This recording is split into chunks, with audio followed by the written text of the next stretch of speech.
안녕하세요. 서울대학교 의료빅데이터연구센터와 서울대학교 의료인공지능 융합인재 양성사업단이 공동 주최하는 2022 국제심포지엄에 온라인과 오프라인으로 참석해 주신 여러분 환영합니다. 저는 사회를 맡은 서울대학교 의과대학의 박태인입니다. 디지털 헬스 에쿼티 앤 서스테이너블 디벨롭먼트라는 대주제로 열리는 이번 국제심포지엄은 서울대학교 의과대학 행정관에서 열리고 유튜브를 통해 생중계하고 있습니다. 첫 번째 세션을 한국어로 진행하고 이어 두 번째 세션부터 세 번째 세션 기조 연설까지 영어로 진행할 예정입니다. 이후 라운드 테이블은 다시 한국어로 열릴 예정이오니 참고해 주시면 감사하겠습니다.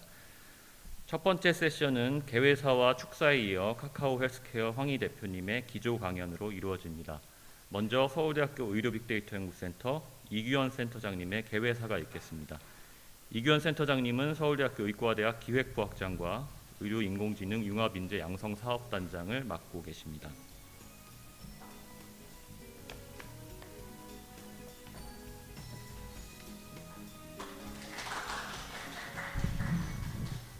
네, 안녕하십니까. 서울대학교 의료빅데이터연구센터장 이규현입니다.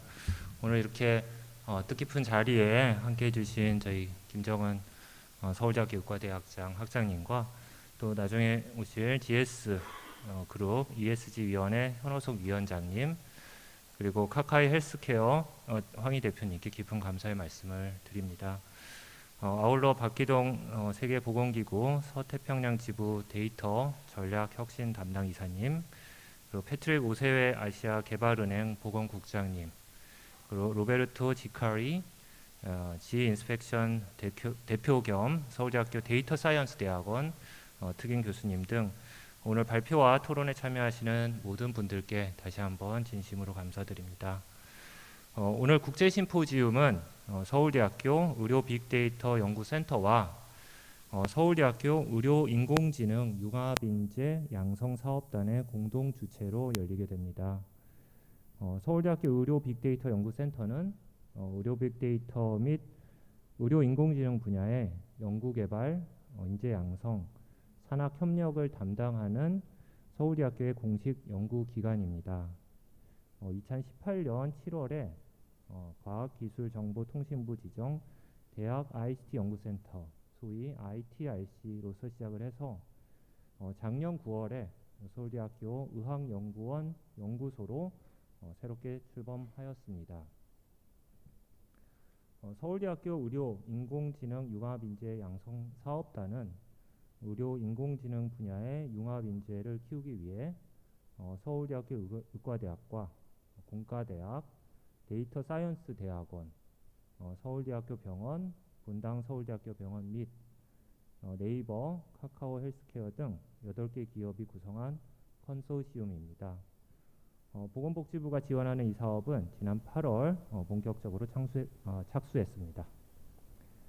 이번 국제심포지움에서는 대학, 병원, 기업, 국제기구 등 다양한 섹터의 전문가를 초빙하여서 디지털 의료 형평성, 디지털 헬스 이퀴티의 향상을 통한 지속 가능한 발전 방안, ESG를 모색하고자 합니다.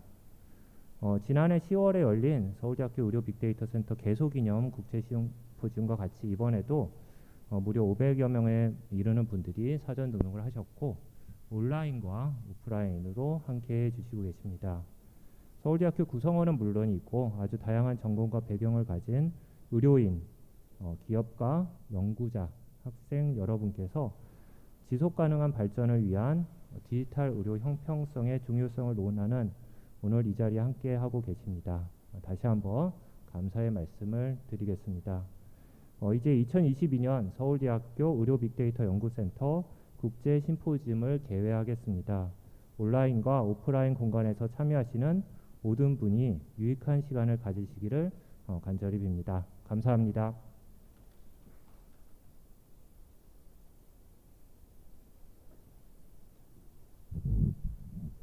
네, 이규현 센터장님 감사합니다. 다음으로 서울대학교 의과대학 김정은 학장님의 축사가 있겠습니다. 김정은 학장님께서는 2021년 12월에 제36대 서울대학교 의과대학장에 취임하셨고 서울대학교 의학연구원장을 겸직하고 계십니다. 김정은 학장님을 큰 박수로 모시겠습니다.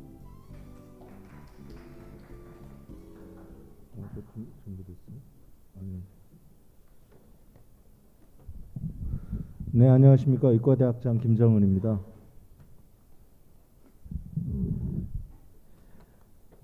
서울대학교 의료빅데이터연구센터와 서울대학교 의료인공지능 융합인재 양성사업단이 공동 주최하는 2022년 국제심포지엄 개최를 진심으로 축하드립니다.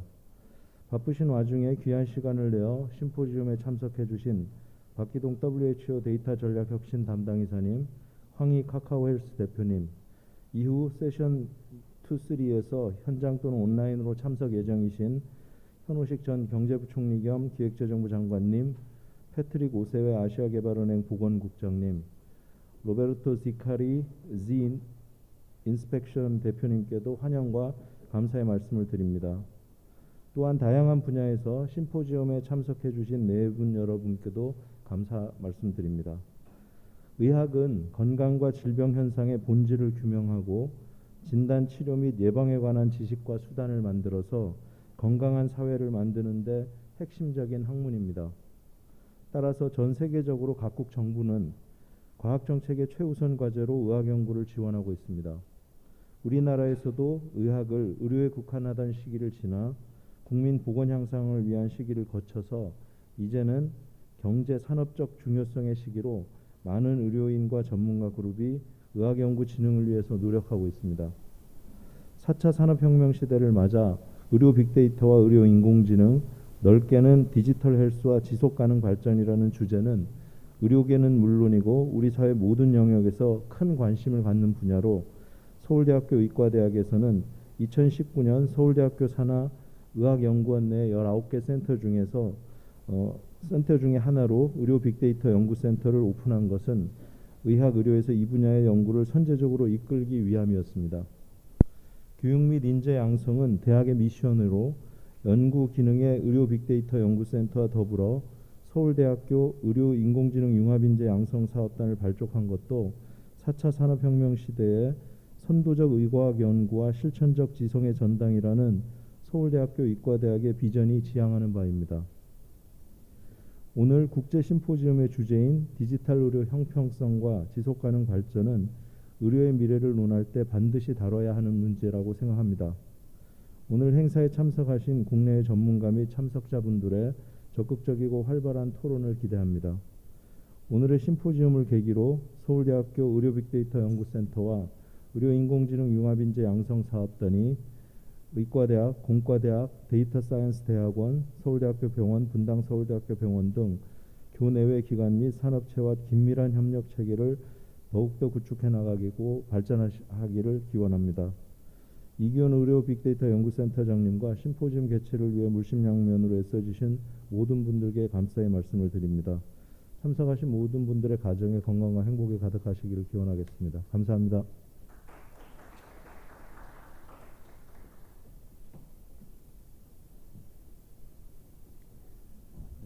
김정은 학장님 감사합니다. 다음 순서는 기조 강연입니다. 카카오 헬스케어 황희 대표님께서 디지털 헬스케어 for everyone, 카카오's way라는 주제로 강의해 주시겠습니다. 황희 대표님은 서울대학교 의과대학을 졸업한 뒤 2004년부터 지난해까지 분당 서울대학교 병원 소아청소년과 뇌신경센터 교수로 재직하시고 같은 병원에서 최고 정보관리 책임자를 역임하셨습니다. 헬스케어 IT 전문 기업인 이지케어텍 부사장으로도 활동하면서 20곳 이상의 해외 병원에서 디지털 병원 혁신 사업을 추진하셨습니다. 이러한 성과와 공로를 인정받아 2016년에 미국 보건의료정보관리 시스템 협회 아시아태평양 명예의 전당에 오르셨습니다. 카카오 헬스케어 황희 대표님을 큰 박수로 모시겠습니다.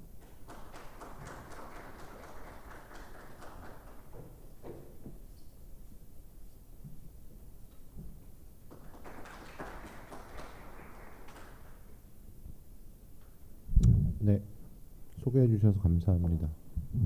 이쪽으로. 존경하는 학장님 오랜만에 뵈서 감사드리고요. 초대해 주신 이교원 쌤도 감사드립니다. 일종의 친정이긴 한데 워낙 대강당이라는 데가 뭐 입학식, 졸업식 뭐 이런 거 하던 데라서 조금 긴장이 되기는 하네요. 사실은 오늘 이제 주제 발표 얘기를 듣고 에쿼티에 대해서 좀 생각을 넓게 하는 기회가 돼서 저한테도 좀 공부를 할 수 있는, 다시 한번 정리할 수 있는 기회가 돼서 감사하게 생각을 합니다.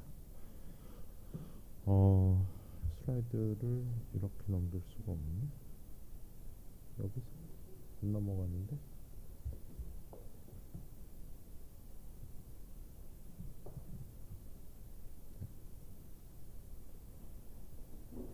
뭔가 인트로덕션을 더 길게 하라고 안 넘어가고 있는 것 같아. 이걸로 넘어가나?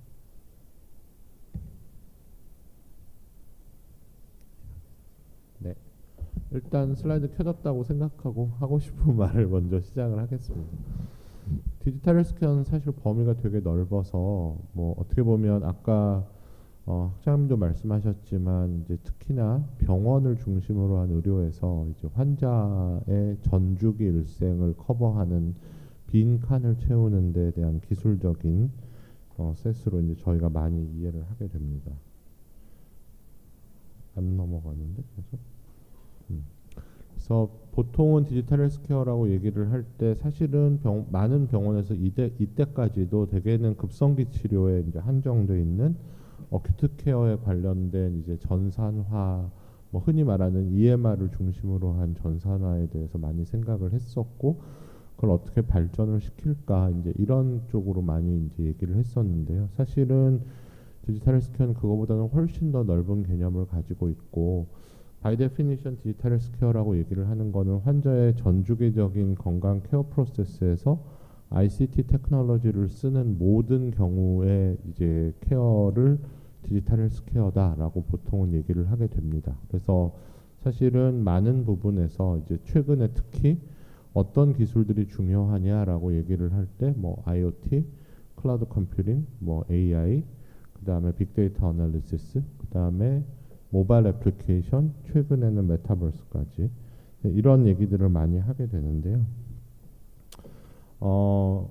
대개는 이제 그렇게 얘기를 하고 나면 사실은 이 기술셋을 보셔서도 아시겠지만 너무너무 넓은 범위고, 하나의 기업이나 하나의 병원 혹은 하나의 학교가 모든 일을 다 잘할 수 있는 건 거의 불가능하다고 이제 생각을 합니다. 예전처럼 뭐 EMR을 하나 잘 만들어서 병원의 데이터를 잘 컨테이닝하고 가공하고 이용하고 하는 것보다는 훨씬 더 이제 넓은 틀의 접근이 필요하게 되고요. 그래서 오늘처럼 이제 학교가 어떤 이 에티컬한 소셜한 컨센서스를 만들어주고, 또 이제 기술적인 목표 지향성 같은 것들을 설정을 잘 하고 나면 이제 병원과 기업이 잘 협력을 해서 어떤 서비스들을 계속해서 넓혀갈 건가, 그다음에 그게 실제로는 이제 국가나 지역마다 굉장히 요구하는 사항들이 다를 수도 있고, 또 잘 아시는 것처럼 헬스케어는 일종의 레귤레터리 인더스트리라고 할 수 있기 때문에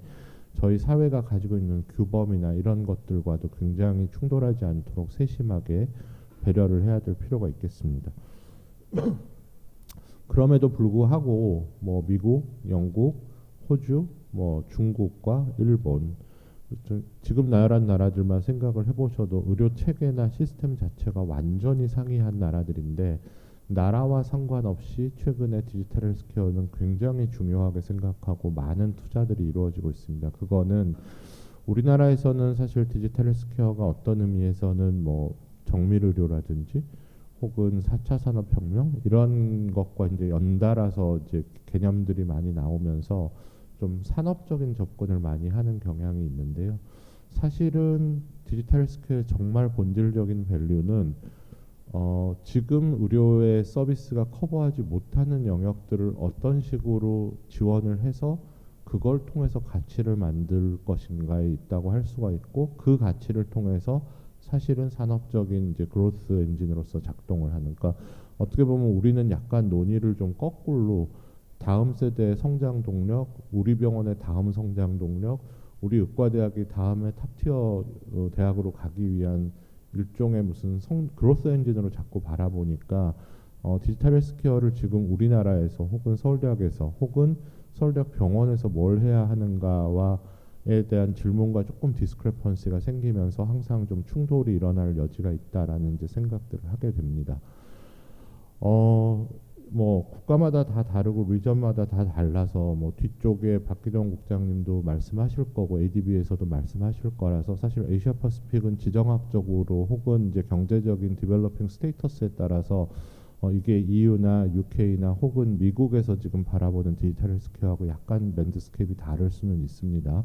한국은 그 중에서도 또 굉장히 아주 퍼티큘러한 위치에 특히나 이제 백본이 되는 이 기술적인 인프라스트럭처 측면에서는 상당히 선진국에 접근해 있는 인프라를 가지고 있으면서 서비스나 이제 인더스트리 측면에서는 상당히 아직까지 후진적인, 그러니까 저희가 가야 할 길도 많지만 한편으로 희망적인 거는 일종의 사회적인 합의가 이루어지면 굉장히 빨리 진행할 수도 있는 이제 여러 가지 배경을 가지고 있다라고 말씀드릴 수 있고요. 디지털 헬스케어를 WHO나 OECD와 같은 폴리시 메이킹을 하는 이제 집단에서 굉장히 중요하게 생각하는 이유는 사실은 의료라는 이제 서비스가 가지고 있는 근본적인 문제점들, 뭐 예를 들면 누구나 의도하지 않지만 아주 제한적인 리소스, 그러니까 뭐 의사나 간호사 혹은 병원의 병상수 이런 걸로 봤을 때 사회가 요구하는 디맨딩하는 이 충분한 리소스를 주지 못하는 상태에서의 의료 서비스가 특히나 최근에 의료가 발전하면서 초고령화 사회가 되면서 점점 더 디맨드는 늘어가는데 그 디맨드가 늘어가는 거에 따라서 리소스가 따라서 올라가지를 못하죠. 그래서 의료가 점점 더 비대칭적인 서비스를 가질 수밖에 없고 또 불균등한 인액세서빌리티와 이니퀄리티와 그 다음에 또 하나는 의료라는 게 결국 환자의 참여의 관점에서 봤을 때는 널리지나 인포메이션의 이 이해 수준, 그러니까 흔히 말하는 인포메이션 리터러시의 문제 이런 것들이 해결이 되지 않은 상태에서 얼마나 저희가 말하는 환자 중심의 의료를 하는 데 있어서 이런 디지털 헬스케어 기술들이 쓰일 수 있을 건가 하는 본질적인 문제들을 완전히 해결은 하지 못하겠지만 디지털 헬스케어 여러 기술들을 통해서 그런 문제들의 일부들을 조금씩이라도 레졸루션 할 수 있는 데는 가장 좋은 툴이다 라고 생각하기 때문에 경제적인 발전 유무나 지정학적인 위치적인 특성과 상관없이 모든 국가에서 디지털 헬스케어를 중요하게 생각한다라고 말씀을 드릴 수 있습니다. 아까 잠깐 말씀드렸지만 뭐 우리나라에 흔히 말하는 뭐 빅5 내지는 뭐 큰 대학병원들은 디지털 헬스케어를 위해서 병원이 어떤 노력을 하냐라고 물어보면 대부분 처음 EMR 얘기를 시작을 합니다. 그리고 이제 EMR에 붙어 있는 흔히 말하는 스마트 솔루션들이라고 하는 뭐 모바일 EMR을 포함해서 뭐 환자 안내 시스템이라든지 입원의 환자 컨시어지 시스템이라든지 뭐 거기서 조금 더 나가면 데이터 어널리틱스 시스템이라든지 이런 것들을 얘기를 하게 됩니다. 그런데 가만히 생각을 해보시면 환자를 위한다는 서비스들이 여전히 우리는 병원이 환자에게 주는 서비스를 생각을 해요. 그러니까 프로바이더와 리시피언트의 관점에서 환자를 여전히 바라보고 있는데 디지털 헬스케어가 지향하는 궁극적인 목표는 어떻게 보면 지금 병원이 생각하는 것보다도 훨씬 더 레디컬하고 훨씬 더 어그레시브한 어프로치를 요구를 한다라고 말씀을 드릴 수 있습니다. 뭐 듣기 불편하실 수는 있을지 모르겠지만 어떻게 보면 의료 서비스의 디모크라타이제이션이 디지털 헬스케어의 최종적인 목표여야 된다라고 이제 보통은 이제 많이 이해를 하시는 게 좋을 것 같고요. 그거를 조금 순화해서 저희가 얘기를 할 때 페이션트 센터드라는 표현을 많이 쓰죠. 또 한 가지 이제 병원에서 오늘 주제가 이쿼티이기 때문에 보여드리는데 저희가 가끔 이퀄리티와 이쿼티를 착각을 하는 경우가 많습니다. 사실 이쿼티는 저처럼 이제 병원에서 프라이빗 섹터로 옮긴 사람한테는 자본이라는 뜻으로 훨씬 더 익숙하긴 하지만 이쿼티는 어떻게 보면 페어니스의 개념이고요.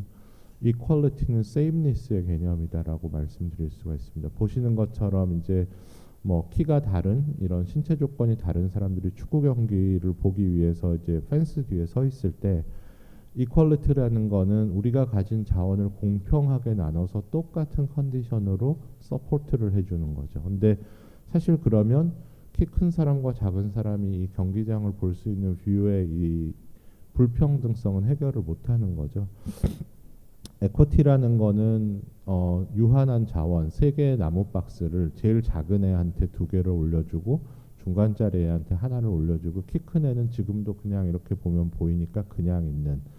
사실 우리가 공평과 평등과 이거에 대한 개념이 사실 굉장히 헷갈리는 경우가 많고 때에 따라서 자원을 어디에 효율적으로 쓸 것인가의 문제를 이펙티브니스의 관점에서만 논의를 하는데 사실 이거는 어떻게 보면 특히나 우리나라처럼 이제 뭐 우리나라처럼이 아니라 사실 의료라는 서비스를 보면 핸디캡트나 중증 질환자나 뭐 이런 케이스에 어떻게 자원을 줄 건가에 대해서는 사실은 좀 생각해 볼 문제가 많고요.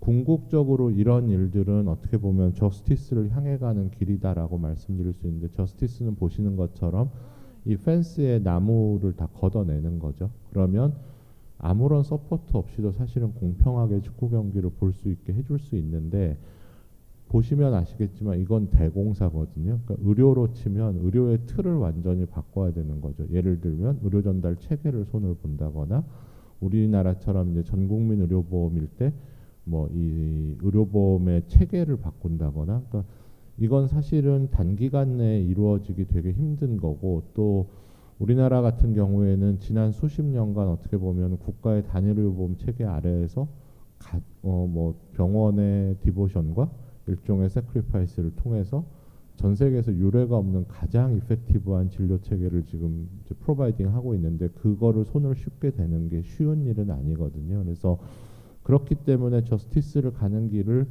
지향하기는 하지만 그 단계까지 이를 때까지 우리가 에쿼티를 어떻게 갖고 갈 건가는 되게 중요한 문제고요. 이게 환자 딴에서 하나 있고 오늘은 또 이제 대학의 특히 빅데이터 연구센터이기 때문에 병원별로 혹은 대학별로 가지고 있는 연구의 이 케이퍼빌리티와 데이터의 수준에 대한 에쿼티도 저희가 어떻게 보면 대학 입장에서는 좀 생각을 해볼 여지가 있을 것 같다라는 생각을 합니다. 제가 또 멈춘 것 같은데? 네, 하나만 넘겨주실래요?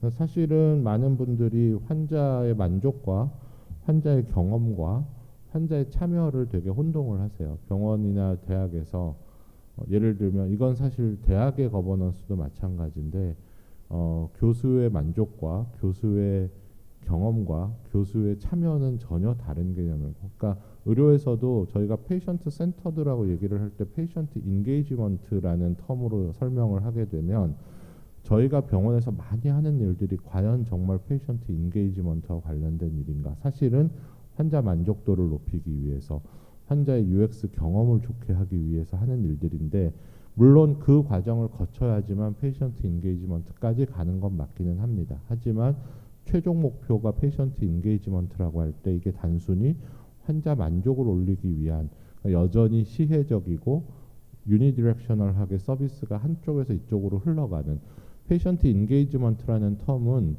바이디렉셔널 인터랙션을 보장하는 거거든요. 그러니까 예를 들면 어떤 치료를 방침을 정할 때 환자가 충분히 필요한 정보를 습득하고 설명을 듣고 이해하고 의사와 동일한 수준의 권한과 이 참여 과정들을 통해서 본인의 치료 프로토콜을 정하는 데 참여할 수 있도록 이게 이제 보통 저희가 캔서 같은 케이스에 페이션트 인게이지먼트를 어떻게 보장하는가에 대해서 논의하는 얘기들인데요.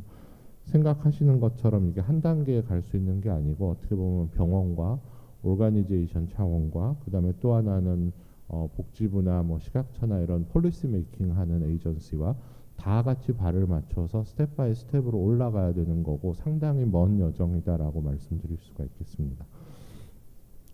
잘 아시는 것처럼 이제 뭐 특히나 서울대와 같은 이제 탑티어 의과대학 같은 경우는 정밀 의료나 이런 데이터를 사용한 혹은 디지털 헬스케어를 사용해서 보다 더 나은 진료나 연구를 하는데 당연히 더 관심이 많을 수밖에 없죠. 그래서 이제 당연히 어떠한 데이터를 가지고 일을 하는 게 중요하다. 아마 이규현 쌤 머리가 아프실 텐데 병원이 지난 수십 년간 EHR이라는 시스템을 통해서 이미 클리니컬 데이터는 어떻게 보면은 전 세계적으로 거의 유례가 없는 수준까지 데이터를 잘 큐레이션 해놓은 시스템들을 갖추고 계십니다. 그런데 최근에 우리나라가 NGS를 이제 리임버스먼트 프로그램을 돌리면서 기존에 이제 이 지네틱스 랩에서 하던 NGS들을 병원 내 진검이나 병리학 교실에서도 많이 하게 되죠. 그래서 실제로는 로데이터까지를 다 병원 내에 가지고 있는 경우들도 많죠. 이제 그렇게 되면 필연적으로 저희가 프리시즌 메디신을 하려면 특히나 우리나라처럼 이제 이 진료실 책상 앞에서 데스크탑 앞에서 바로 그 즉시 인스턴틀리 결정을 내려야 되는 이런 상황들에서는 지놈 데이터와 피놈 데이터를 어떻게 그러면 같이 해서 볼 건가, 또 연구에서는 지놈 데이터베이스와 피놈 데이터베이스를 어떻게 코릴레이션을 시킬 건가, 이런 것들이 이제 되게 큰 현재 해결해야 되는 문제, 거의 1순위에 올라와 있는 상태이긴 합니다. 그런데 또 한편으로는 특히나 이제 만성질환이나 캔서 환자들 중에 일부 프로토콜 바이 프로토콜로 병원을 반복적으로 오게 되는 이런 환자들 같은 경우에는 라이프로그 데이터가 이제 마지막 한 셋, 그러니까 정밀 의료를 하기 위한 세 개의 중요한 데이터셋의 마지막 한 퍼즐이다라는 건 잘 알고 있고, 요즘은 그 의미가 점점 더 중요해져서 Patient Generated Health Data, PGHD라는 말로 많이 합니다. 그러면 PGHD라는 말은 Patient Generated Health Data니까 병원에서 병원 디바이스로 생성되는 데이터들이 아니죠. 근데 얘가 특정 질환, 특정 컨디션에서는 앞으로 굉장히 지금보다 훨씬 더 중요해질 거다. 그러면은 이거를 모으는 방법을 어떻게 할 건가?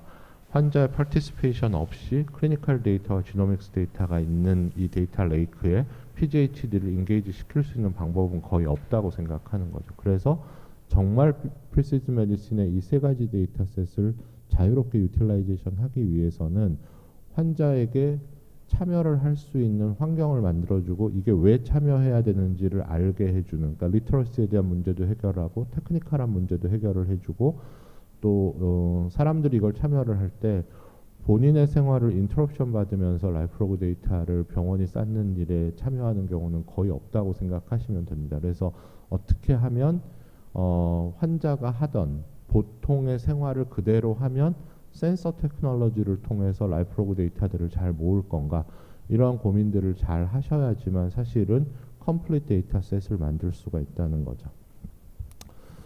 디지털 헬스케어에서 조금 더 보실 거는 이제 인더스트리 얘기인데요. 이게 이제 사실은 직접 진료비까지 다 합친 전 세계 메디컬 익스펜디처라고 할 수 있습니다.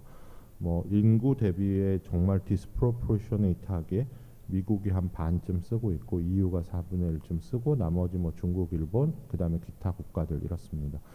디지털 헬스케어로 조금 더 넓혀서 보면 이게 문제가 더 심각해져서 미국이 한 80%, EU가 한 15%, 10에서 15%, 나머지 중국이 한 3%, 그 다음에 나머지 160 몇 개국이 한 2% 내지 3%를 가지고 있는 시장이에요. 그래서 디지털 헬스케어를 우리나라에서 접근을 할 때 우리나라는 원래도 의료가 보편적 복지 서비스의 일환으로 컨시더레이션이 되죠. 그래서 이거를 산업으로 접근을 하게 되면 굉장히 어려운 게 시장이 존재하지 않는 국가예요. 그래서 어떤 기업들이 디지털 헬스케어를 하겠다라고 하면 사실은 이제 저한테 되게 많이 물어보시는 게, 카카오는 만약에 헬스케어를 하면 너를 데려가서 어떻게 BM을 만들려고 해? 우리나라에서 그렇게 해서 돈을 벌 수 있을까? 이런 말씀을 많이 하시는데, 우리나라에서 돈을 벌 수 있을 거라고 생각하고 비즈니스를 디지털 헬스케어를 하면 저는 안 된다고 생각을 하거든요. 그래서 뭘 할 건지를 생각을 할 때 우선은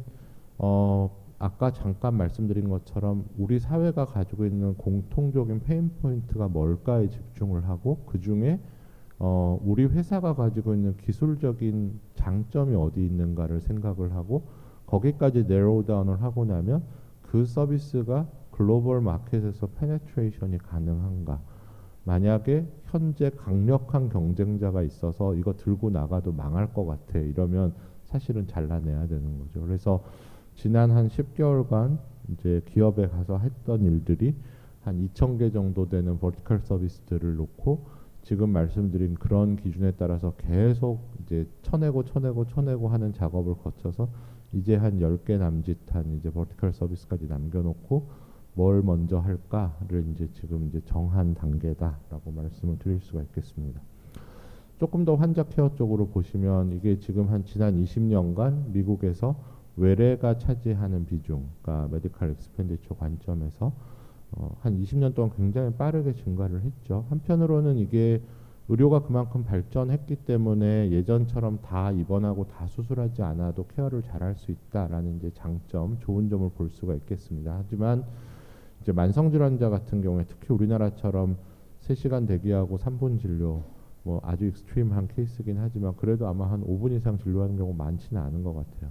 근데 이제 그런 경우는 사실 환자들의 경우에 뭐 5분씩 1년에 석 달에 한 번씩 4번 병원 간다 그러면 본인의 질환을 생활 속에서 계속해서 관리를 해야 되는데 실제로 병원에서 다이렉트 커넥션 돼 있는 시간은 20분밖에 안 되는 거죠. 364일 23시간 40분을 혼자서 오롯이 혼자서 이제 본인의 지식에 의존해서 이 병을 케어해야 되는데 사실 병원도 그 문제를 모르지 않기 때문에 뭐 브로셔를 나눠주고 뭐 바깥에 설명 간호사도 두고 뭐 특정 만성질환 같은 경우에는 교육실도 따로 운영하고 다 합니다.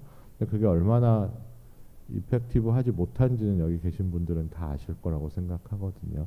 그러니까 대부분의 환자들이 진료실을 나가자마자 선생님이 한 말은 다 까먹고 뒤돌아서서 바로 하는 일이 이제 N사의 초록창에 가서 검색을 하죠. 검색을 하면 이제 밸리데이션 되지 않는 정보를 보고 그 다음에 이제 홈쇼핑으로 가죠. 그래서 당뇨 환자가 논이랑 돼지 감자를 열심히 먹고 응급실에 톡식 헤파타이티스로 실려가죠. 그게 우리나라에서 지금 실제로 벌어지는 일들이고 꽤 많은 경우에 그런 일들이 벌어지죠. 이게 사실은 병원이 지금까지 디지털 헬스케어에 관해서 그렇게 많은 투자를 했음에도 불구하고 지금 병원 이거는 사실 제가 분당에 있을 때 병원 시스템에 붙이는 디지털 헬스케어 스마트 호스피털 솔루션들을 어떤 관점에서 볼 거냐 할 때 뭐 병원을 더 이피션시하게 돌리고 리얼타임으로 애널리틱스를 붙이고 뭐 환자가 좀 더 편하고 뭐 이런 관점으로 이렇게 열심히 붙였죠. 그렇게 해서 만든 이제 시스템들이 병원의 입장에서는 환자의 전주기에 우리가 디지털 시스템을 이렇게 붙였어라고 얘기를 합니다. 그런데 to be honestly 좀 더 우리가 환자의 전주기 전 일생을 보고서 다시 얘기를 하면 어떻게 보면 예방과 급성기 진료와 애프터케어의 반복이죠. 사람의 삶이라는 거는 질환이라는 측면을 보면 그래서 예방이 길어질수록 애프터케어가 길어지고 잘 될수록 건강한 삶이라고 표현할 수 있을 텐데 실제로 환자의 일생을 이 관점에서 보면 지금 현재 병원이 생각하고 있는 병원이 아이디어의 바운더리 안에 들어와 있는 디지털 헬스케어는 이거밖에 못 해주는 거죠. 그러니까 이 사인 커브를 보시면 이제 프리벤션, 어큐트 케어, 애프터 케어의 반복인데 실제로 병원은 전주기를 해준다고 얘기를 하지만 환자 입장에서는 사실상은 굉장히 짧은 그러니까 이 어큐트 피리어드의 아주 앞단, 아주 뒷단 잠깐만 커버를 해주고 사실은 나머지 서비스들은 여전히 알아서 하세요죠. 여기 계신 분들 중에 이제 교수님들은 아마 가족이나 친척들 전화를 되게 많이 받으실 거라고 생각합니다.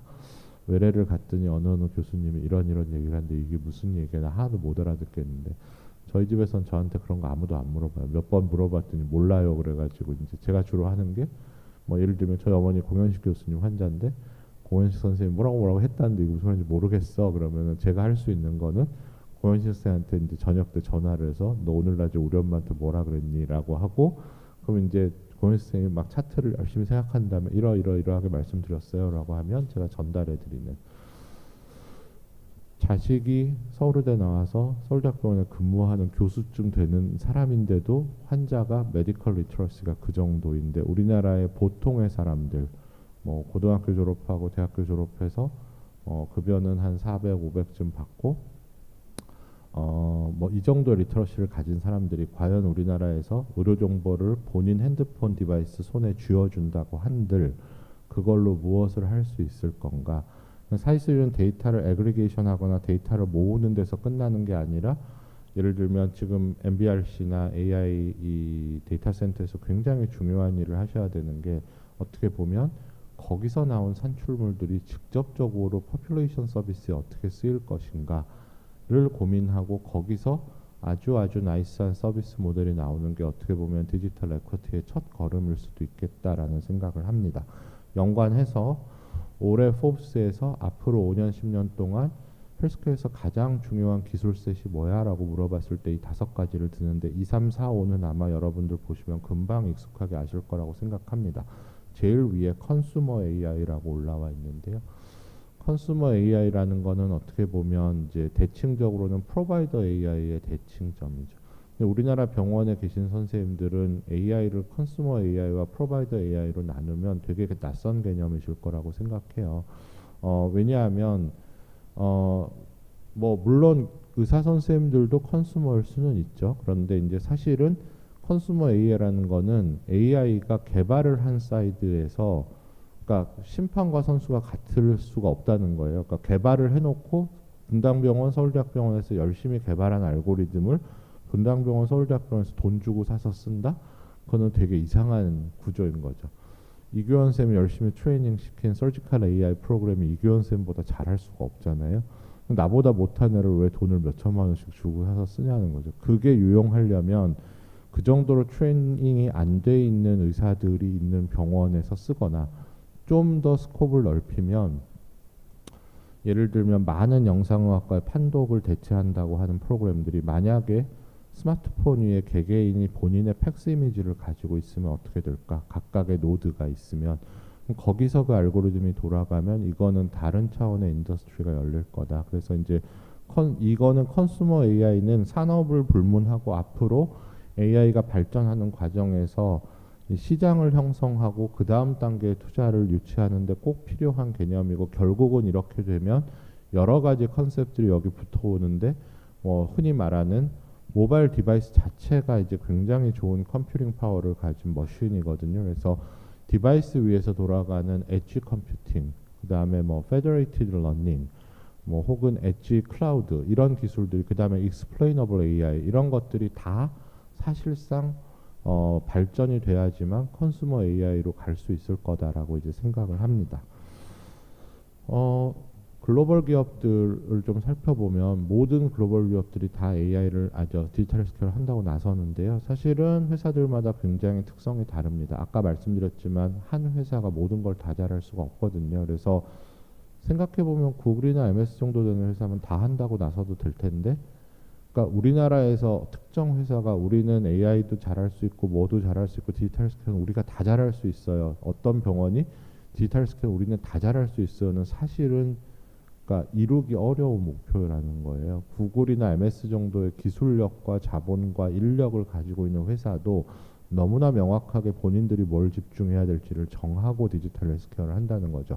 예를 들면 뭐 구글은 AI에 올인했다고 할 수 있고 MS는 아마도 메타버스의 에듀케이션하고 에듀케이션의 의료를 붙이는 형태로 애플은 보시는 것처럼 이제 이 애플 워치를 중심으로 한 이 패션 제너레이티드 헬스 데이터와 클리니컬 데이터를 연결해서 서비스를 만들어내는 아마존 같은 경우는 텔레메디신 쪽에 훨씬 더 가까운 서비스들을 하려고 합니다.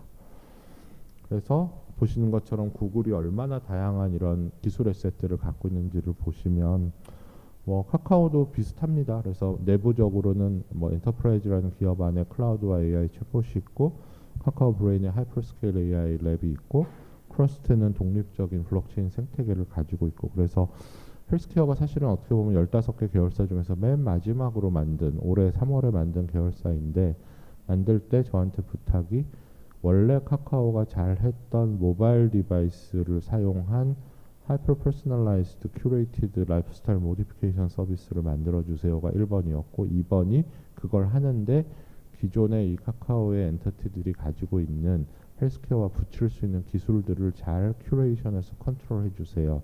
이 두 가지를 이제 부탁을 받았다라고 말씀을 드릴 수가 있고요. 그래서 두 가지의 사업에 대해서 저희가 지금 계속 논의를 하고 있는 거고 보시는 것처럼 예를 들면 저희가 라이프로그 데이터들을 뭐 여러 가지 테크닉들, 뭐 테크닉은 나중에 뭐 오늘 자세하게 말씀드릴 건 아니지만 아까 말씀드린 것처럼 보통은 사람들이 되게 게으르거든요. 그래서 하시던 거 계속하면은 본인이 동의하시면 저희가 알아서 라이프로그는 모아드릴게요의 수준으로 라이프로그 데이터를 모을 수 있으면 이제 환자의 동의하에 임상 데이터나 뭐 아시겠지만 이 시퀀싱 데이터는 못 와요. 바깥으로 못 내보내기 때문에. 그래서 DTC나 마이크로바이옴 데이터 같은 것들을 결합을 시키면 이 사람한테 지금 가장 필요한 서비스가 무엇인가를 이제 큐레이션을 해줄 수가 있겠죠. 큐레이션을 하면은 한 5-6가지 서비스가 올라오면 그 위에 버티컬 서비스들이 이제 필요한데 그거를 다 카카오가 만들 수도 없고 만들 이유도 없다고 이제 생각을 하는 겁니다. 그래서 특히나 이제 이게 될까? 혹은 난이도가 너무 높은데 혹은 이게 흔히 말하는 비즈니스 사이즈가 안 나오는데 이렇게 하는 서비스들을 저희가 하면 되고 그런 서비스 외에 기존의 스타트업들이 잘 하고 있는 서비스들은 사실 이 위에서 저희가 트래픽을 만들어 드리는 롤을 하고 스타트업들하고 같이 이 서비스를 키우는 게 저희 입장에서도 사용자 관점에서 보면 국민들이 필요한 서비스들을 쉽게 찾을 수 있고 빠른 시간 안에 이 시스템을 빌드할 수 있기 때문에 저희도 이익이고 스타트업 입장에서는 이런 플랫폼의 트래픽을 만들어내는 이제 파워를 이용할 수 있기 때문에 그런 점에서도 이익이 될 거다라고 생각을 합니다. 데이터는 저희가 보는 데이터는 사실은 병원의 이 특히 헬스케어 데이터는 프라이버시 시큐리티가 너무너무 중요하고 민감한 이슈이기 때문에 저희가 AI나 빅데이터를 하면 아마 빅데이터 연구센터에서도 지금도 데이터 애그리게이션 하는 거를 여러 병원이나 여러 기관 데이터들을 모으려고 할 거예요. 우리나라 빅데이터 국가 빅데이터들 하면 100억, 200억, 300억 이렇게 예산받아서 데이터 애그리게이션 하는데 한 70%쯤 쓰고요. 애그리게이션 한 다음에 3년 지나고 그 사업 끝나면은 데이터 대부분 다 지워요. 그러면 이제 그 다음에 또 똑같은 사업이 나오면 또 3년 동안 해요. 그래서 돈을 100을 쓰면 70을 데이터 모으는 것만 계속 레피터티브하게 쓰고 실제 러닝을 하거나 서비스를 만들거나 알고리즘을 패키징하거나 하는 걸 못하는 경우거든요. 근데 왜 그럴까를 생각을 해보면 데이터를 애그리게이션 하고 나면 그 데이터에 대한 프라이버시 시큐리티에 대해서 굉장히 걱정들이 많을 수밖에 없죠. 근데 최근에 구글이 구글 헬스케어가 왜 이렇게 계속 허들을 겪지라는 반성문을 하나를 쓴 게 있는데 거기 보시면 왜 구글이 헬스케어 데이터를 애그리게이션 해야지만 AI 학습을 할 수 있다고 생각했을까라는 말에서 시작을 합니다. 그래서 그 사람들은 아주 야심차게 개개인의 이 디바이스 바이 디바이스를 하나의 데이터 노드라고 생각하고 흔히 말하는 페더레이티드 러닝을 디바이스 단위로 하겠다. 그러면 노드가 20억 개쯤 되는 거거든요. 사실 그게 기술적으로 가능할까 정말 걱정이 많은데 만약에 이 노드를 병원이라고 생각을 하면 서울대학병원의 데이터, 뭐 프레스바이트리의 데이터, 메이오의 데이터 이런 식으로 노드 바이 노드라고 생각하면 우리나라 병원이 한 6개쯤 모이면 3천만 명쯤 퍼퓰레이션 데이터 커버리지가 될 거거든요. 그러면 노드의 복잡성이 5개밖에 안 되면 페더럴 러닝을 하기가 되게 좋아요. 페더럴 러닝의 가장 좋은 점은 데이터를 외부로 반출시키지 않고 각각의 통일된 알고리즘을 통일된 스탠다드 폼으로 맞춰서 학습을 한 다음에 중앙으로 보내서 중앙에서 데이터 없이 그 결과값만 가지고서 다시 조합해서 이제 내는 거거든요.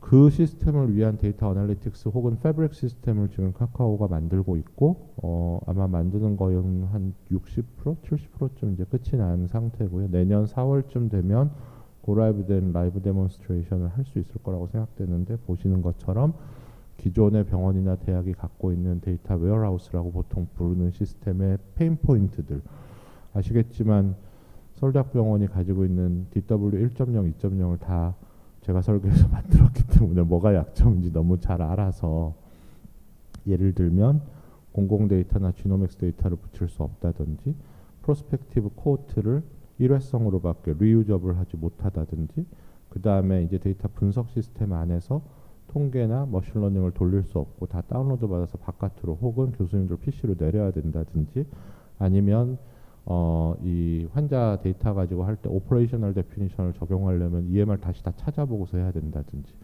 근데 사실 다 기술적으로 해결할 수 있는 일들이거든요. 그래서 아마도 내년 4월쯤 되시면 이러면 병원에서 데이터를 굳이 외부로 반출하지 않고도 충분히 다 현재 교수님들이 하고 계시는 프로스펙티브 혹은 리트로스펙티브 클리니컬 리서치들을 다 할 수 있고, 더 나아가서는 데이터에 대한 독립권 오너십을 지키면서도 어떻게 보면 이런 멀티 인스티튜셔널 스터디, 뭐 AI나 빅데이터를 위한 그런 스터디를 할 수 있겠구나. 그게 어떻게 보면 항상 큰 병원과 작은 병원 사이에서 데이터 사이언스의 에쿼티라는 측면에서 보면 각자가 가진 데이터에 대해서 각자가 책임을 지고 주권을 행사하게 해줄 수 있는 좋은 시스템이 되지 않을까, 이제 그런 생각을 하게 되고요. 그런 일들을 하려고 지금 열심히 하고 있는 거고, 제가 본당에 있으면서 마지막 한 3년 동안, 저는 원래 에필랩시 보는 의사니까 지금 말씀드렸던 거의 모든 기술 셋들을 다 붙여봤습니다. 그래서 뭐 에필랩시 환자에 대한 모바일 이 대민 서비스 해보면 실제로 페이션 제너레이티드 헬스 데이터로 볼 수 있는 데이터가 굉장히 많아요. 저희가 쓴 환자와 그렇지 않고 제가 차트로만 쓴 환자 이렇게 비교를 했는데, 특히나 퀄리티 오브 라이프나 이제 에필랩시는 뭐 잠을 못 잔다고 스트레스 받으면 되게 나빠지거든요. 그런 로 데이터들이 한 10배 정도 차이 나게 이제 컬렉션이 된다라고 이제 한 적이 있고, 그 다음에 이제 남들 다 영상 하니까 그러면 뇌파 되게 복잡한 피지올로직 시그널인데 그걸로 AI를 할 수 있지 않을까라고 해서 이제 해봤었고, 그 결과들이 사실은 이제 뇌파를 AI로 판독하는 데 있어서 원업 스탠다드로 이제 인정을 받아서 IEEE 같은 데서도 컨펌이 된 적이 있었고요. 이거는 이제 한 제한이 있기는 하지만 EMR 데이터의 한 반 정도를 커버하는 커먼 데이터 모델로 에필랩시 환자 전체, 그러니까 이렇게 하면은 쿼리를 날릴 때 그냥 분당에 등록된 전체 환자 1000만 명 이상의 데이터를 다 뒤져서 이 약 쓰고 이 진단하고 이 사이드 이펙트 프로파일 있는 사람 찾아줘라고 하면 한 10초, 20초 정도면 제 책상 앞에 제가 지난 20년간 진료했던 환자의 리절트가 이렇게 나오죠. 꼬리가 긴 걸수록 약이 안 들어서 약 계속 바꾼 케이스들이거든요. 그래서 이 진료 패스웨이가 그대로 보여지서 이게 커먼 데이터 모델을 써서 에필랩시에서 첫 번째 논문이어서 이제 이건 퍼블리시 된 거고, 두 번째 논문이 그래서 봤더니 신약 개발하는 회사들의 얘기랑 다르게 뉴 엔티에필lep틱 드럭이랑 올드 엔티에필lep틱 드럭이 사이드 이펙트 프로파일이 별로 다르지 않더라. 이 논문 상당히 스캔들러스해서 거의 모든 글로벌 제약사에서 다 전화를 받아서 네 로 데이터를 내놔라. 그래서 환자 프라이버시 때문에 안 돼라고 했는데, 너 이거 아마 미국에서 돌려도 똑같은 결과 나올 걸, 그렇게 이제 얘기를 해서 좀 시끄러웠던 논문이긴 합니다.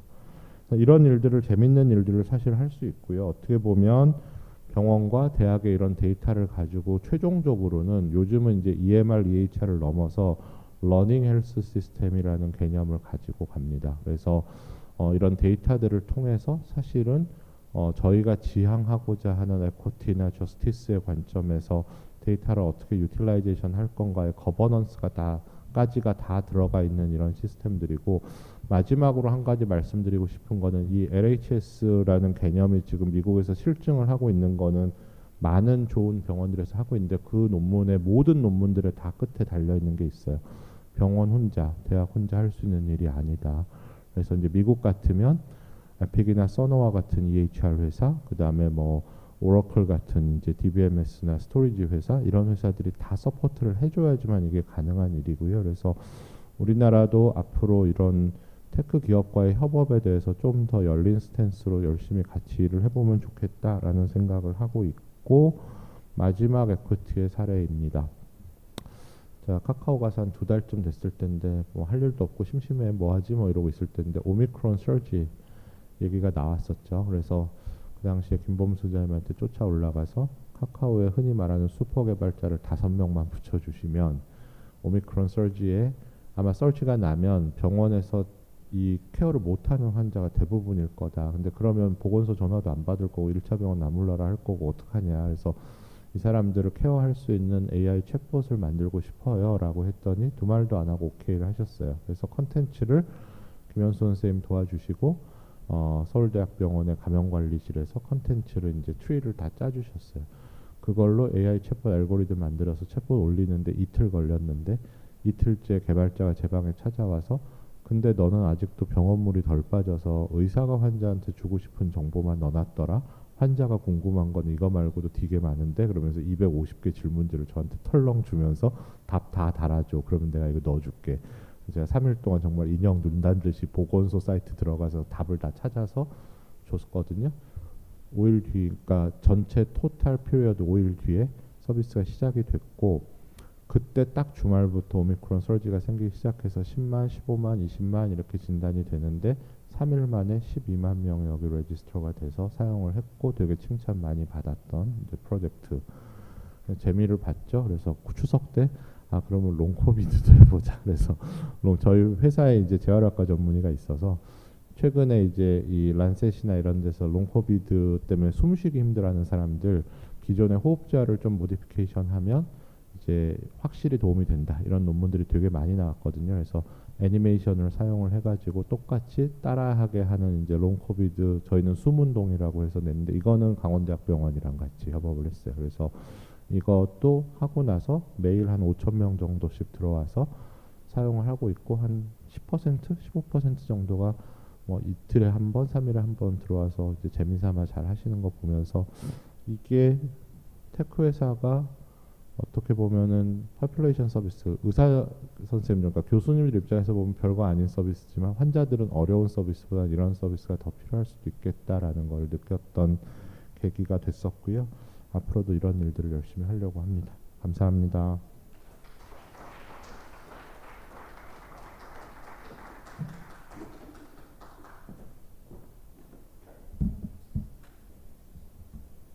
네, 황희 대표님 열정적인 기조 강연 감사합니다. 유튜브를 통해 시청하고 계신 많은 청중 여러분도 큰 영감을 얻으셨으리라 생각합니다. 다시 한번 큰 박수 부탁드리겠습니다.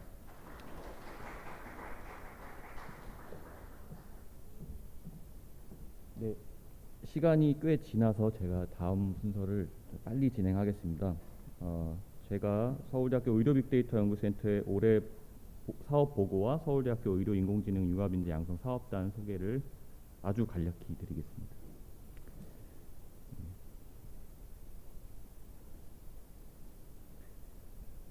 네, 서울대학교 의료빅데이터연구센터는 임상의과 기업인, 연구자 등의 플레이어와 또 데이터를 잇는 가교 역할을 담당하고 있습니다. 역할 분담을 통해서 대학, 병원, 기업과의 공동 연구를 추진하고 의료 빅데이터의 활용 가치를 발굴해서 사업화에 이르도록 노력합니다.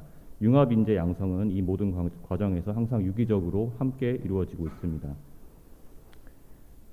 따라서 MBRC의 미션은 보시는 것처럼 의료 빅데이터 및 의료 인공지능 연구와 기술 개발, 융합 인재 양성, 사업화 측면에서 글로벌 수준의 경쟁력을 확보하고 미래 의료 기술과 서비스를 발전시키는 것입니다.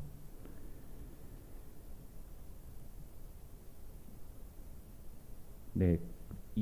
저희가 많은 정부 과제와 민간 과제를 하고 있는데요. 저희는 이제 그런 과제들을 랩이라고 통칭을 하고 있습니다. 이런 랩들의 활동 사항을 올해 성과를 중심으로 간략히 전달해 드리겠습니다.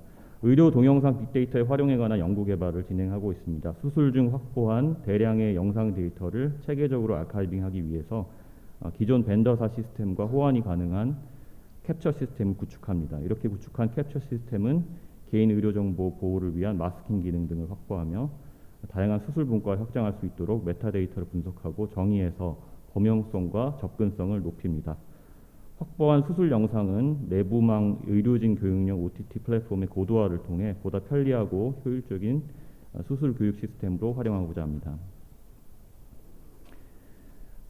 마취통증의학과 정철호 교수님과 이영철 교수님이 이끄는 바이털DB 팀을 주축으로 비정형 생체신호 분야에 관한 연구를 진행하고 있습니다. 이전 단계에서 개발한 생체신호 데이터 수집 프로그램인 바이털 레코더 프로그램을 이용해서 서울대학교 병원 수술실과 중환자실에서 파형 데이터를 포함한 고품위 생체신호 데이터를 수집하고 있습니다. 현재까지 수집된 약 5TB의 데이터는 8년간 수집된 15만 개의 수술 케이스, 또 2년간 수집된 200만 시간의 중환자실 데이터를 포함하고 있습니다.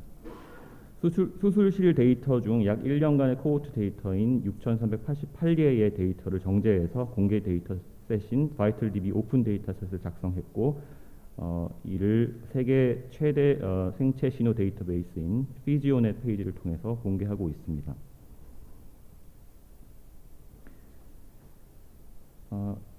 비정형 오디오 DB 활용 랩은 불어교육과 김선희 교수님과 언어학과 정민아 교수님이 이끌고 계십니다. 크게 헬스 커뮤니케이션 오디오 빅데이터 수집 및 활용과 오디오 기반 인공지능 기술 의료 현장 활용으로 나뉩니다.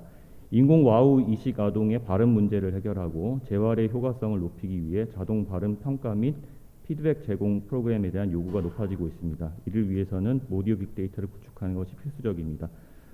만성 콩팥병 환자의 경우 질병으로 인해 음성의 특성이 변화하는데 환자의 음성을 통해 자동으로 질병을 진단하고 중증도를 분류할 수 있고 오디오 빅데이터를 구축해서 적합한 모델을 만들 수 있습니다.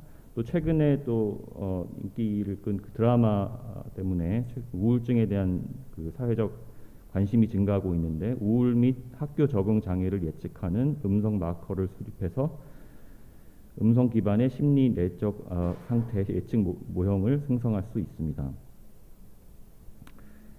MBRC 부센터장을 맡고 계시는 의과대학 의공학교실 윤영진 교수님과 연구원들은 의학 도메인 전문 코퍼스 구축을 진행하고 있습니다. 대상 데이터는 2004년부터 2020년까지 1시간 이상 전신 마취 수술을 한 10만 명의 입원 기록, 마취 기록, 수술 기록, 퇴원 기록입니다.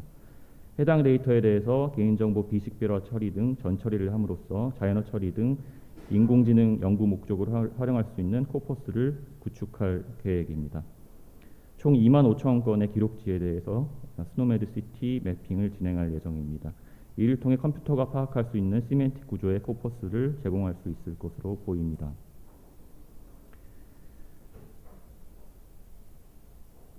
서울대학교 병원 융합의학과 공현중 교수팀은 프라이버시와 보안 이슈를 해결하기 위해서 데이터를 공유할 필요가 없는 연합학습을 통해 실제 의료 환경에서의 인공지능 학습 시스템을 구축하고 있습니다.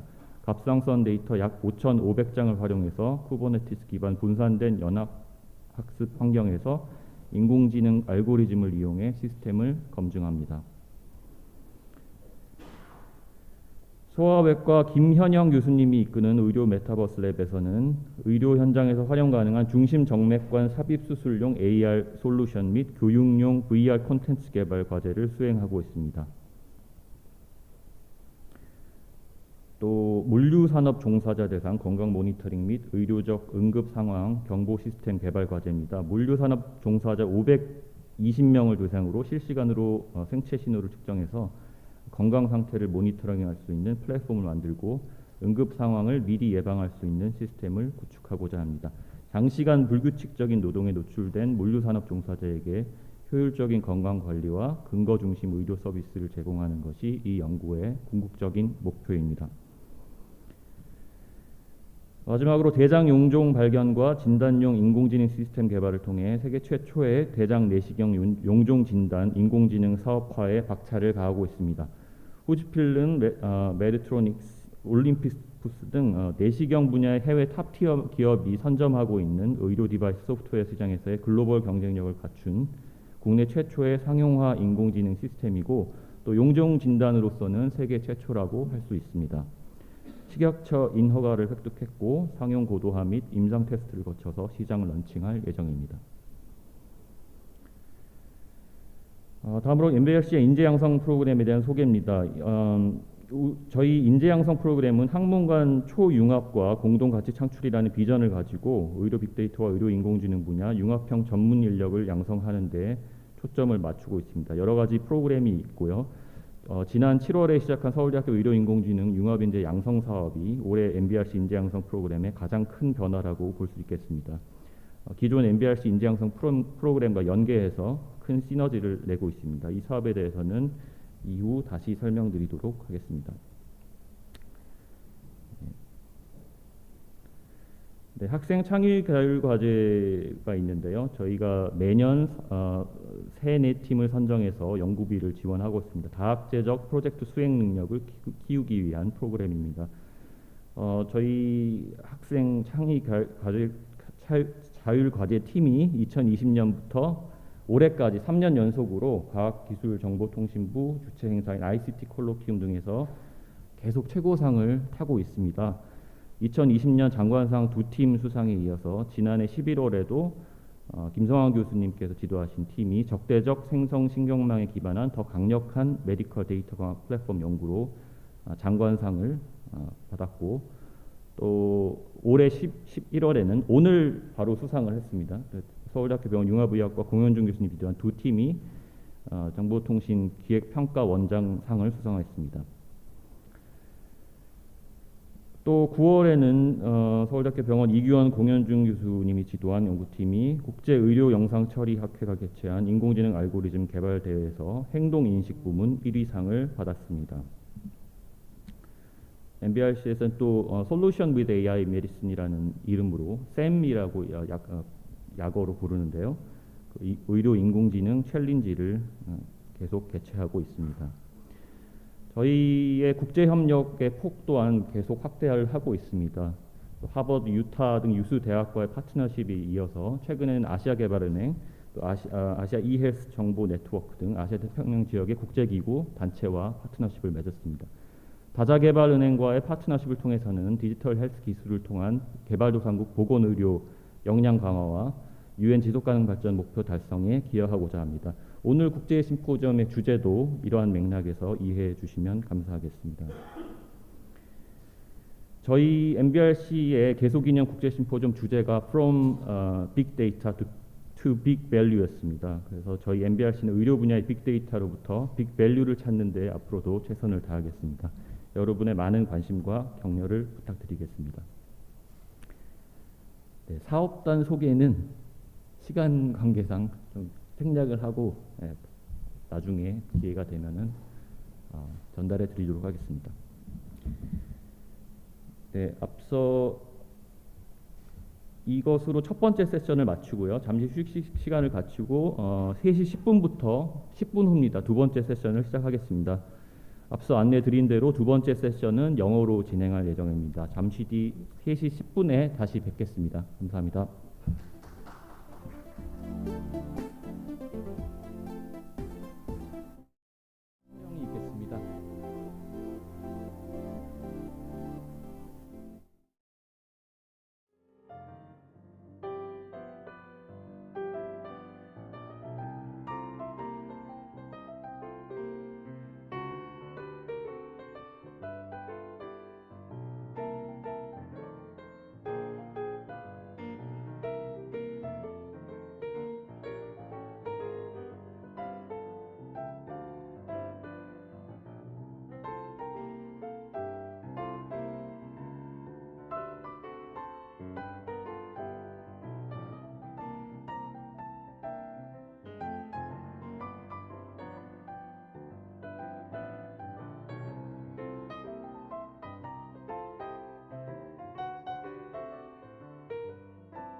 begin. Please be seated.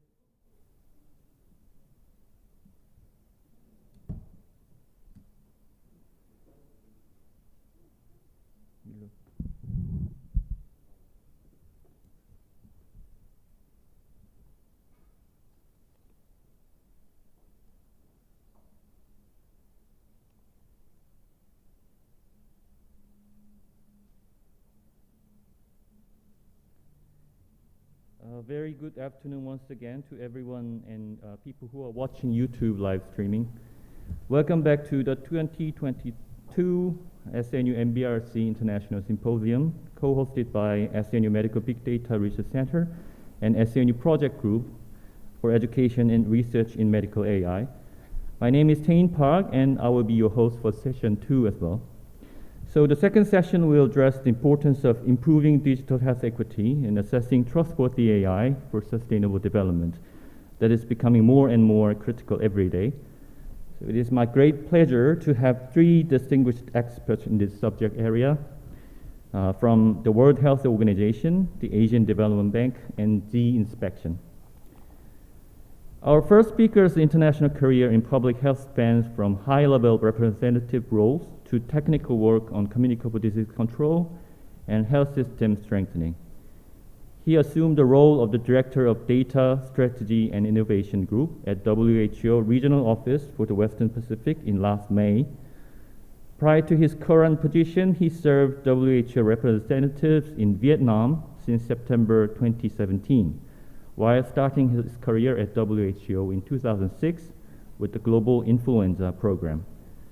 Before joining WHO, he served his home country, the Republic of Korea, as a government official for more than 12 years.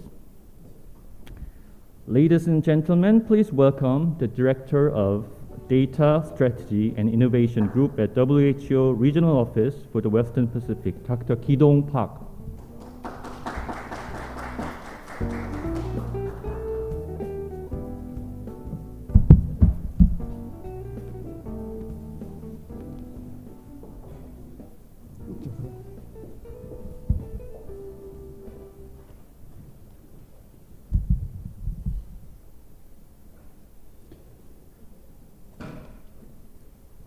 Professor Tae-in Park, thank you for your excellent introduction. And then good afternoon, good evening, good morning. So colleagues and friends who are attending this important international symposium, either in person or virtually. As introduced, my name is Ki-dong Park.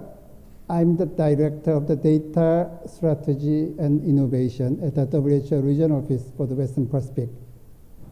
It is an honor for me to speak at today's International Symposium, hosted by my home university. For the next 15 minutes, I will tell you about the WHO's strategy to improve digital health equity. We, WHO, considers the digital transformation of health is a game changer of the future health system. Digital technology represents an essential component on the path to health literacy, sustainable health system, and universal health coverage. As shown in this slide, millions of people ask YouTube every day for advice on their medical journey. Video is a powerful tool to make medical content digestible. At the World Health Summit 2022, held in Berlin last month, the global leaders discussed how to facilitate digital transformation for health while bridging the digital divide and then improving digital health equity. Digital health technology has the potential to both reduce health disparities and exacerbate health disparity. It has shown potential to improve health outcomes, patient safety, and healthcare quality and experience for patients. However, digital health solution may have unintended consequences for social marginalized and then vulnerable population, and may contribute to exacerbate or even create health disparities. I will focus on, my talk will focus on WHO's strategy, on addressing, enforcing, facilitating, harnessing potential positive impact of the digital health while minimizing potential negative impact of the digital health tools. Before going further in depth, let me detour a bit to talk about WHO. In a few numbers, I will introduce WHO. 1948. WHO was established in 1948, a United Nations special agency in health. The objective of the WHO is to achieve highest level of health by all people by promoting health, keeping the world safe, and serving the vulnerables. 194. WHO has universal membership of the 194 member states. 6. WHO is composed of the 6 regional organizations. Republic of Korea is member state of the WHO globally, and then also member state of WHO in the Western Pacific region. 800 plus. WHO's work does not stop at the boundary of the WHO secretariats. We have a mechanism of the WHO Collaborating Center as an important implementing arm of the WHO's secretariat task, WHO's mandates. There are more than 800 active WHO Collaborating Centers globally. Of these, 23 centers are from Republic of Korea. This is the map of the WHO Western Pacific region, which is home of the 1.9 billion people from 37 countries and areas. There is a huge diversity in this region with both large and small population, advanced economy and developing economy, young society and elderly society. This is the organogram of the WHO Secretariat in the Western Pacific region. I'm here, Director of the Data Strategy and Innovation. These are tasks under my responsibility. Today's topic, digital health, lies across the second bullet point, data for decision making, and the fourth bullet point, harnessing innovation to help region prepare for the future. To progress the WHO goal, the attainment of the highest level of health by all people, WHO set ambitious targets to achieve for the period from 2019 to 2023. We call this a triple billion target.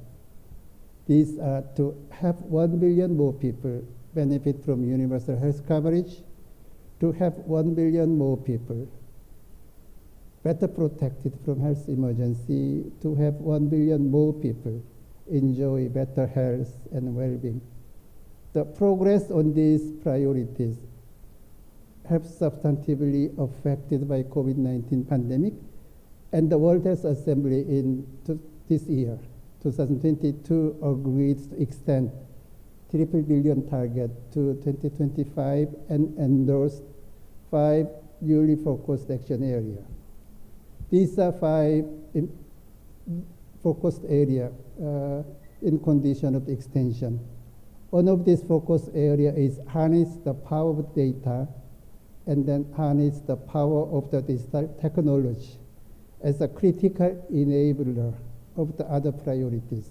It's one of the priority agenda, which is today's theme.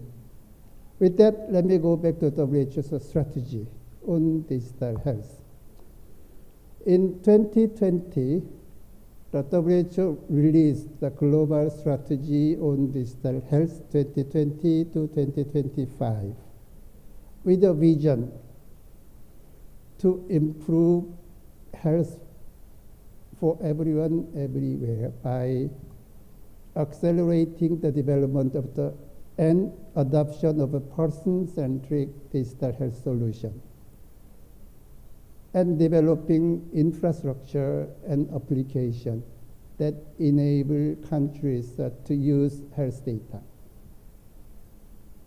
To achieve the vision of the digital health strategy, the global strategy set 4 objectives. 1, promote the transfer of knowledge on digital health. 2nd, advance the implementation of the national digital health strategies. 3, strengthen governance for digital health. 4th, advocate people-centered health system enabled by digital health. WHO's global strategy and vision are broadly aligned with UN Secretary General's Roadmap for Digital Connection, which was launched in June 2020. It shared the concern, it shared the view that digital technology have enormous potential for positive change, but can also reinforce and magnify existing fault lines and worsen economies and then other inequalities. UNSC's roadmap set 8 priorities as the following, which are also relevant to health sector. First, achieving universal connectivity by 2030. Second, promoting digital public goods to create a more equitable world. 3, ensuring digital inclusion for all. 4, ensuring the protection of the human right in digital era. 5, promoting global cooperation on artificial intelligence. 6,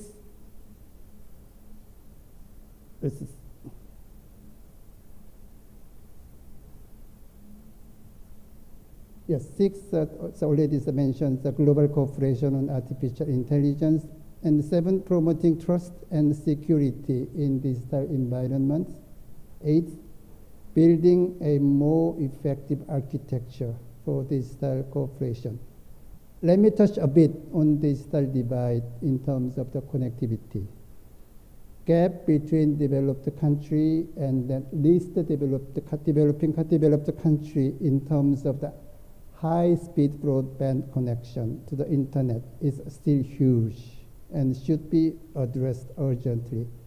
ITU, the International Telecommunication Union, reported that only 19% of the individuals living in the least developed country are using internet, while these numbers go up to 87% in developed country. It means that an estimated 3.6 billion people are left behind in terms of access to the internet. ITU developed a ICT Development Index, IDI, which is a composite index comprising with ICT infrastructure, ICT capability, and then ICT use.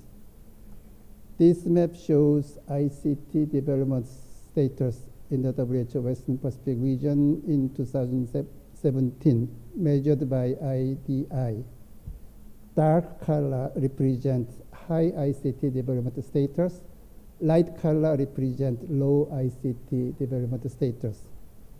Korea ranks number 1 in terms of the ICT score, 8.86, while countries in the Mekong Delta and then Pacific Island countries shows quite low ICT development status.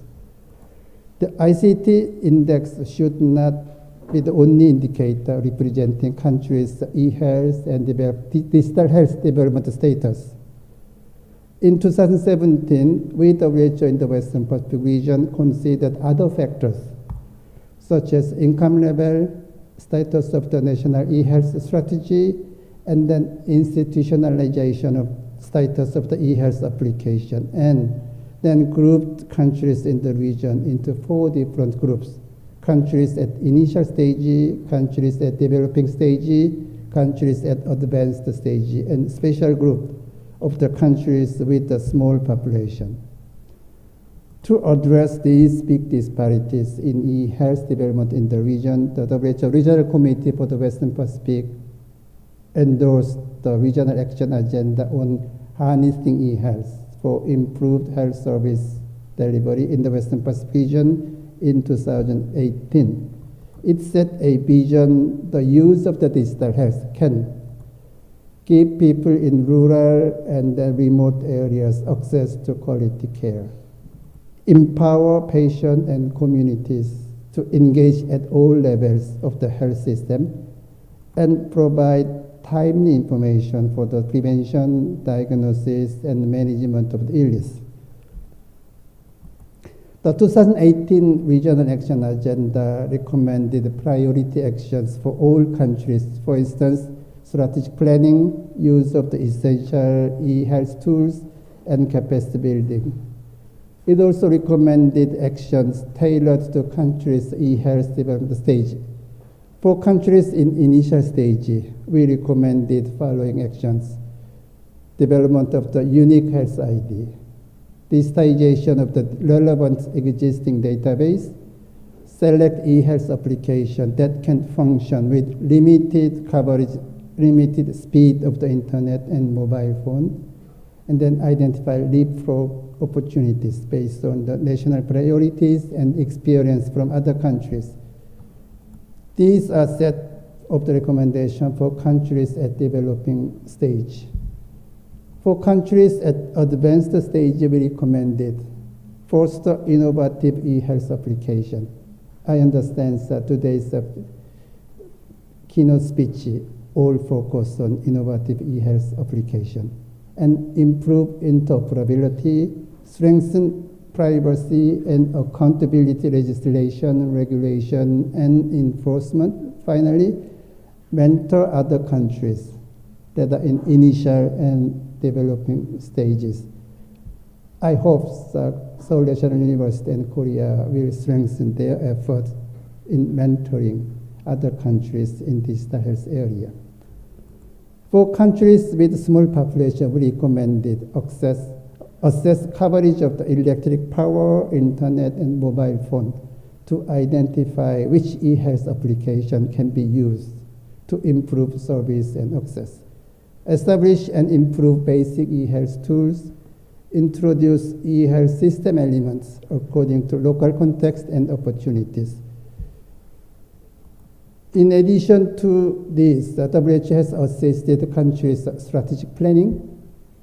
We also provided guidance on emerging essential e-health tools, and then provided the training for capacity building.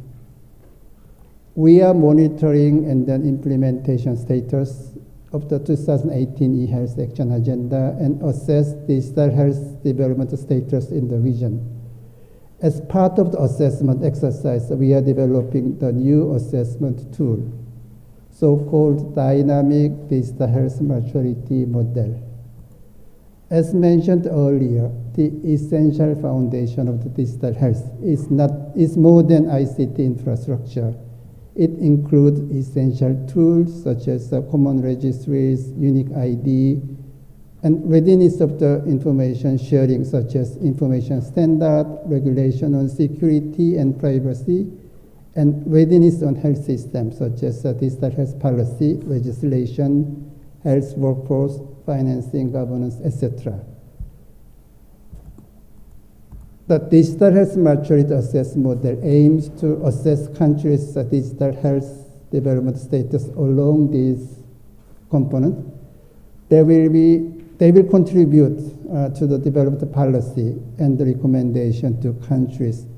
The development of the essential foundation for digital health will contribute to the development and the implementation of digital health tools targeting different beneficiaries such as individuals, family, community, healthcare providers, healthcare organization, and health system. The objective of these digital health tools are to provide quality health services accessible to all people, in particular vulnerable population with affordable cost. countries should develop their digital health service delivery system based on their level of the development of essential digital health foundation. We are currently developing new regional action plan on digital health. It will be a tailored regional action of the global strategy. We would like to expand the scope from e-health to digital health, and then we would reflect the progress of the e-health and digital health in the region, and then backcasting from the future impact of the digitalization of the society and industrial revolution, industrial 4.0. With that, we can provide better support to countries' digital health development and then bridging gaps in digital divide. I'll stop here. Thank you for your attention, and then hope to interactive discussion after our two presentations. Thank you.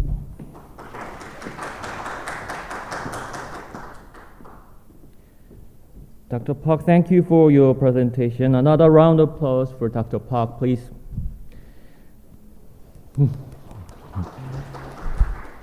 Our next speaker is my good friend who is now online on Zoom from Manila. He is the chief of the health sector group at the Asian Development Bank. In close collaboration with the sector committee, he leads the application of evidence-based and innovative approaches to address priority and emerging health issues in Asia and the Pacific. Prior to his time at ADB, he was a global lead for the World Bank's health societies. In this role, he provided technical and operational guidance to countries, World Bank teams, and the global health community to address public health challenges. Today, he will share his regional perspectives on digital health equity and why it matters to achieving SDG 3 in Asia and the Pacific. Patrick, can you hear me? Can you hear me? Yeah. Did you say yes? Yes, I can hear you. Good. Ladies and gentlemen, Yeah. please welcome the Chief of the Health Sector Group at the Asian Development Bank, Dr. Patrick Osewe.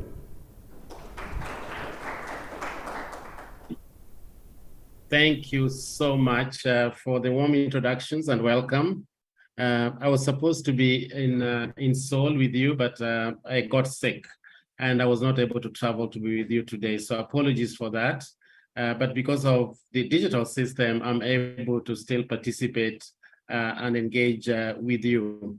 At the Asian Development Bank, which is the largest regional bank, and also the second largest after the World Bank, we are supporting 42 developing member countries. And so we look at health from multiple perspectives. Health from the health perspective, from the education perspective, from the social protection perspective, from the transport perspective, across all sectors, because you need all sectors to work together to be able to achieve universal health coverage. So I'll just go quickly on my presentation and share some thoughts with the audience. So as we look at why is digitization important? Now, let's just take a moment and look at how the Asia and the Pacific are doing towards universal health coverage. I mean, you must be very proud of the way the Korea has been able to achieve UHC in a very short period of time compared to European countries. And so that's what most countries would like to achieve also in the region.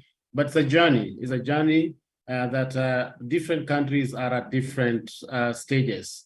So if you look at the global average in terms of universal health coverage service index, and you look at low-income countries, they're still just at 52%. And low to middle-income countries are at about 56%.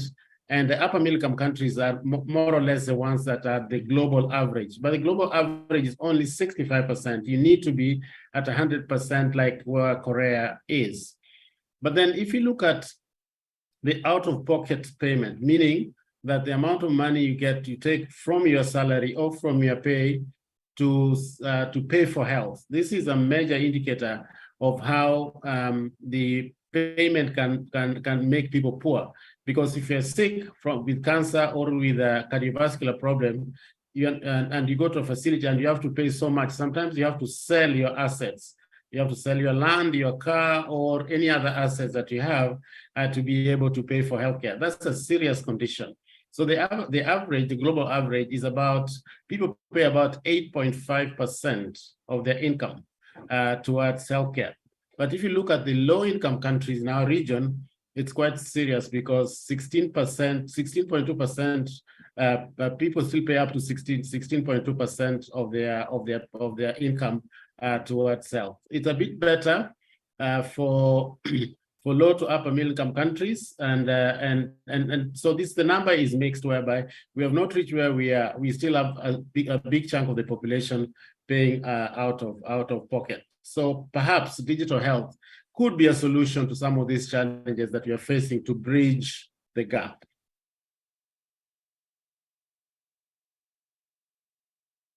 Now, if you look at why should we really care about digital health?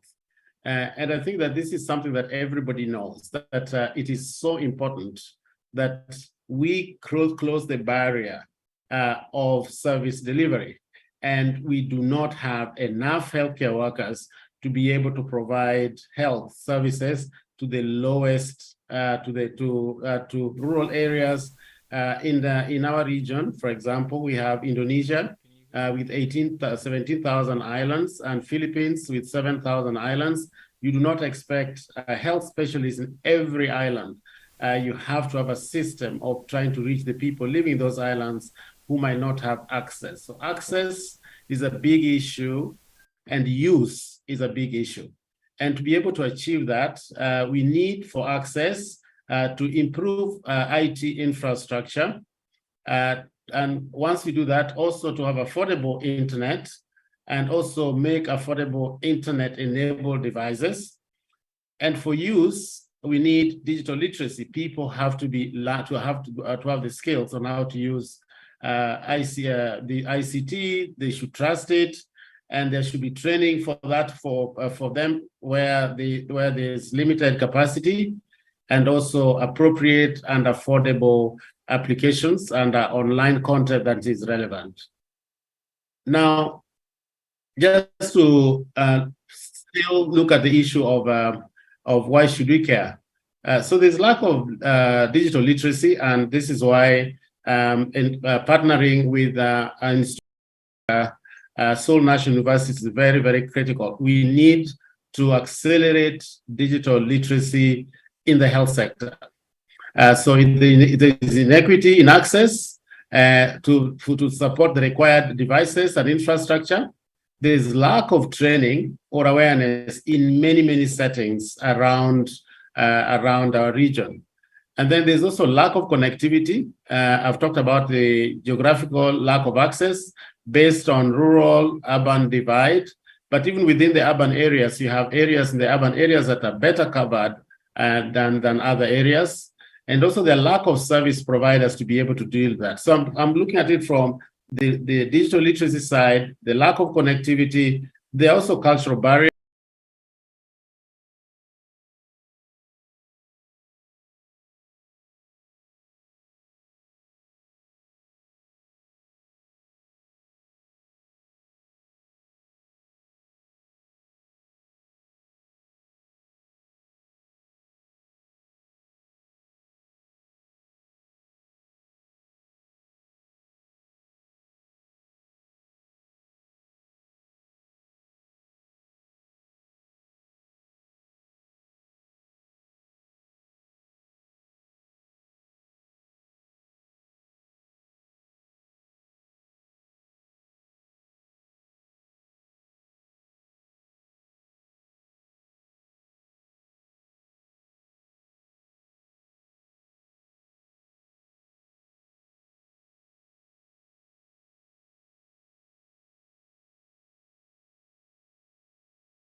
in our region.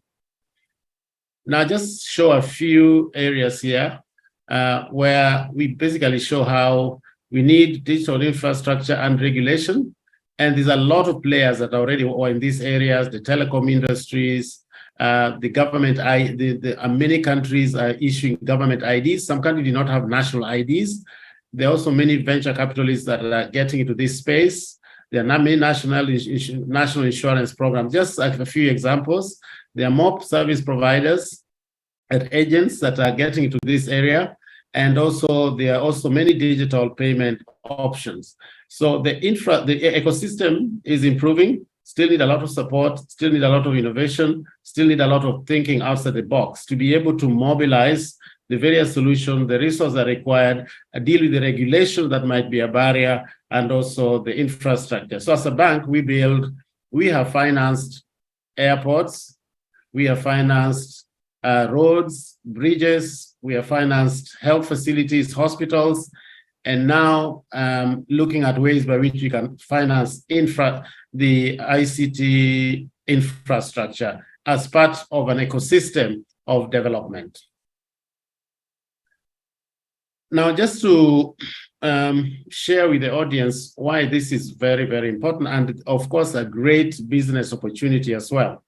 44% of all venture capital investments in the digital health worldwide were in Asia. So you can look at that. Almost half of all the venture capital investment in digital health were in our region. Great opportunity for investment. And the categories that the investment went into were, for example, wellness and disease prevention. This is the value there is improving wellness and prevent disease. I'm every time I go to Korea and I go to a wellness center, I'm just amazed at how the elderly and the population just go for the normal checks to be sure that they're healthy and that they get the right medication on time. So that in itself was a significant investment. So in health governance. Now, if you look at the if you look at automation in health, because we can never produce sufficient numbers of healthcare workers across the system. And I want to emphasize this. We'll never have enough doctors, enough nurses, enough digital health specialists, enough epidemiologists. There'll always a shortage. But if you look at other sectors, for example, in manufacturing, there's a lot of automation because some jobs are routine and did not require a human being. The same applies to accommodation and food services. Now you can book things online, you can book your food online, you can book your accommodation online, you can book your flights online, all automated. You do not need a human being. So in the accommodation and food services, up to 70%, 73% of the services are automated.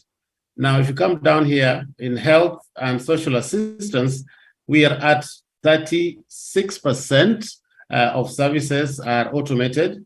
There are certain services that can never be automated because patients always want sometimes a face-to-face with a healthcare provider, with a doctor, with their nurse. But many other functions can be automated. So there's great opportunity. We are only at 36%. We can improve that significantly to over 50% or up to 70% as time goes by and as the digital infrastructure is made available. So great opportunity to innovate and also to improve, to change the health sector and to improve efficiency and safety.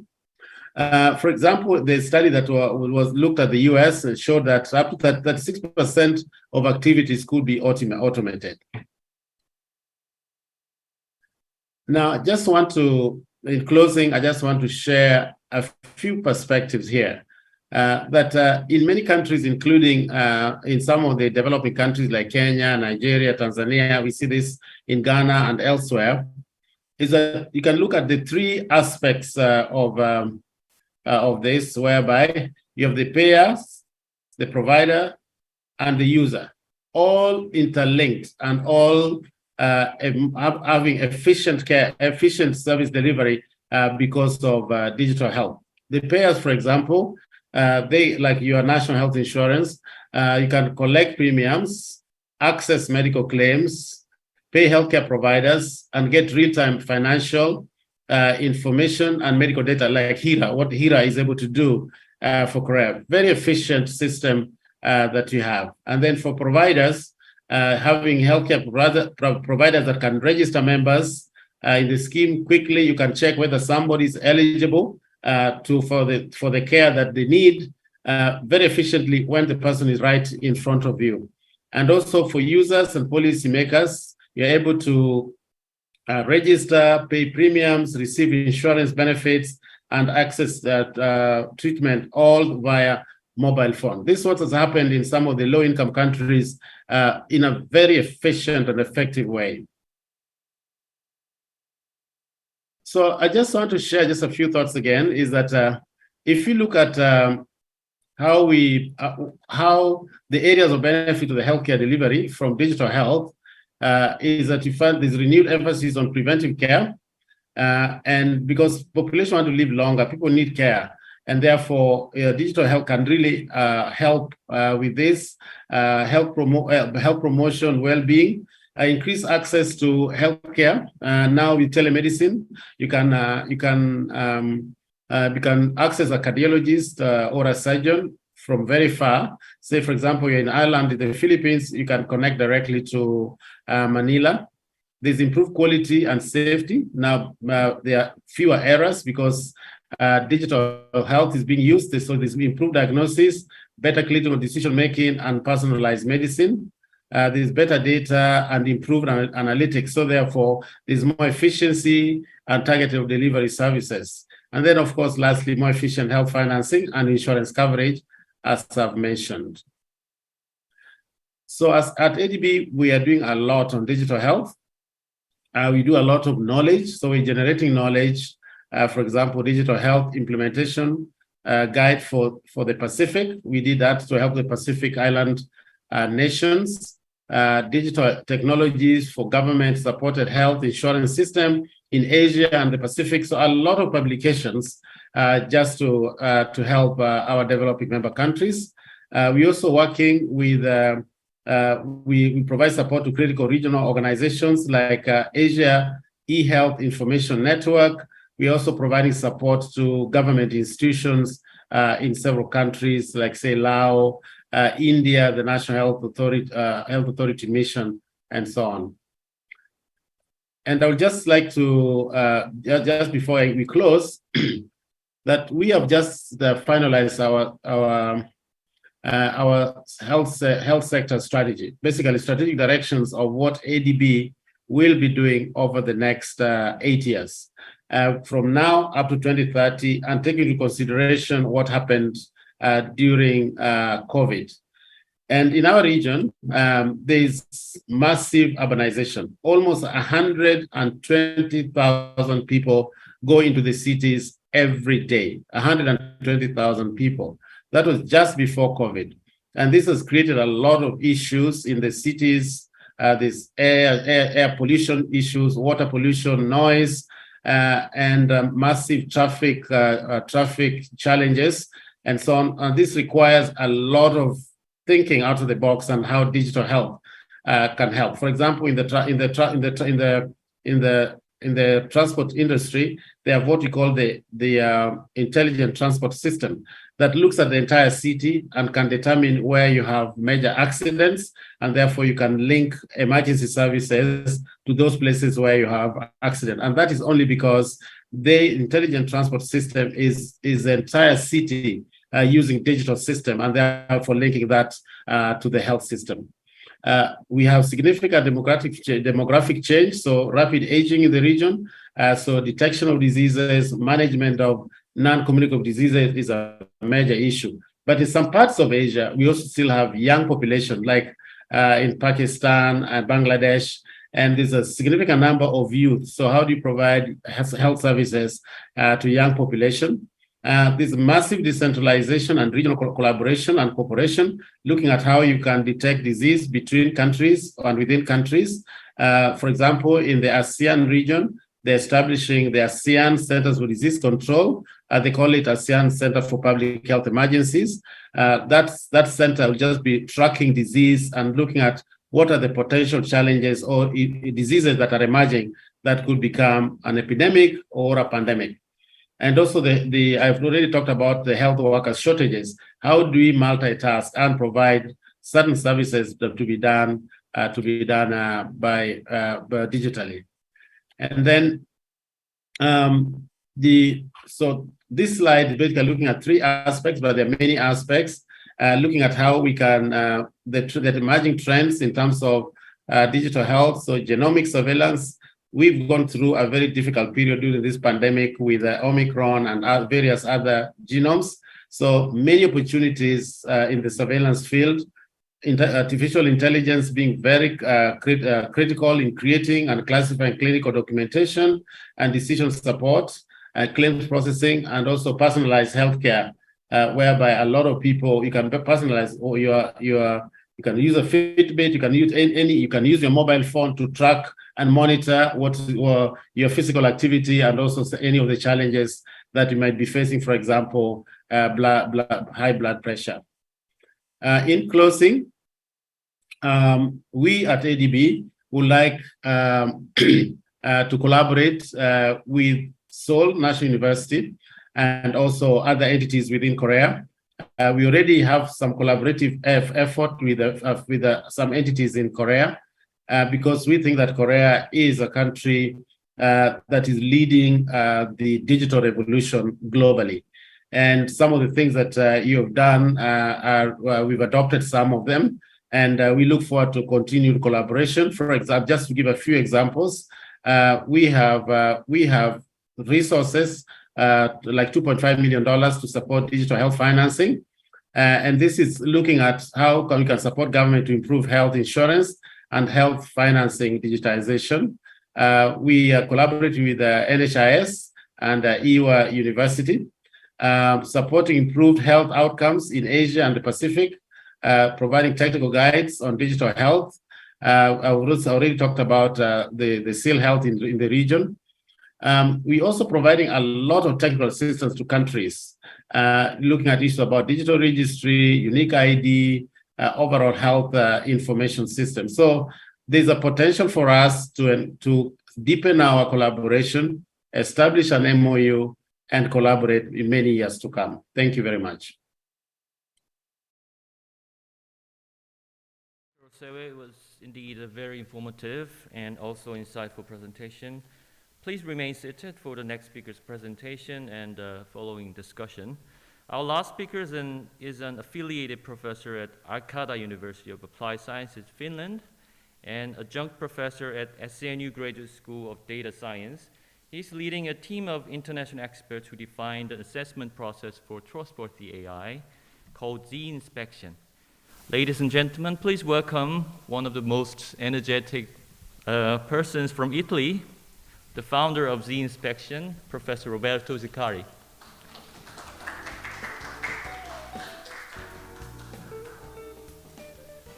So good afternoon, everybody, and thank you for the very kind invitation. My presentation is very practical, so we've been working for the last 4.5 years on a very practical question. Have you seen artificial intelligence is playing a certain key role in the space of digital healthcare? And the question is, are we able to assess if the use of artificial intelligence is beneficial for us?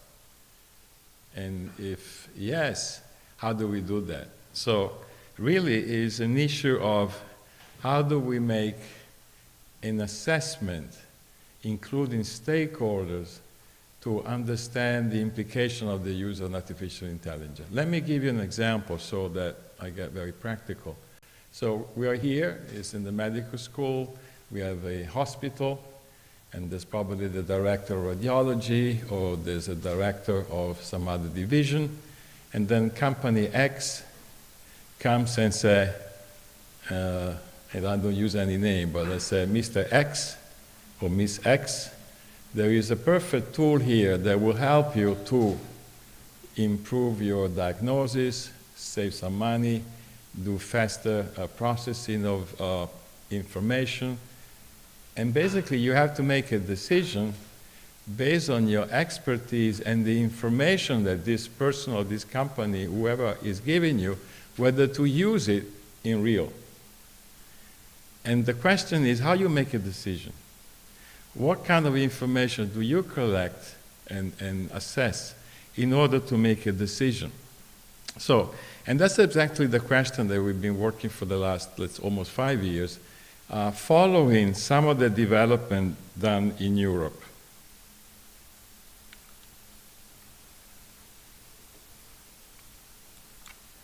Yeah, so, and basically, what I would like to do in this presentation is to give you, first of all, a very quick introduction of the work that is done in the European Commission. So I originally come from Europe, and in Europe there's a lot of work on trying to give guidelines to define what is a good AI. Now, good has really no meaning unless you give a specific definition. There's more. The European Commission is working on AI regulation. It's called AI Act. And likely by end of next year, there will be the first AI law regulating AI.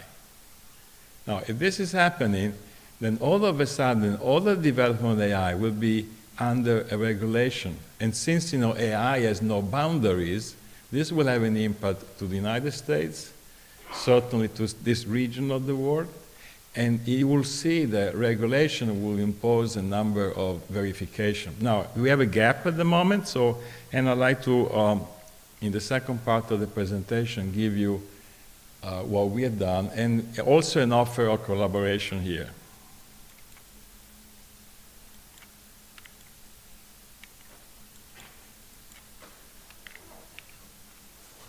Which one is that?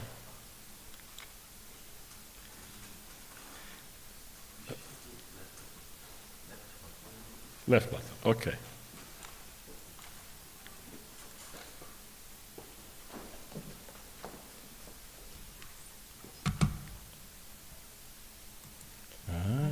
Okay, it's visual, okay. So I don't have to push, I have to see, okay, that's good. So let me give you a very quick introduction to the work that the European Commission has done so far in trying to give you guidelines, not law, for defining what they call trustworthy AI. Now, the interesting thing is that they don't use the word ethical AI, they don't use the word good AI, they even don't use the responsible AI, they use the word trust, which, by the way, was one of the key words of a couple of speakers before me. Now, how you trust something or somebody is a very complicated thing. So the European Commission in April 2019 published a report giving you these guidelines. And basically, trustworthy AI has 3 pillars. The first one, it should be lawful, so respecting existing laws. Now, there is a gap at the moment because there is not a specific law on AI, but there are plenty of laws. In healthcare, you have lots of laws. In financial services, you have a lot of laws. In data protection in Europe, we have a law. So it has to be legally acceptable. Then it should be ethical. Now, the interesting thing about being ethical, somebody has to give some definition of what are the ethical principles and values. You'll see there is some spectrum there. And the third pillar, it should be robust. But not only technically, also from a societal environmental perspective, which basically give you a very broad area. So that's the direction. So the work of the EU starts with the fundamental human rights as the basic. And since we are in Western European democracy, basically that's the foundation. Now, with that said, they derive 4 principles, 4 ethical principles. The first 3, I mean, I'm talking to experts in healthcare here, are respect of human autonomy, prevention of harm, fairness. You know them very well. whether you know them very well on paper, you also know how difficult it is to put them in practice. You know, what is fairness when you really have a case? What does it mean prevention of harm when there's a surgery that goes wrong, although you did all your best? And respect for human autonomy, also, what is the role of a human being? Now, the fourth ethical principle that the European Commission has created is a new English word, it doesn't exist. It's called explicability. It's not explainability, it's called explicability. And this is a new word to give the sense that most of the time when there's an AI system, it could be a device, it could be embedded in your system, if you are asking whoever why this system has predicted such and such, the answer is, I don't know, because it's not transparent. Most of the time, all this very complicated neural network in AI, you cannot explain. And not even the technical people can explain. So this is posing a completely different challenge, because now you have a tool, very powerful, but you don't know exactly how it works. So basically, in order to try to give practitioners like me some more detailed guidelines, they created requirements. Now, already the word requirement sounds very engineering, but we are not in engineering here. We are in a much broader space and have 7 requirements and sub-requirements. I will go only to the requirement. The sub-requirements are the one you see in italics. Human agency and oversight. The interesting thing about this requirement, that the suggestion is also to look at doing a fundamental human rights assessment. I think the speaker before or before was talking about exactly that. In some cases, the use of AI might actually violate fundamental human rights, or might actually do something good. So it's a question now, how do I evaluate the use of an AI system with the angle of fundamental human rights? We have some experience of that. I'll show you maybe afterwards. The second requirement is technical robustness and safety. So here the engineers will feel quite good. And it's basically the requirement to validate if the system is robust internally, but also is safe to external attack. So a system might go wrong for several reasons, because you didn't really think of a case that is very rare, and the car, the self-driving car, does not really understand the obstacle because it was not in its training set, and then it collapsed something. So it's an internal problem. But it could be an external problem where somebody with bad intention is trying to modify the output of the AI for a particular reason, and that's possible. So you're doing defense, so it's like a cybersecurity if you want. The third requirement is privacy and data governance. As you've seen, AI only exists because there's data around, in general, large amount of data. Where does it come, this data? And all kinds of privacy issues. In Europe, at least, we have a law, it's called GDPR, enforcing certain kind of regulation there. But obviously, the AI is doing something with the data. And the fourth requirement is called transparency, and it comes from this new ethical principle, explicability, and it's basically trying to define how do you assess a system, and can you explain, if you cannot explain, can you communicate that there is a listed system, and in some case, can you do traceability, so that in case something goes wrong, you can backtrack on that. Then the fifth requirement is diversity, non-discrimination, and fairness. Now, these are all big terms, so diversity, non-discrimination, and fairness, they are all related to the context. It was very nice to see the first keynote where he had this example of the 3 people trying to watch a game, and depending on your definition of what was equity, equality, or justice, you have a different kind of situation, where the first one, the small guy, couldn't see anything. It was very interesting, although it was equal treatment. So here, engineers will certainly feel very well because they can look at the technical aspect of unfair bias statistically. But unfortunately, we are having a much broader conversation here because bias is not only the statistical bias and the technical level. At the level of application is the bias between human judgment, decision being made with the AI that maybe is biased. And bias is also a concept that goes from philosophy, from fairness. So what is the concept of fairness that you will think is reasonable for this application? As you can see, and also how can you include stakeholders? Then the sixth requirement is called societal and environmental well-being.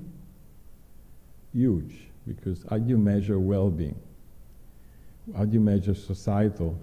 And if you look carefully at the sub-requirement, you have keywords such as society and democracy. They are embedded there, but they're huge, because if AI is used for endangering society or democracy, then you have exactly the opposite result, and having well-being. And the final requirement is called accountability, which is the link to the responsibility and is the link to liability. Finally, you link to the law. If something goes wrong, who's responsible? Can I track the information? If I understand there is an issue like an ethical tension and there's a trade-off to be made, how do I make a trade-off? And if something is harming, can I do a redress? Can I take something away? And if I redress, I might have still done a harm. The best will be to do it before you deploy. So this is basically on paper. And it's supposed to be done in any phase of the life cycle. So when you design, so if you have engineers here or people in your school that are doing AI, one can look at these issues here. But also during prototyping, and when the system is finished, somebody's making a decision, I use it or not, and that could be an assessment. And if already the decision being done is already in use, do I monitor if something goes wrong or not? So it looks quite easy, but in reality, try to use these guidelines in practice.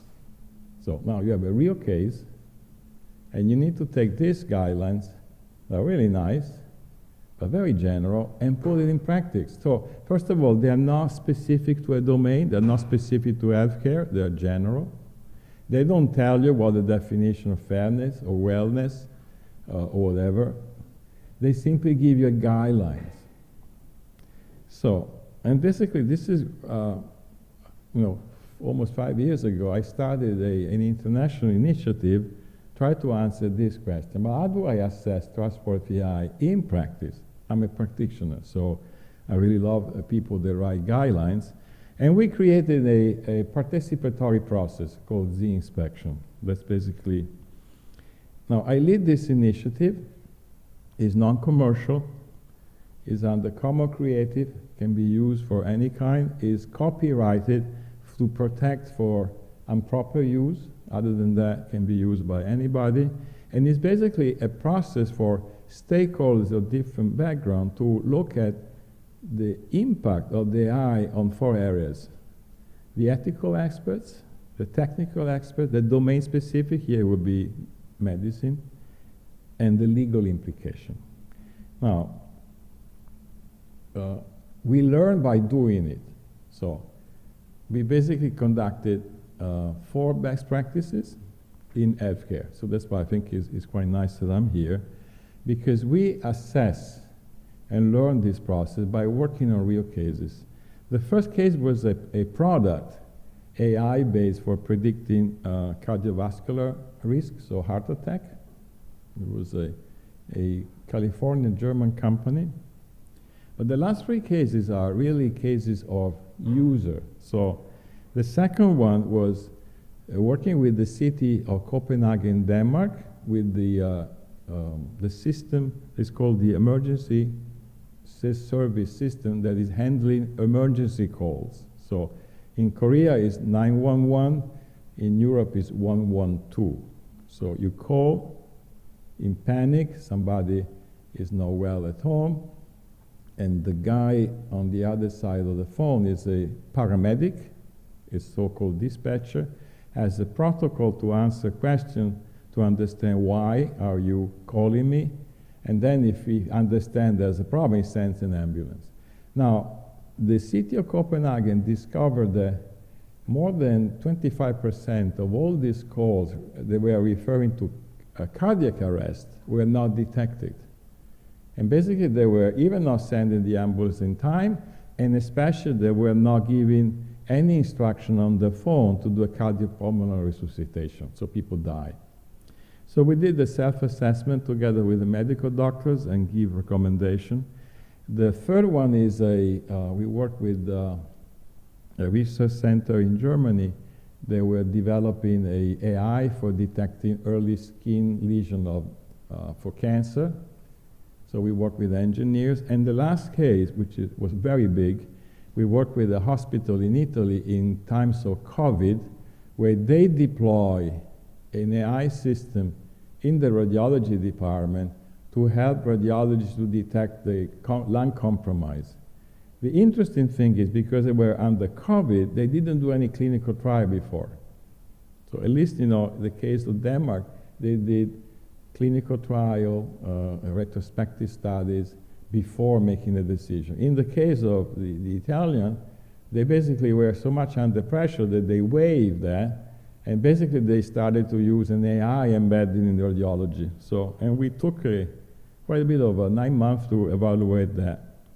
I don't have the time to display the results. You can see the publication, but I can give you very briefly the idea of this assessment process, which I hope we can do here also in Seoul, because that's why I'm here. So that's the reason why I'm here. So we use an holistic approach, so it's not a checklist.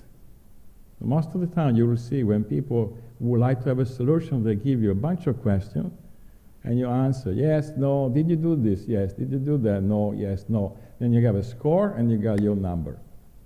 That's not the way it works, because first of all, who is evaluating the answer? And second, the AI is much more complicated than a bunch of questions. So the idea is to create a team of interdisciplinary experts that work together in order to assess the implication of this use. This could be done in design phase, it could be done in development, it could be done when the system is already deployed, or it could be done in monitoring when it's already in use. And it's very, it's time-consuming, but it's really involving stakeholders. Who are the stakeholders? Well, the owner of the case, the medical doctor, for example, the technological people, but it could be patient representative, it could be many more. And we use what we call socio-technical scenario, where we sit together, or recently with Zoom, using Google Docs, and use socio-technical scenario to understand why this system was developed in this way. What is the aim? Who are the actors? What kind of expectation and decision you make now that you have an AI system? Before you have no AI, you will still make decisions. Now, all of a sudden, this AI is part of the process. What are the processes you use, and the context, and the technology? What kind of AI are you using? In some cases, we also use a fundamental human rights assessment. Why? Because some AI system might be very critical. For example, if it's used by the government. Case in point, in the Netherlands, 2 years ago, the government, that was early adopter, used an AI system for helping a division that was detecting social fraud. So in the Netherlands, if you have a family with small kids and your income is low, you could get money from the government. But unfortunately, as every other place, some people cheat. So they apply this AI to speed up the processes. Unfortunately, this AI system was trained in a way that it was biased. And since, you might have a classification of who are the people that normally cheat, this system was discriminating. big scandal is the government. It's not a private company. The government has to excuse, and the press was all against it. The political party was so involved. At the end, they basically suggested to do a fundamental human rights assessment as part of using AI in the government. And they have a tool called Fundamental Human Rights Assessment that we also use, and they cluster in fundamental human rights, personal freedom-related equality and procedure. Now, you don't have to do that, but every time somebody comes with an AI system and he says, this system is very accurate, it will help you this, it will do that, this is a claim.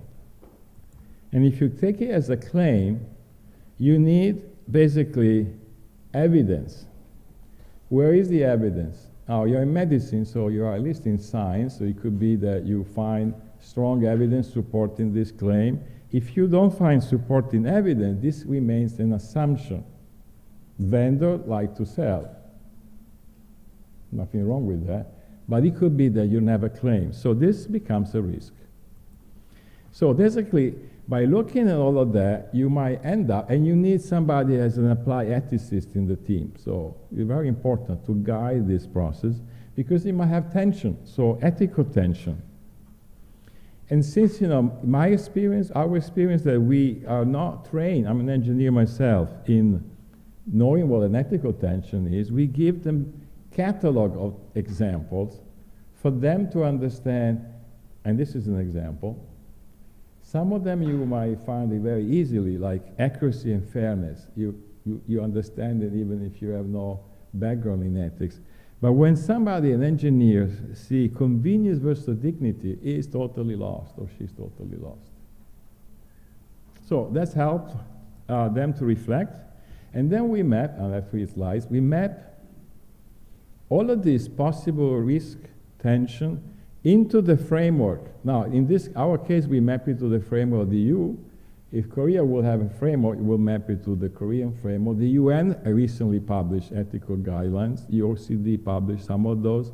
Depending on whatever, you then map it and say, okay, in the area of accountability, you're a weakness, you need to be solved. Or in the area of fairness, you have a problem. And you can score them. And basically, you give recommendations. So we are not a certified body, so we don't give any stamp. We're not saying you're good, you're bad. We're simply helping stakeholders to basically make a better decision, to use it, or if there are some risk, maybe to do some remedies, or if we figure it out there is really some harm, to redress. Just to information, we are working recently on a project that is not in healthcare, it's with the Minister of Interior in the Netherlands and the province of Friesland, and we are working on assessing the use of AI of that region for agriculture. And I don't have the time to explain you, but this is really highly challenging because the European Commission wants to reduce the number of nitrogen, so pollution in the soil, and this AI is supposed to monitor the level of unwanted grass species in the soil. But the key question is, what do you do with this measurement? Because the government, independent from the AI, has decided to target farmers in the Netherlands and reduce their work. The result was farmers went on strike, and there's a social unrest. So now you can start thinking, is this AI useful for improving biodiversity, or is it used for enforcing a policy that is actually making social unstress? So basically, these are some of the questions we are having. We have a website, which is that one, and I'm teaching together with my colleague Jin Kim a series of lecture at the Graduate School of Data Science. So it's also available for everybody, and that's the link here. Thank you. That's all on my presentation.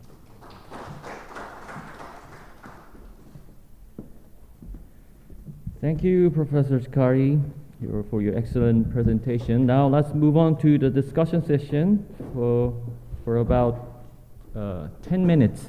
We have very limited time.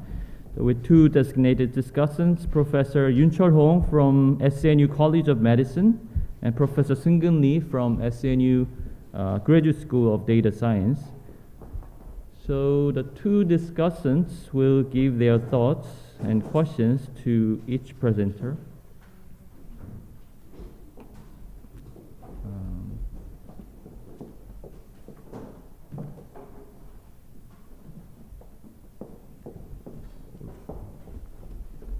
Okay.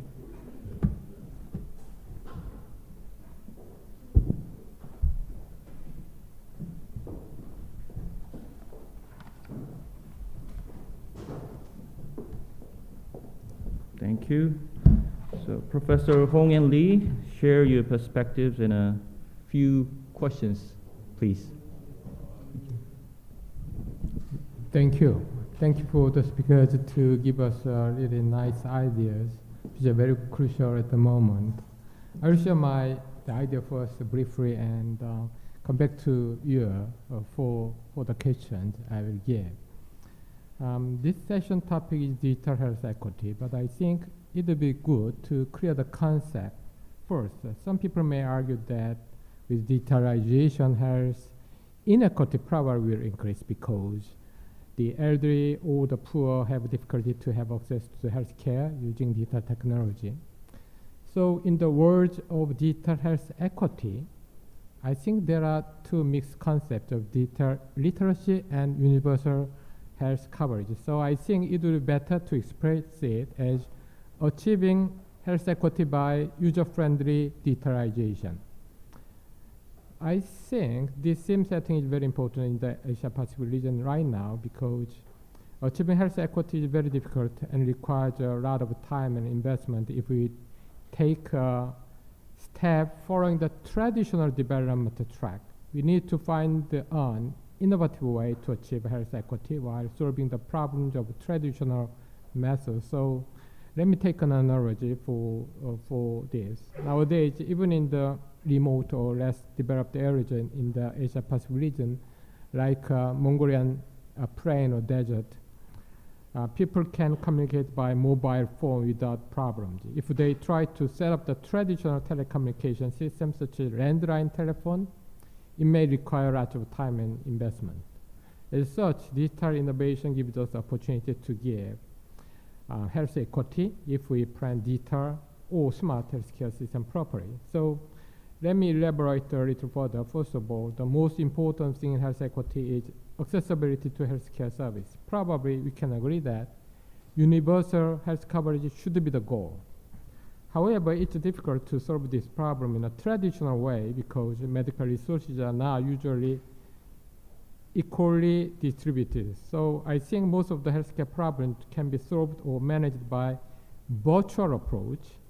So if only some of them are solved through direct medical services, digital technology enables us not only solve the problem of accessibility, but also the efficiency issue can be greatly improved. So for this, traditional healthcare delivery system must be supported by smart health networking system using digital technology. In addition, there are various payment and compensation systems ranging from market system to socialistic system in the region. These payment or compensation systems should be made based on the health outcomes of the population rather than which services are provided. We call that fee-for-service. Because this outcome-based or value-based system requires lots of information and indicators, it must use digital technology. So digital technology can improve health equity and also quality of the health service. That is the primary purpose of a healthcare system. I think healthcare service also needs to be changed from hospital-centered to people-centered service. In order to efficiently provide people-centered healthcare service in the local community, it's very necessary to create a smart healthcare system by digitalized health information. Community healthcare equipped with digital technology will realize people-centered healthcare by seamlessly networking various resources from home or community to hospitals. So now I would like to give a question to Dr. Ki Dong Bak. I think you stressed the importance of radical health system transformation and said data and digital technology are enablers for the change. But I may be wrong, but I understand WHO favored traditional approach to build health facilities or infrastructure in developing countries, such as building health centers or water and sanitation facilities to improve health for everyone. That is a traditional approach, I understand. So can I ask whether WHO shifted its focus on policy from traditional approach to digital transformation approach? Or if you think WHO has a strategy to strengthen traditional approach to ensure universal health coverage by adopting digital technology, what would be the practical approach for this? So that is my first question. And you compared the highly digitalized developed countries and also very low digitalized countries. So if there is a role of the highly digitalized countries to support the developing countries to have digital health, to narrow the gap between the countries, what would be the role of WHO? And I will give another question to you, and you replied on it. To Patrick Osewi, your presentation is so nice, even though there is just some technical difficulties to listen and during the talk. I understand that to promote health by adopting digital technology, we may need to change payment or compensation system based on service provision to value or health outcome-based system. So do you have any idea how to facilitate the change by using technology? So that is my second question. And the third question to Roberto Giccari. Your talk is very interesting, even though I couldn't have full understanding what you mean in the presentation, but it very much refreshing me. So you explained the guidelines and principles to assess trustworthiness when you use digital technology. But I think what is most important when using digital technology is information errors or security and privacy issues. Actually, I'd like to raise practical issues in Korea because the main argument of the Korean Medical Association to oppose introduction of telemedicine is actually the trust issue, trustworthiness issue in the system. So they said we cannot believe the telemedicine, whether it actually improved the health of the people. So would you elaborate your idea how to tackle the trust issue in your world? So that is my question to you.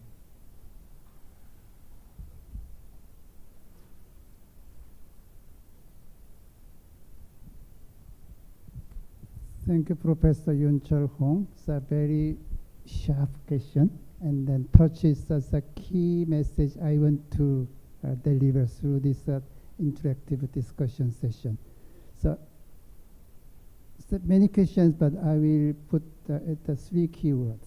First, digitalization of the society is the future change which we cannot avoid. And then health sector cannot be exception of the digitalization of the digitalization future. That's why we consider digitalization is a game changer in the future of the health system. Second, when you reflect my presentation slide, WHO always put people-centered health system, people at the center. We don't put digital solution at the center. And we want to use digital health solution toward the direction to address current existing health inequity, health disparity.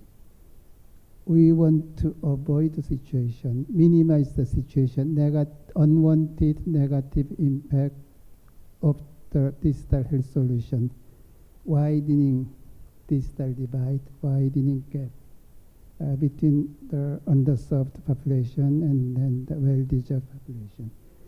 Professor Yun Chan, you raised many very important examples, situation in Mongolia.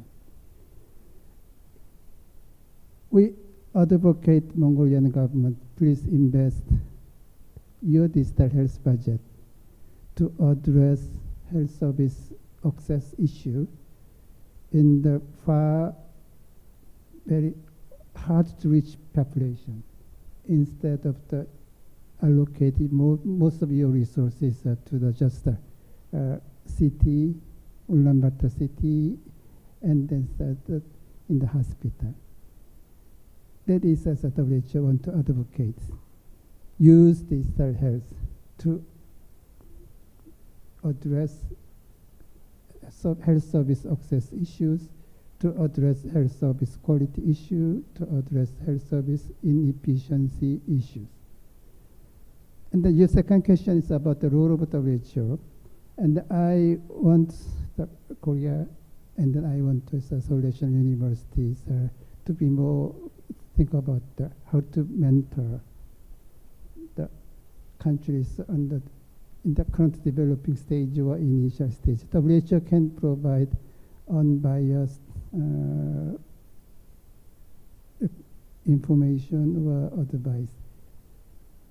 Again, we will not put solution at the center. We will put that country's health service access issue, that country's quality and efficiency issue, and then discuss with you what solution can address the health service issues in that country, and what kind of the existing experience and knowledge that Korea has can help you. Maybe it's that solution might be not the cutting-edge solution. Maybe it's a solution might be your current topic of research interest. But please go back to 10 years ago, 20 years or 30 years ago, so when Korea was struggling to overcome initial challenges of the e-health and then digital health. If you can synthesize that lesson experience and then draw the lessons, that will really help countries at the initial stage, countries at developing stage. First thing is that to reduce their trial and error time. In this, I think that WHO can play a role, bridging developed country like Korea and then developing country like in some country in Mekong or some country in the Pacific Island setting. Did I respond to all of your questions, or did I miss one another one? So if you add to what is the specific role of Korea to support the other countries, would you please give your ideas?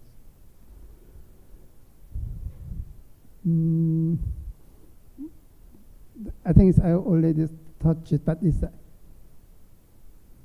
please synthesize lessons of the Korea's digitalization, e-health developments, digital health developments for last 30 years, 20 years, and then provide recommendation to the developing country. We made mistake like this, but you can minimize mistake to avoid something Korea did mistake. And that you can also be a mentor of the digital health strategy, policy developers and researchers in developing country to find the solution together. I think I can say these two things. And do not put selling your high-tech products to developing country. It can come later, but don't put this at the front line. I hope I answered most of your questions. Thank you very much. Patrick Wasewi. Was mine, right? Yes, and I think that your question was how do you use digitization to improve health outcome. And from ADB's perspective, we are supporting countries to accelerate progress towards universal health coverage. It took Japan 70 years to achieve UHC, and Korea was able to do it in 2 years, because by the time that the Korea was doing it, you learned a lot from Europe, you learned a lot from Japan, and you learned a lot from other countries. And now, collaborating with Korea and others, we are trying to support countries to achieve UHC within a shorter time than that. And to be able to do that, we are focusing on the three aspects of UHC. So access is still a major challenge. And to achieve access, we are financing countries to expand their primary care. And there are 4 things that we need at the primary care facility to be able to improve access. First, the facilities have to be the state-of-the-art facilities. So we are financing either construction of new facilities or upgrading of existing facilities, and upgrading the human resources at that level, or increasing the number of human resources, or using digital health to overcome the barriers of human resources, as I indicated in my presentation, so that if, for instance, what is required is a radiologist or a cardiologist, we can link that those services to where the big medical centers, big medical centers. And lastly, the 4th thing at that level is equipment. Equipment is extremely important, so that you're able to make diagnosis quickly. So then the second level is we are supporting improvement of quality and looking at how the health decisions can be made quickly and also accurately. So digital health plays a very central role in that, and in a very efficient way. And then the last part is for improving financial protection. For those who, for the formal sector, it's very easy to collect premiums from them and to pay to the funder, to the National Health Insurance Fund, for instance. For the informal sector and most of Asia, some countries up to 70% of the people are in the informal sector, but they want to have health insurance. They want to have coverage, and so how to use digital health to ensure that the informal sector is covered through collection of premium, payment of premium, and also getting healthcare providers through online consultation is very critical. So we are looking at the 3 aspects, and also with a very strong emphasis on primary care quality. And like in India, the government of Prime Minister Modi made a commitment to cover 100 million households with insurance in 3 years, and he actually succeeded. Thank you.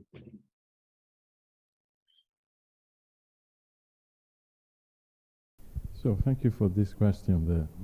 So the question was very specific. You were even mentioning a debate in here about the use of telemedicine and the lack of trust. Now, well, trust is something that has been, is around because we are human beings, and there's a lot of theory. So the work that we have been doing has followed what the European Commission has focused on AI. So as a component in processes or in decision. So if, for example, in telemedicine, you have a use of AI, this will fit very well. Obviously, there's plenty of work on technological assessment in general, but I'd like to give you the specific, why the EU is so concerned about AI and is not like every other technology. I think the key is not really data privacy or it's more about the difficulty to explain. That's the key, this non-transparent way. So this is the very first time you have a tool that you cannot explain. You are a medical doctor, so you have lots of tools and devices and helps you, but you can understand, or at least ask a technical person to have an explanation, so you can understand the output.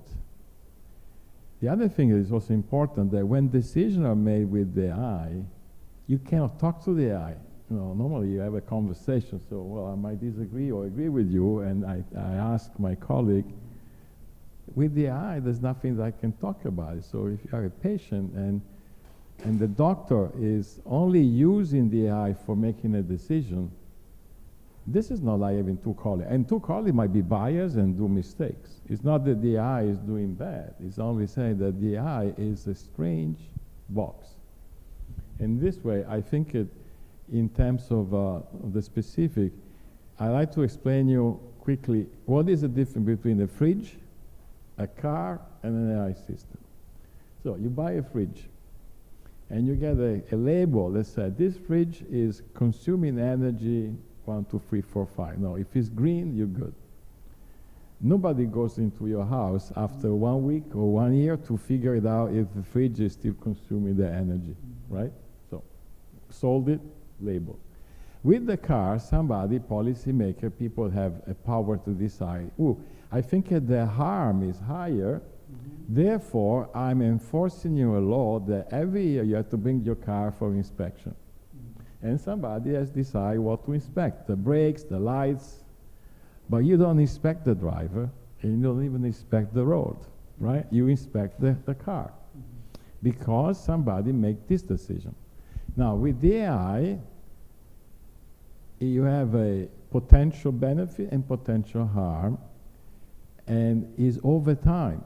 It's not like the fridge, and it's not only the car with the brakes, it's many more things you can do with the car. So it's somehow a political and legislative decision what to verify. Now, our process is basically helping stakeholders to talk about it. The regulation that the European Commission is coming is a risk-based pyramid.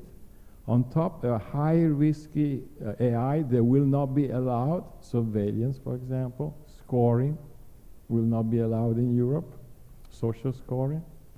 And then in the second category, you have all the AI systems that have a direct impact on human beings. I think healthcare fits quite well this area. And there will be a lot of regulation before putting it on the market. So there will be conformity assessment. But this will not tell you anything about liability. So if something goes wrong, this law will not tell you who's responsible. So it's again, the high-risk pyramid, unfortunately, is static, but the AI is learning over time, and maybe they will come up with the amendment of the law that every year you have to revise this AI over time. So I know that it doesn't answer exactly the answer on the telemedicine, but obviously stakeholder participation is a key. It also is a political decision. Do I involve certain kind of stakeholders or not? That's already a big decision. This is a very important argument, but when we see the patient, we really want to explain what is the conclusion we reached in the understanding of the process. So diagnosis or pathogenesis, everything we should understand, we should explain to the patient. But as you said, AI is a kind of black box. We don't know the process. How can we trust the result of the AI as an expert, as a doctor, to see the patient?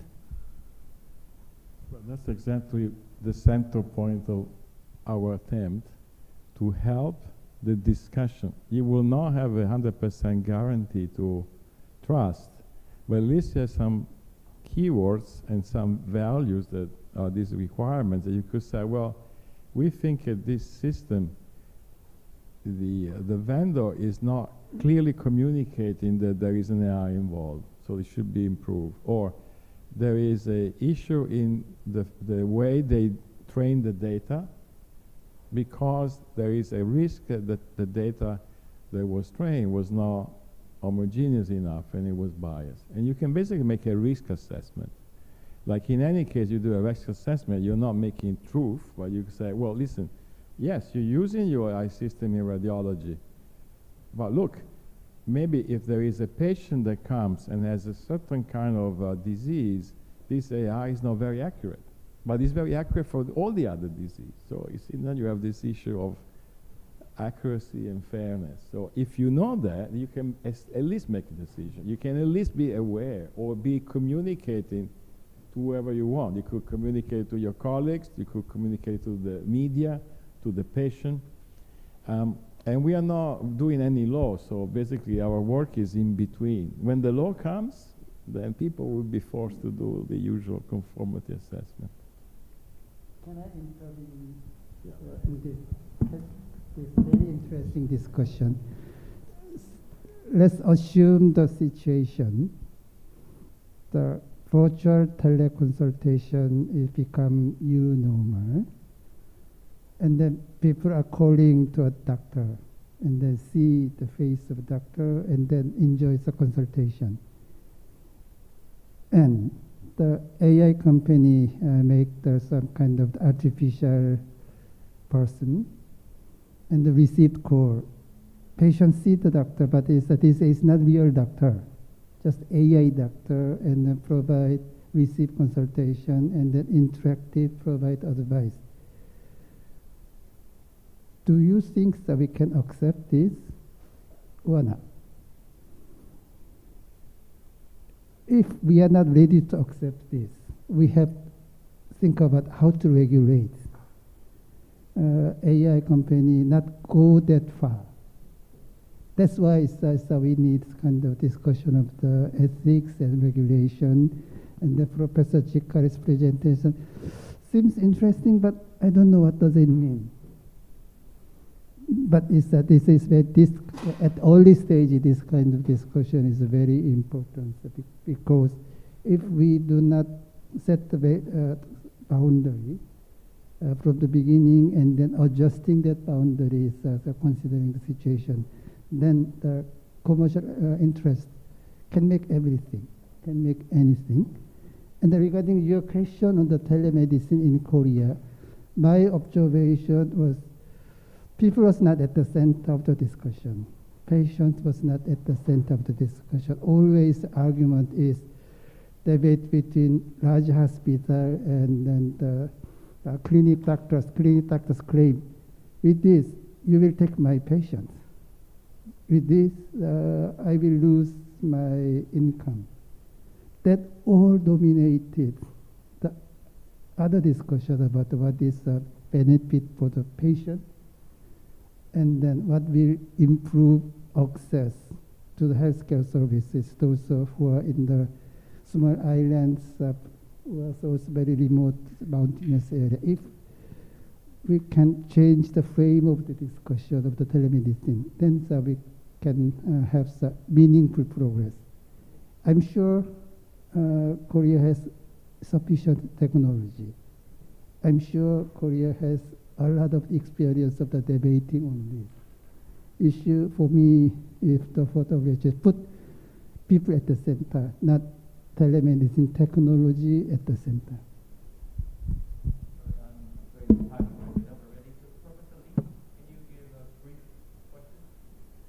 Yeah. So I think already time is quite delayed. So I just have a very simple and one question for all the speakers. And as you know, here is the university, so I think students in medicine or engineering and social science and also data science where I've come from can attending and watching this talk. So many of them are probably interested in this topic and also want to participate in data health equity and trustworthy AI. Do you have any advice or suggestions for students? So like what kind of thing they need to learn during the school, and also how they can participate in this area? Yeah, all the speakers. Oh, thank you for the question. So, I'm an engineer myself. So, as an engineer, I follow the usual engineer studies and career. And in my engineer study, I never had any encounter with ethics. I never had any questions such as what is a social or responsibility when you do something. There was a lot of math, and I was very focused on passing exams and do my career. I think it's changing now, slowly, but basically we have silos. So we have the law school, so legal scholar, they are by themselves. The engineers by themselves. Within the engineers now you have the AI people that are by themselves. Then I'm sure there are plenty of silos, so areas where they stay by themselves, and there's very little interdisciplinary work and a curricula. For example, now in the data science, graduate school data science, I am teaching together with a colleague in law something that normally engineers never heard about it. And when you have some students that have different background, they have some students with different background, it's much easier. If you put 3 engineers together, it's hard. That's why we need to give them example, like what is the fundamental human rights, what is an ethical tension, because we never learn it. But in life, we know exactly what it means, because fairness in life, exactly does not really exist, always. And sometimes, I really love this presentation of the first keynote with this equity, equality, and justice. But if you forget about the name and you see the people on there, that was really nice, because then you see immediately there is an impact. So I would encourage interdisciplinary studies. So, for example, the School of Medicine with the engineers, and there's a great opportunity to do something that students are also equipped with some I won't even say knowledge, but with the awareness that what we do has an impact. Whoever we do in words, in software, in hardware, in medicine, we have a responsibility. So, and if we can do our best to do good, we are actually, the school is really to teach young students, a future career. And maybe one day somebody will send you an email and say, thank you for this. I really appreciate it, and that's the best thing that can happen.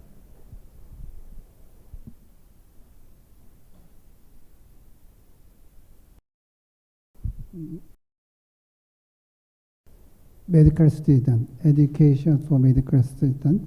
So WHO and then UN encourage the training and including digitalization and digital health, not only in the university level curriculum, but also in-service training after we produce doctors and nurses. My personal view and then personal recommendation, we should keep human being and then patient at the center of the discussion. And then the digitalization, the big mega trend of the society, mega trend of the future, and then bring this, how this will affect my future daily life as a clinician, what is, or public health doctors like me, and then what should we think about, positive impact, negative impact of the inviting digitalization, digital technology in medical science and then health science. I think that should be the key of the undergraduate medical student education. After that, some of them maybe want to take course of the expertise of medical informatics or AI expert, then they can go further in depth. For medical students, principle, ethical consideration, linking the big change, big trend of the society, and then core of the medical science, which is also linked to humanity and human life. That is my thinking. Thank you. Dr. Patrick Oswald, can you also add about to this question? Yes. Yeah, I think that this is a very important question, and Roberto also highlighted the multi-team approach to solving problems. I think that if you look at so in the last century, health was mostly infectious diseases. In the later part of the century and in this century, there are more and more chronic illnesses that is becoming a big challenge. And so for infectious diseases, you have almost a one-time or a two-time engagement with your doctor. You go to a health facility, you have a bacterial infection, you're given antibiotics, and then you might never go back to the doctor again, or you might just go for a checkup that everything has been treated. For chronic illnesses, for example, cardiovascular problem, you have high blood pressure or you have diabetes, it is a relationship that is lifelong. You constantly go to the clinic. Anytime you have problems with hypertension or diabetes or a cancer, you always go back to the clinic. So you have a relationship with the clinic and with your doctor for many years, which makes it extremely expensive. And that's why countries that have elderly population like Korea, Japan, China, are really struggling with how they will finance health in the year 2050, for example. And so this requires that engineers, data scientists, medical people, and also social scientists get together to say, how do you use digital health to overcome some of these barriers and also to lower the cost? And like I mentioned in my presentation, the health sector is growing very rapidly and significant investment will be required, but also great business opportunity. Many countries, health is up to 10% of the economy. In some countries, up to 14% or 15% of the economy at this stage. So as group population grows older, it will become even a bigger part of the economy. So there's great business opportunities, a great potential, but there's also great innovation to ensure that we deal with this big health crisis, the chronic illness crisis that is facing us that requires significant innovation. Innovation cannot be done by one discipline.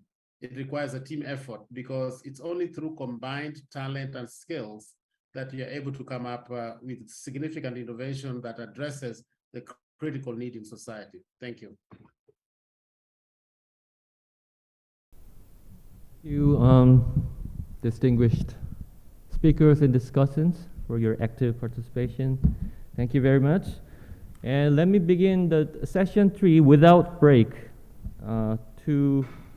It's time to start our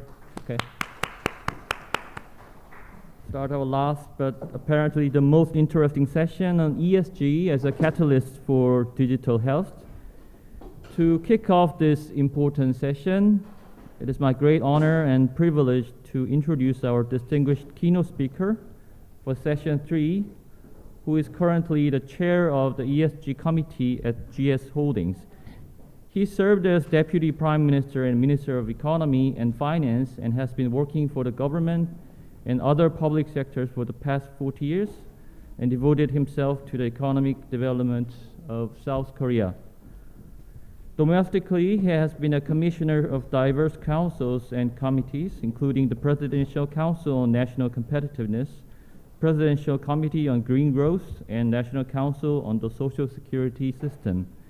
Internationally, he has participated in the global policy coordination as G20 finance minister and actively engaged himself in development and cooperation as commissioner of the Knowledge Advisory Committee of the World Bank. Ladies and gentlemen, please welcome the chair of the ESG committee at GS Holdings and former Deputy Prime Minister and Minister of Economy and Finance, Dr. Oh Seok-hyun.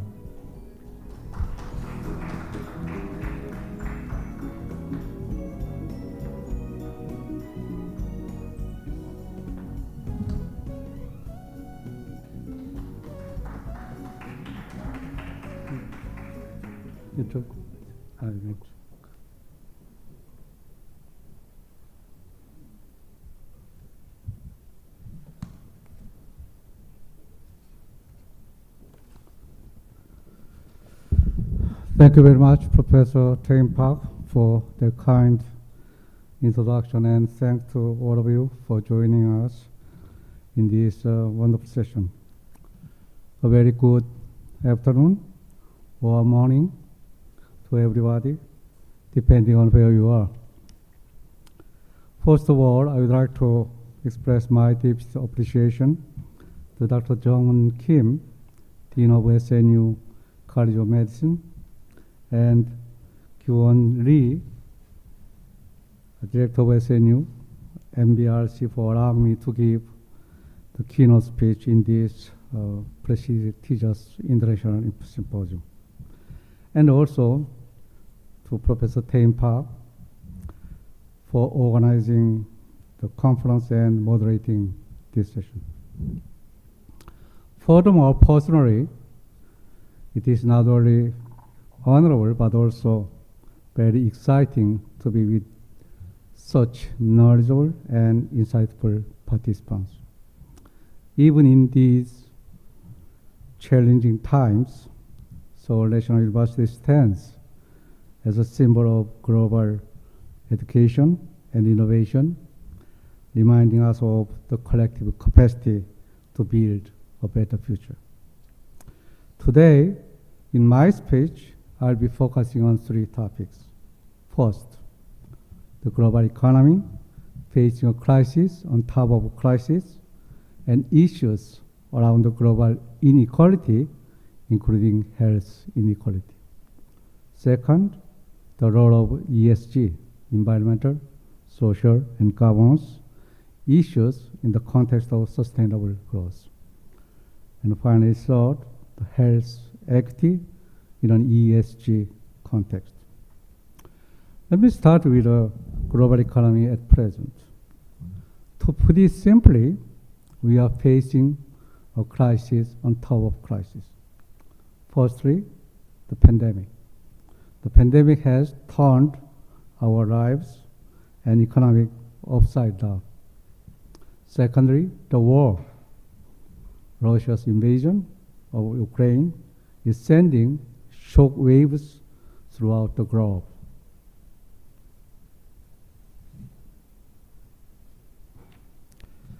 And for the first time in many years, inflation has become a clear and immediate danger for many countries.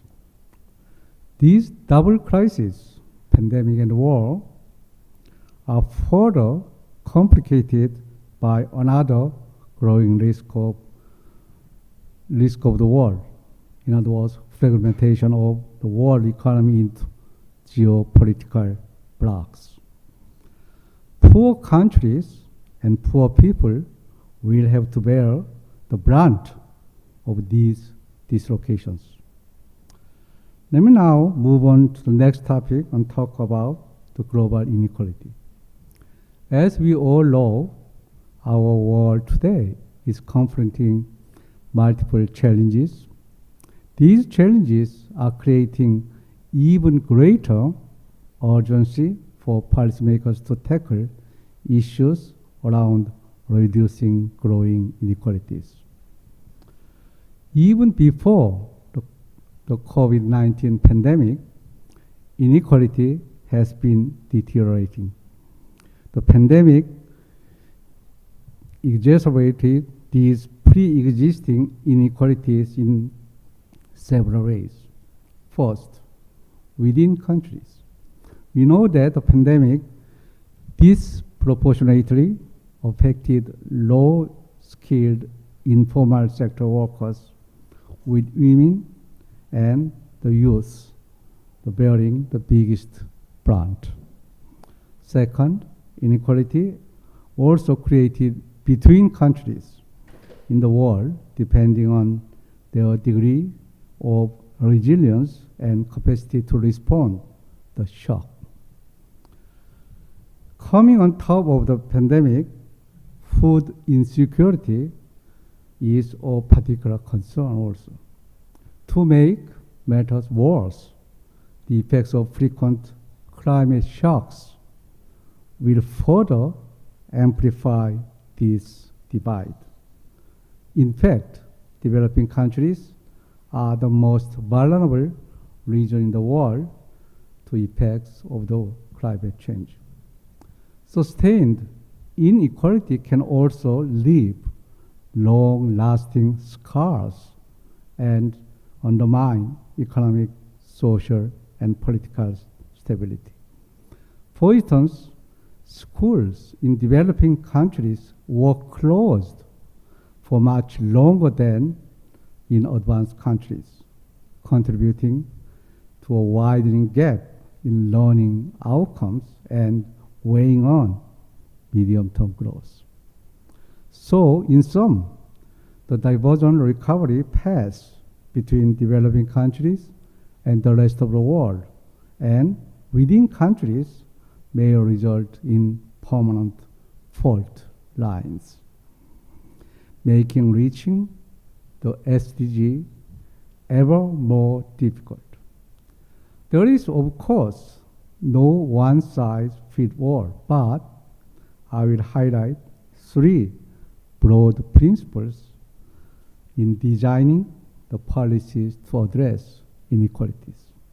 First, in the current difficult environment, we must ensure continued support for the most vulnerable.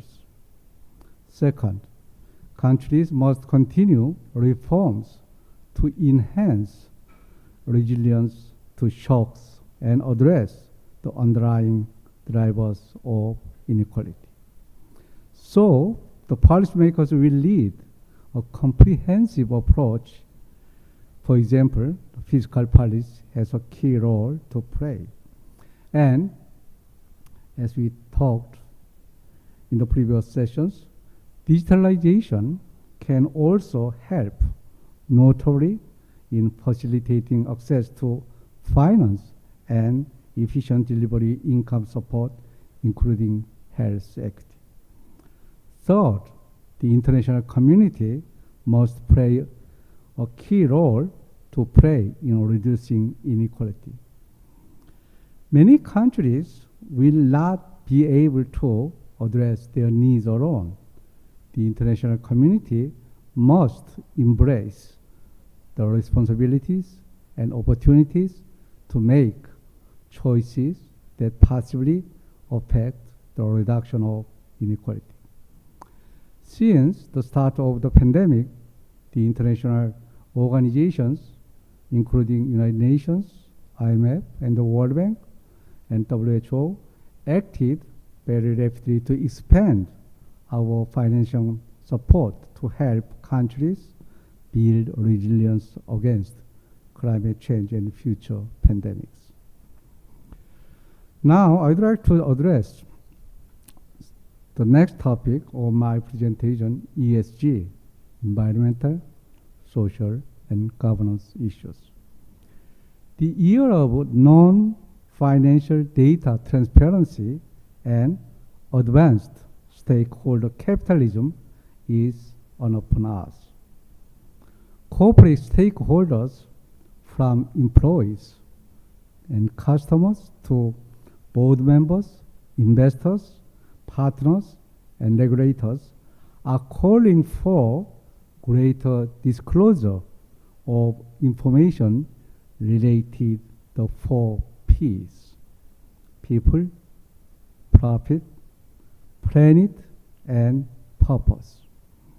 Several factors are driving this demand, notably the increased emphasis on companies' intangible assets, such as the ESG, plus the crisis of 2020 that shone a light on persistent social and economic inequities. Looking back, the term ESG dates as far back as 2004. The idea is that investors should evaluate firms based not just on their commercial performance, but also on their environmental and social record and their governance. Several factors have thrust it into the mainstream.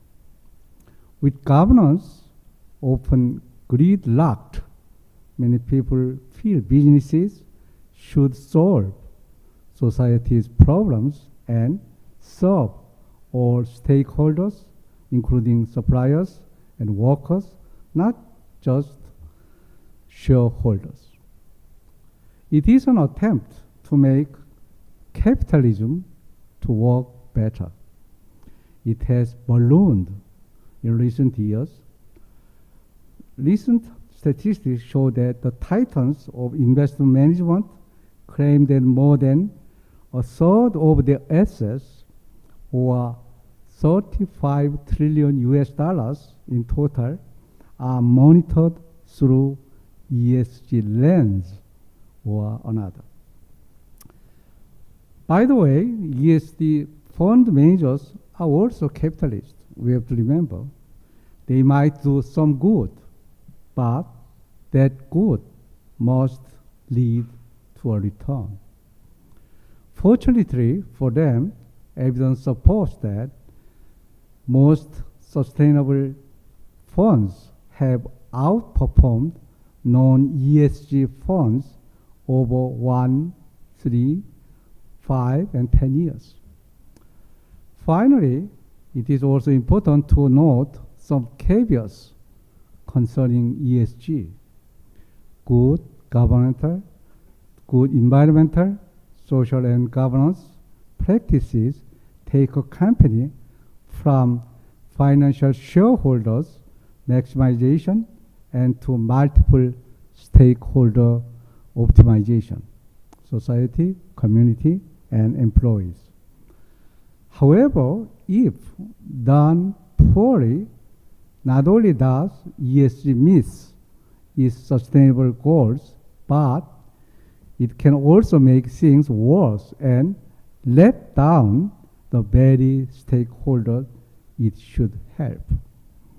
To be sure, an ESG agenda should be pursued with determination, but there are several reasons why it may threaten to create bad outcomes. An ESG agenda is putting some companies on the defensive. ESG also is not without cost, and the best hope for long-term success lies with business leaders' ability to stay attuned to impact and unintended consequences. Much of the agenda might be too rigid, require aggressive timelines, and lack the spirit of innovation to achieve long-term societal progress. Stakeholders' interests might differ, so ESG solutions must be nuanced, balanced, and trade off speed of implementation against the breadth and depth of change. Business leaders must resolve ESG concerns in the ways that do not set corporations on a path to failure in the long term. They must have the boldness to adopt a flexible, measured, and experimental agenda for lasting change. And they should be ready to push back against the politically led narrative that wants imperfect ESG changes at any cost. Finally, I would like to discuss the health equity in an ESG framework. Global health inequity is widening due to the pandemic, migration, and climate change. At the same time, the trust in our most established institutions is eroding. Today, health inequity pervades every community. It exists between and within countries. The consequences of health inequity are severe. As one example, life expectancy in low-income countries is nearly 20 years less than in high-income countries. Achieving health equity is not just the right or moral things to do. All businesses are affected by health inequities. Health inequities strain workforce, supply, and productivity, and have an impact on the way that consumers might make purchasing decisions. Ensuring health lives and promoting well-being is essential to sustainable development. The COVID-19 pandemic illuminated the central role of health of today's society. Now, more than ever, the health sector needs to assume its responsibility in helping to solve today's biggest ESG challenges. Most of the ESG issues have direct relationship to health equity, and better management, action, investment, and performance on ESG-related issues could drive health equity as an outcome. It needs a shared language to measure and activate health equity in an ESG framework. Notably, increasing attention to ESG issues will continue to serve as catalyst for big growth in digital health, highlighting the role that digital health applications can play to improve patients' lives. Digital health, therefore, might become an ESG front runner. Distinguished participants and guests, the day after, there might be a movie name, can be a more sustainable one if we keep up the momentum on the issues with the principle of ESG, even as we are being challenged by formidable challenges. No institutions or individual can stand on the sideline in the fight against ESG issues. Finally, I would like to emphasize one point. Society can reap the benefit of wise planning by adopting far-sighted social policies that protect public health, preventing a resurgence of pandemic, and by adopting wise regulations that capture the benefit of digital innovation. The economy we have is the economy we choose to build. It's time to make different choices. For all society's sake, let us hope that we have the wisdom and the courage to make sensible decisions sooner rather than later. Thank you very much for your listening.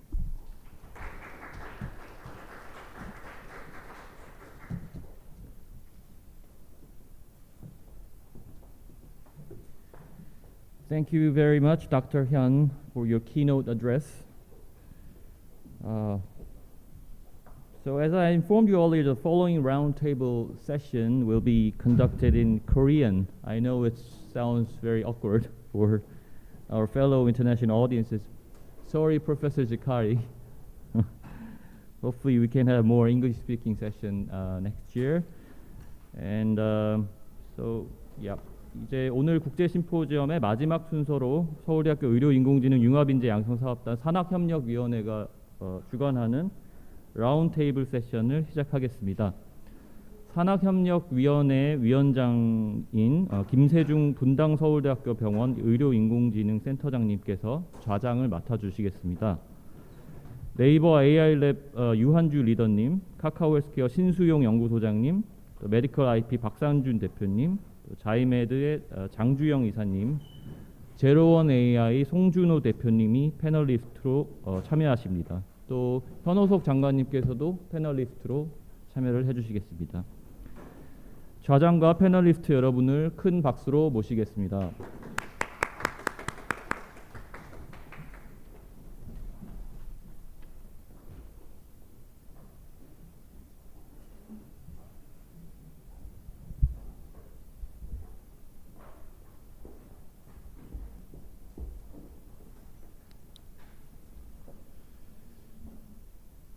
네, 안녕하십니까. 저는 분당 서울대학교 병원의 의료인공지능센터 장을 맡고 있는 김세중이라고 합니다. 이렇게 좋은 자리에 이렇게 자장을 맡게 해주셔서 감사의 말씀을 드립니다. 먼저 오늘 이제 첫 번째 세션, 두번째 세션 굉장히 많이 이렇게 열띤 또 좋은 또 새로운 개념들 많이 소개해 주셔가지고 인상이 깊었는데요. 이번 세션은 실제로 이제 이러한 개념들을 현장에서 또 기업 입장에서 어떻게 이제 느끼고 있고 이런 것들을 어떻게 반영을 할 계획을 갖고 있는지, 만약 이것이 미래에 어느 정도 현실성이 있을지 그런 준비에 대한 부분들은 어떻게 가고 있는지에 대한 그런 이제 현장감 있는 목소리를 좀 들어보고자 이런 세션을 좀 구성을 했습니다. 대주제는 이제 ESG as a catalyst for digital health라고 했는데요. 관련된 뭐 다양한 의견을 제가 아마 전체적인 질문을 또 드리기도 하고 또 특정한 주제는 ESG 각각 항목에 대해서 질문을 좀 나눠서 드릴 테니까 한번 여기 참석하신 패널 분들께서는 의견이 있으시면 바로 이제 말씀을 주시면 되겠습니다. 먼저 제가 한 분 한 분 소개를 드릴 텐데요. 소개를 받으신 분은 네, 먼저 소개를 다 드리겠습니다. 패널로 첫 번째 방금 강의를 마치신 현호석 GS그룹 ESG위원회 위원장님 네, 참석해 주셨습니다. 네, 그리고 네이버의 유한주 리더님 참석해 주셨습니다. 카카오 헬스의 신수용 연구소장님 참석해 주셨습니다. 네, 메디컬 IP의 김종민 리더님 참석해 주셨습니다. 네, 자이메드의 장주영 기술이사님 참석해 주셨습니다. 제로원 AI의 송준호 대표님 참석해 주셨습니다. 네, 먼저 첫 번째 질문을 한번 전체 패널 분들께 한번 공통 질문으로 한번 쭉 드려보고 싶은데요. 이제 ESG가 이제 굉장히 많이 화두가 되고 있는데 과연 현재 헬스케어 기업 혹은 관련된 기업에 참여하고 계신 분으로서 이게 어느 정도 체감을 하고 계시고 ESG가 과연 어느 정도 영향을 발휘하고 계신지에 대해서 간단하게 말씀을 주시면서 또 관련된 기업에 대한 뭐 어떤 소개나 그런 같이 말씀을 주시면 되겠습니다. 제 가까이 계신 우리 제로원 아이 송준호 대표님부터 네, 차례대로 한 번씩 조금 말씀을 한번 주시면 어떨까 싶은데요.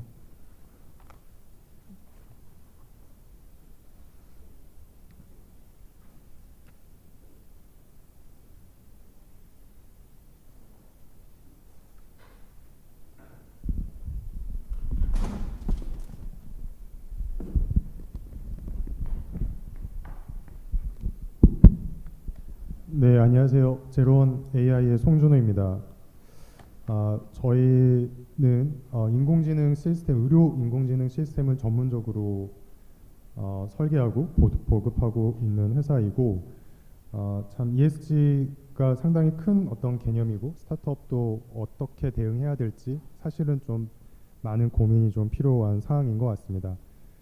추후에 또 말씀을 좀 드리겠지만 저희 회사는 그 인공지능이 실제 돌아가기 위해서 많은 백엔드 시스템, 즉 특히 GPU 시스템을 최적화시키고 그리고 활용 가능하게 만드는 데 집중을 하다 보니 ESG 관점에서는 특히 이제 인바이러먼트, 환경적 요소에 집중을 하고 있는 것 같습니다.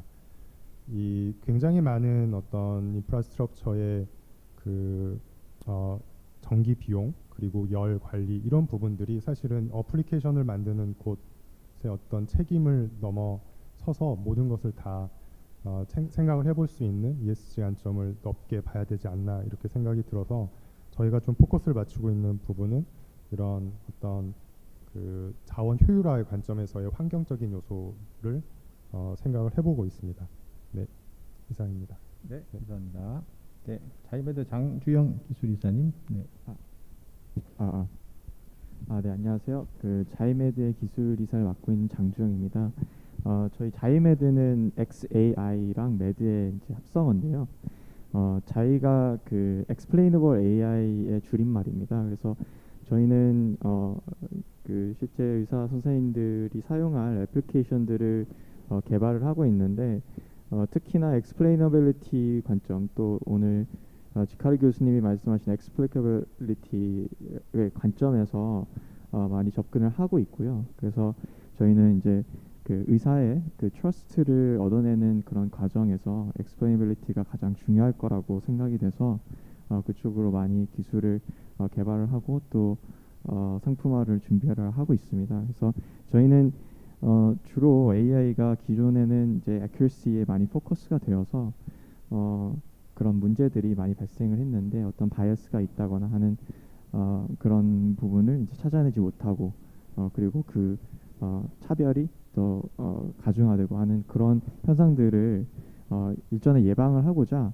모든 어떤 AI의 디시전에 그 rationale를 같이 제공을 해주는 그런 식으로 저희가 접근을 하고 있습니다. 그래서 의사 선생님들이 AI를 그냥 수치로만 받는 것이 아니라 이 AI의 어떤 임상적인 그런 근거를 동시에 같이 받게 우리가 제공을 하면 조금 더 환자 입장에서도 의사의 어떤 단편적인 또는 AI 단편적인 디시전만 보는 것이 아니라 내가 왜 이 질환이 있는 것 같고 이런 근거들은 무엇인지를 조금 더 설명해 줄 수 있는 그런 자료로도 사용할 수 있다고 생각해서 어떤 소셜한 애스펙트에 좀 중점을 주고 있습니다.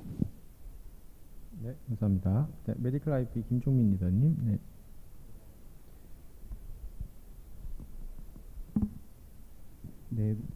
네, 메디컬 IP의 김종민 리더입니다. 저희 메디컬 IP 같은 경우는 의료 영상, 의료 정보를 가공해서 이를 디지털 트윈을 함으로써 활용성을 높이는 그러한 기술과 제품을 개발하고 있습니다. 특히 이러한 디지털 트윈을 구현함으로써 기존에 소외될 수 있던 혹은 의료 현장에서 소외돼서 활용될 수 없었던 카데바 같은 걸 대체하거나 혹은 희귀병 환자에게 의사분들이 시술을 할 때 지원할 수 있는 여러 가지 제품들을 지원함으로써 단순히 의료가 제품에만 머무르지 않고 실제 의료 현장에서 활용되고 또 이를 통해서 실제 의료계에서 소외될 수 있는 계층에게 여러 가지 사회적 이득을 줄 수 있도록 많은 제품들을 개발하고 있습니다. 네, 이상입니다. 네, 감사합니다. 네, 카카오 헬스의 신수영 연구소장님. 네, 안녕하세요. 카카오 헬스케어 신수용입니다. 카카오 헬스케어가 뭐 하는지는 그 황인 대표님이 키노트로 설명을 다 하셨으니까 넘어갔고요. 그러니까 근본적으로 디지털 헬스라는 게 뭐 디지털이라는 도구를 이용한 헬스케어를 하는 거이기 때문에 헬스라는 게 결국 사람들이 건강하게 살게 해주기 위해서 하는 많은 일들이고 결국은 그렇게 되면 이제 소셜굿을 향상시켜서 결국 소셜에 많은 기여를 하는 게 헬스이고 그러니까 당연히 디지털 헬스 기업이나 산업체들은 결국은 소셜의 측면에서 많은 기여를 할 수밖에 없다라고 생각을 하고 있습니다. 네, 감사합니다. 네이버 유한주 리더님. 네, 안녕하세요. 네이버에서 AI 연구를 하고 있는 헬스케어 분야의 유한주입니다. 저희 회사에서는 그 팬데믹으로 이제 시발이 되긴 했지만 현재 이제 그 노령화가 진행되면서 지역 보건에 대한 여러 가지 상황들이 전개가 되고 있는데요. 그 기존에는 있지 않았던 여러 가지 업무들, 특히 이제 독거노인분들 핵가족화되면서 예전과 다르게 케어가 필요하신 분들이 많이 늘어남에 따라서 그런 지자체들의 어떤 업무 부담 그리고 어떻게 보면 현실적으로 가능하지 않은 그 지역 보건에 대해 저희가 기술과 정보 시스템을 가지고 이걸 잘 도와드릴 수 있는 부분에 대해 요즘 많이 노력을 하고 있습니다. 그래서 케어콜이라든지 이런 모니터링하는 부분들 그리고 어떻게 하면은 이 업무 과정을 부담을 줄여드릴 수 있는지 이런 것들에 대한 AI 연구 많이 하고 있고요. 그리고 아까 이제 황희 대표님께서도 말씀하셨지만 저희 회사를 통해서 또 잘못된 정보들이 전파가 될 수도 있어요. 그래서 뭐 노니주스가 어디 좋다더라. 그래서 저희 연구팀에서는 그러한 지금 포털에 있는 정보들을 어떻게 하면 좀 잘 정말 이제 임상적 근거가 있는 것들과 없는 것들 잘 골라낼 수 있고 어떻게 하면 더 신뢰를 드릴 수 있는 정보를 할 수 있을까 이런 것들에 대해서도 관심을 갖고 연구를 진행하고 있습니다. 네, 감사합니다. 네, 현호석 위원장님. 뭐 특별하게 드릴 말씀은 없고요.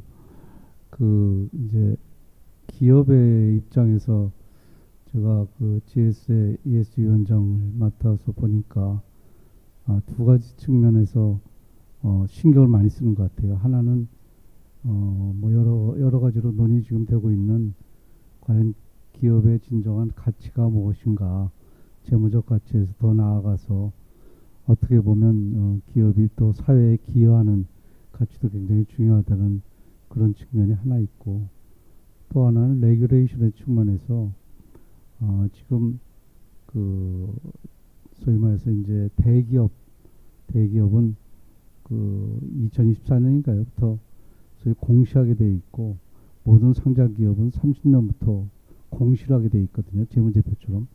그래서 이건 당장 닥친 그런 레귤레이션의 문제를 어떻게 할 거냐 하는 것이 정책 당국도 고민을 하고, 또 각 기업도 그런 의미에서 많이 노력을 하고 있는 그런 사항이다 하는 점을 첨언해서 말씀드립니다. 고맙습니다.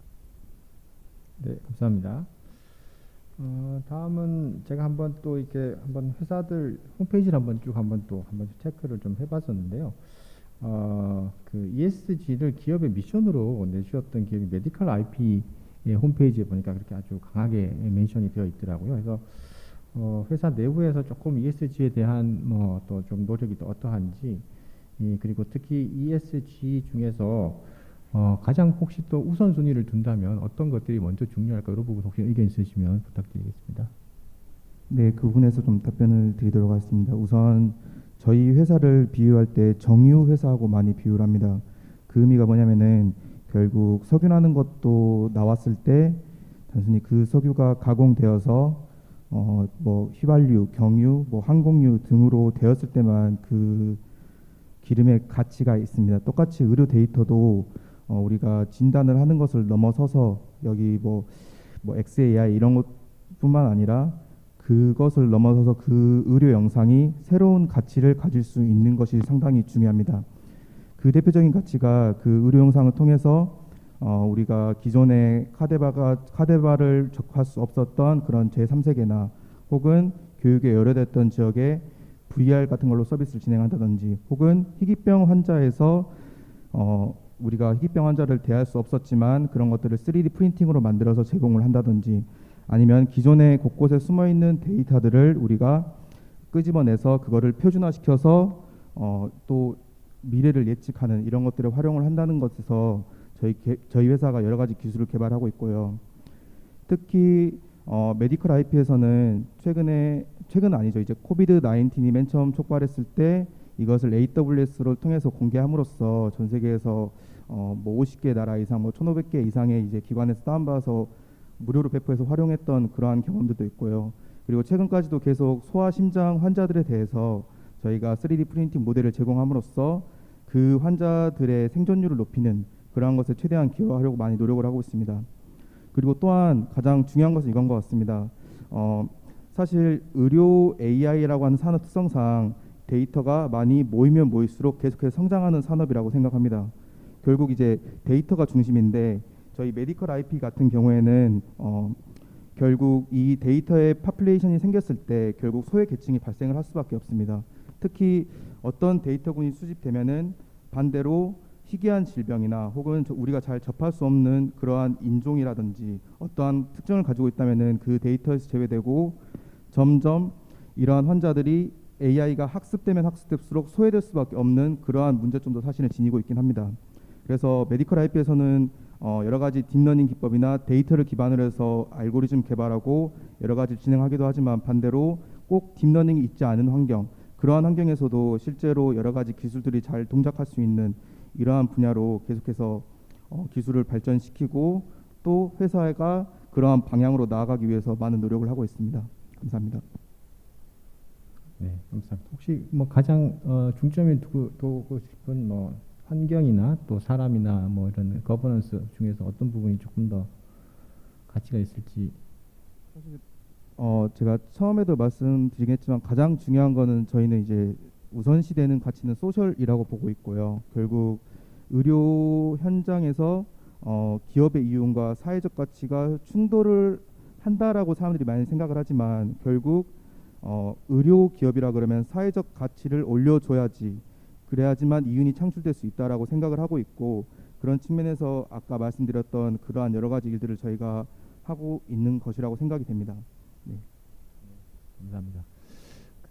이제 각 요소별로 조금 한번 좀 따져보려고 하는데요. 이제 ESG가 이제 environment 또 social 또 이제 governance라고 해서 뭐 우리말로 번역을 굳이 하자면 환경적인 요소 그리고 이제 사람 혹은 뭐 소셜 이렇게 사회적인 요소 뭐 인권 같은 것도 좀 포함이 될 것 같고 헬스케어 같으면은 이제 의료 관련된 혜택이라든지 이런 것도 될 수 있을 것 같고요. 또 거버넌스는 이제 지배 체계라든지 뭐 이렇게 좀 번역할 수 있지 않을까 싶습니다. 아까 잠깐 이제 소개할 때 제로원 AI께서 인바이런먼트에 조금 더 관점을 둔다고 말씀을 주셨는데요.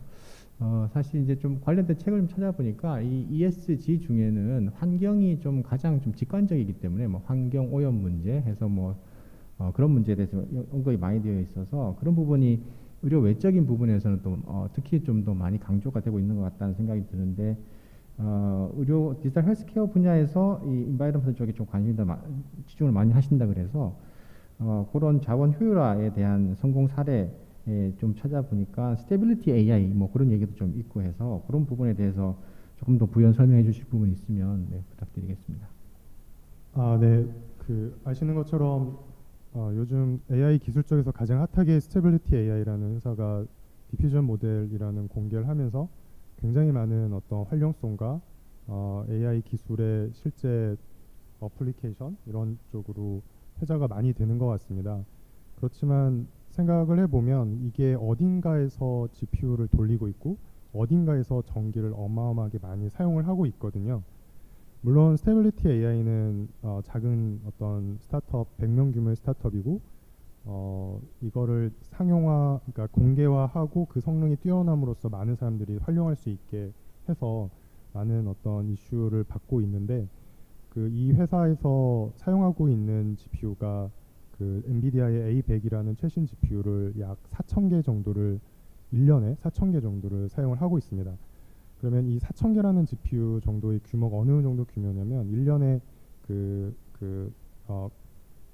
클라우드 비용만으로 약 한 800억에서 1,000억 가까이를 그냥 소비되는 비용입니다. 이게 뭐 사고 하는 게 아니고 그냥 바로 내고 없어지는 이 비용을 들이면서 이 자기의 어떤 가치를 증명을 하고 거기에 자본이 붙어서 어마어마하게 산업을 전 세계적으로 제너레이티브 한 어떤 내용들을 이끌고 있는데 이 뒤에서 움직이는 그러면은 이 환경적인 요소 4,000개의 GPU를 돌아가기 위해서 전기가 얼마나 어마어마하게 많이 돌아가고 그리고 이 GPU가 온디맨드 방식이기 때문에 그냥 비용을 내지만 실제로 24시간 계속 돌아가냐 또 그게 아닐 거고 그리고 이거를 어떻게 효율화하느냐가 사실은 굉장히 중요한 이슈인 것 같습니다.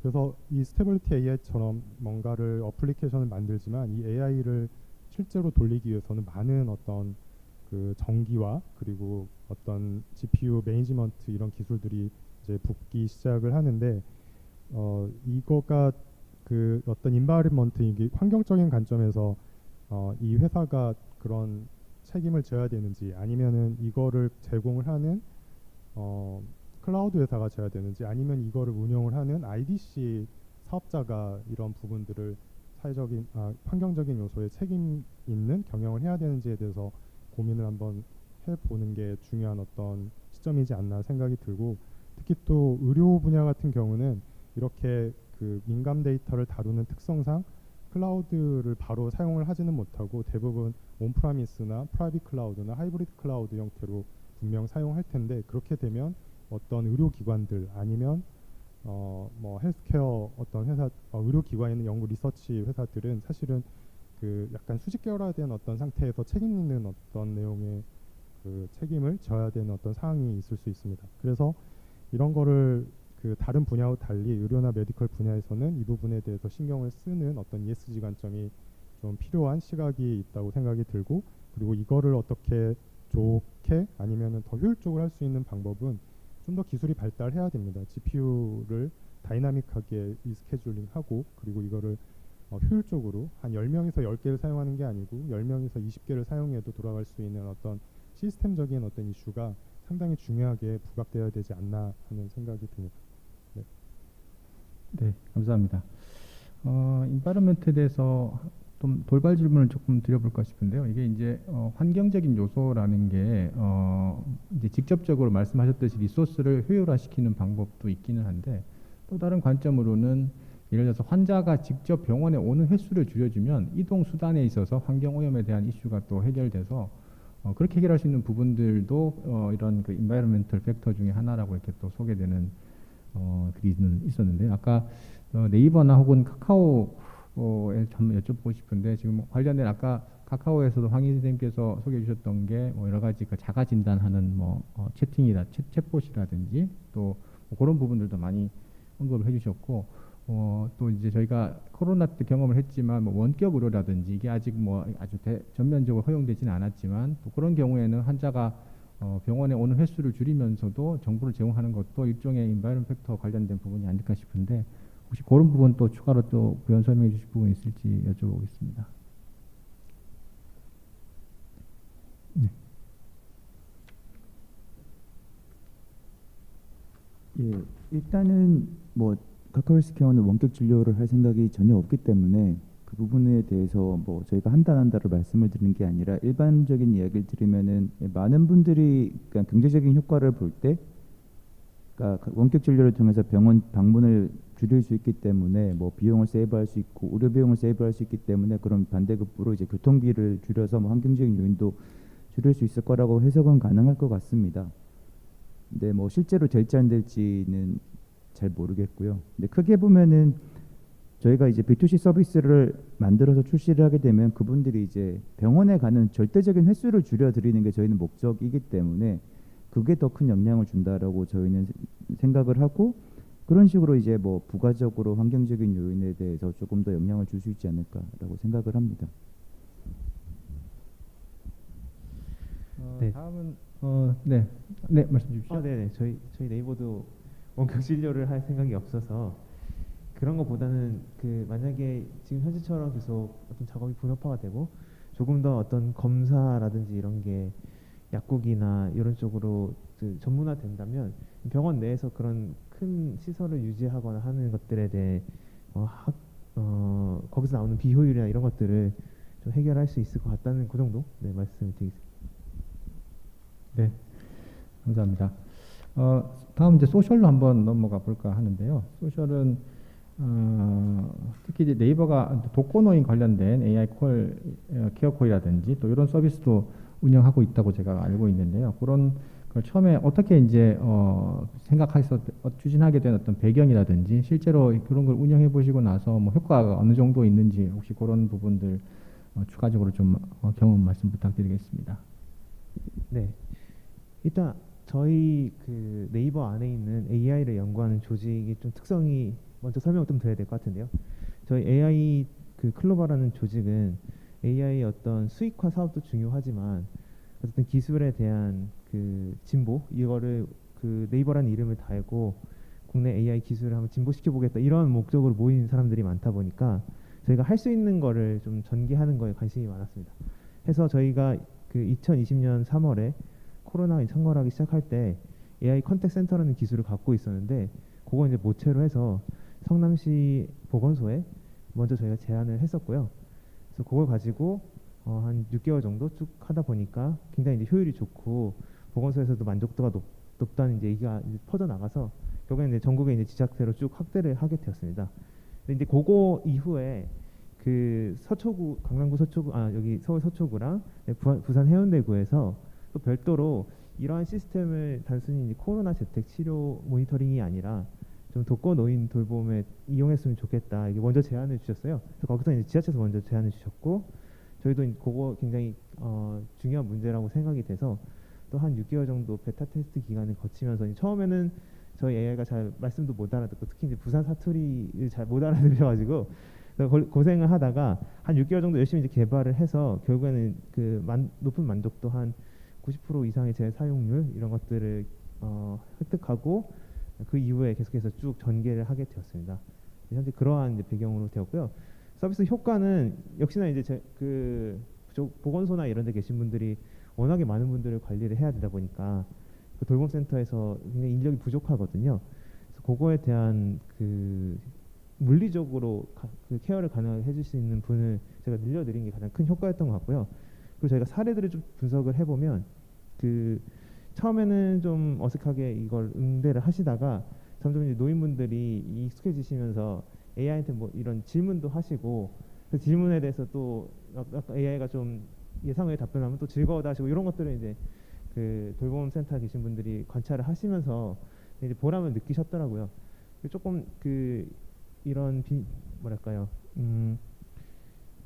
지자체 어떤 서비스 차원에서도 또 내가 세금을 내고 이런 케어를 받고 있구나라는 거에 만족도를 표하시는 분들도 계셔서 그런 부분도 굉장히 좋았고요. 저희가 이제 조만간 좀 정리를 하고자 하는데 그 치매 안심 센터 같은 경우에는 우울증이나 인지 척도가 조금 개선되는 효과가 있었습니다. 그거는 조만간 제가 논문으로 좀 정리해서 발표해 보도록 하려고 합니다. 네, 감사합니다.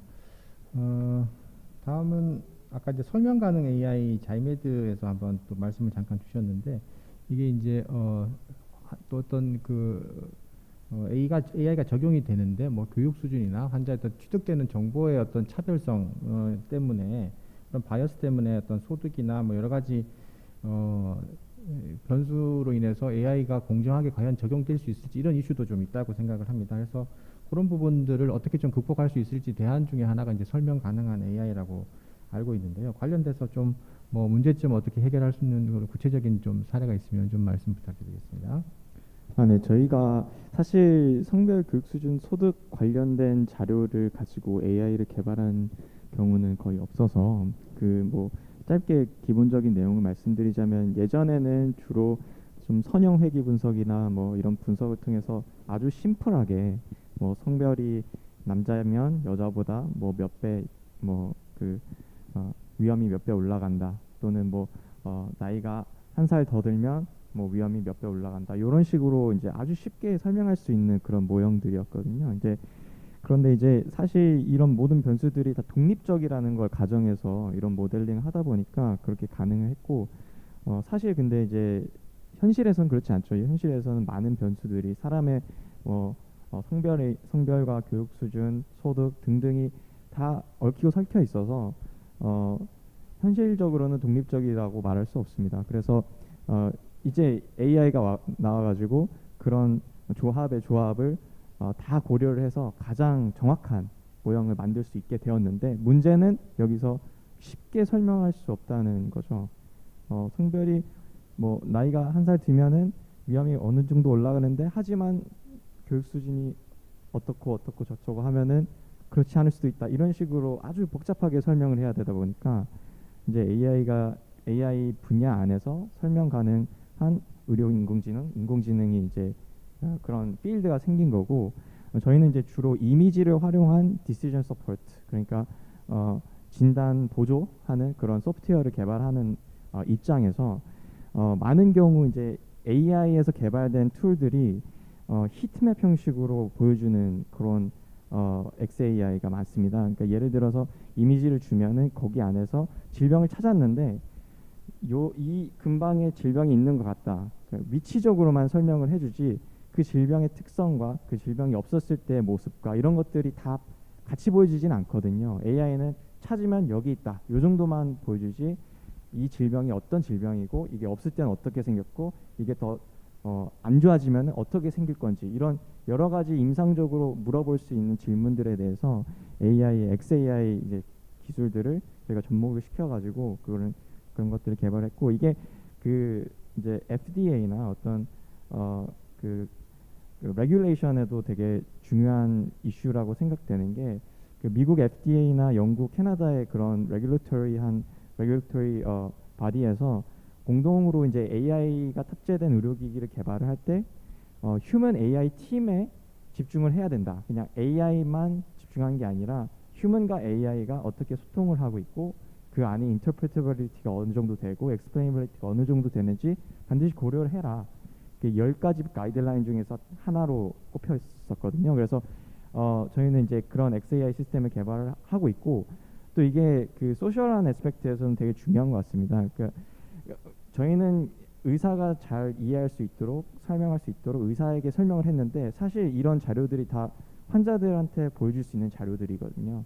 그래서 뭐 의사들은 시간이 없고 설명하기도 어렵고 바쁘니까 이런 자료들을 활용해서 조금 더 그 환자들한테 쉽게 설명할 수 있는 자료들이 될 거라고 생각해서 환자들의 어떤 만족도에도 큰 영향을 줄 수 있다라고 생각이 됩니다. 그래서 AI가 그냥 의학적인 관점에서 accuracy만 높이는 것이 아니라 환자들의 만족도를 높일 수 있는 실질적인 그런 툴로 사용될 수 있을 거라고 저희가 기대하면서 그런 식으로 개발을 진행하고 있습니다. 네네, 감사합니다. 다음 질문은 조금 이게 오픈 퀘스천으로 제가 지금 질문을 드려볼 테니까 뭐 의견 있으시거나 또 경험이 있으시면은 누구든지 네, 답변을 좀 부탁드리고자 합니다. 계속 좀 나오고 있는 것 중에 하나가 이제 그 리터러시에 대한 내용들이 많이 나오고 있습니다.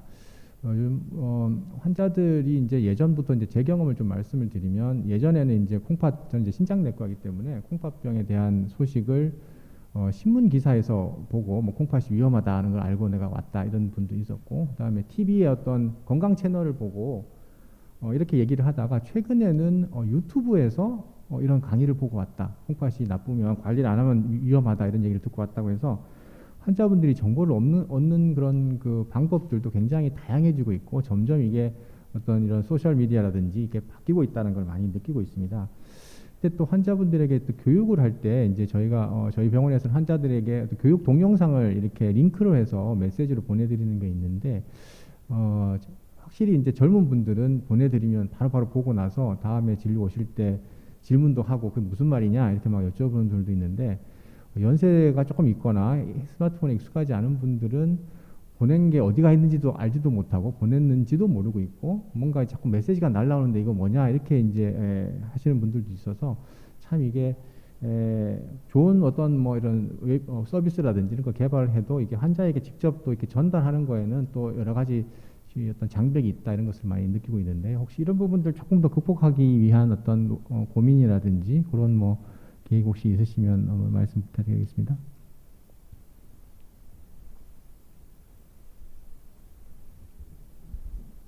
네, 저희는 사실 그래서 그 케어콜을 흥미 있게 했던 이유가 어르신들은 이거를 그 스마트폰을 쓰시는 것보다는 아무래도 전화로 이런 의문이나 아니면 필요하신 거 병원 진료 예약부터 시작해서 그런 게 더 적당할 거라고 생각을 해서요. 그래서 케어콜이라는 어떤 전화 창구가 그런 그 노령층에게 좋은 솔루션이 될 수 있다고 생각을 하고 있고요. 그리고 그 사실 그 질병에 대한 아니면 나의 질병이나 진료에 대한 설명은 젊은 분들도 가끔 필요로 하셔서 녹음을 또 많이 하시지 않습니까?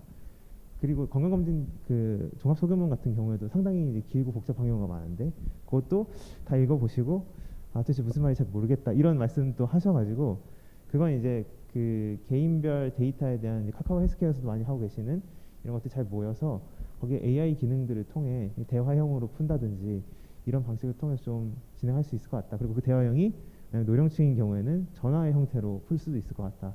이렇게 생각을 하고 있습니다. 사실 조금 그런 진료 내용뿐만 아니라 병원을 이용하실 때 또 이런 키오스크 같은 것도 되게 힘들어 하시는 경우가 많은데요. 그래서 그런 것들도 요즘 음성 인식이나 대화 모델이 많이 되어 있고 그런 것을 좀 적극 활용해서 꼭 이렇게 정해진 대로 누르기 전까지 아무것도 못하는, 그러니까 내가 고객으로서 인정받는 그런 과정을 좀 생략할 수 있는 그런 것들을 좀 관심 있게 보고 있고 앞으로 많은 그 업계에서 좀 관심을 가지고 같이 개발했으면 좋겠다는 의견을 갖고 있습니다. 네. 사실 의사분들 같은 경우는 엑스레이 CT 영상을 보면은 딱 알고 있지만 환자분들에게 CT 영상, 엑스레이 영상을 보여주면은 그 영상이 어떤 의미를 가지는지 전혀 해석을 하실 수가 없거든요. 사실 그렇기 때문에 의사 역할이 필요한 건데 사실 환자들도 병원에 온 이후에 뭔가 종이 한 장을 봤습니다. 거기서 콜레스테롤 수치가 이렇게 되는 걸 변하면서 내가 건강이 나빠지고 있구나 라는 거를 스스로 자각하고 인지를 하시고 개선을 하려고 많이 하십니다. 역시 그래서 메디컬 IP 같은 경우에도 예를 들어서 엑스레이 영상 한 장에서 렁의 볼륨을 보여주고 렁의 볼륨이 이렇게 변하기 때문에 건강이 이렇게 변하고 있구나, 혹은 뭐 CT 영상에서 팻이 이런 형태로 변하고 있고 머슬이 이렇게 형태로 변하고 있기 때문에 내가 운동을 더 해야겠구나, 이러한 것들을 판단할 수 있는 기술도 상당히 저희는 중요하다고 생각해서 실제로 환자가 그 수치를 보고 무언가 자각할 수 있는 그런 일정의 정량적 수치를 제공하는 거를 기반으로 해서 많은 기술들을 개발하고 있습니다. 네, 감사합니다. 이제 시간이 조금 돼서 마지막 질문을 한번 전체 그 패널 분들께 한번 쭉 드려서 한번 의견을 들어보면 어떨까 싶은데요. 이제 거버넌스에 대한 부분입니다. 이게 사실 관련된 좀 자료를 찾아보면 대개는 이제 이거를 직접 하고 있는 기업들이 얼마만큼 그 근무자들의 직원들의 어떤 근무 환경이라든지 뭐 이런 부분들이 많이 나와 있긴 한데 여기 저희는 조금 더 이렇게 크게 봐서 저희 이런 디지털 헬스케어의 생태계에 대한 부분을 좀 언급해 보면 어떨까 싶은데요.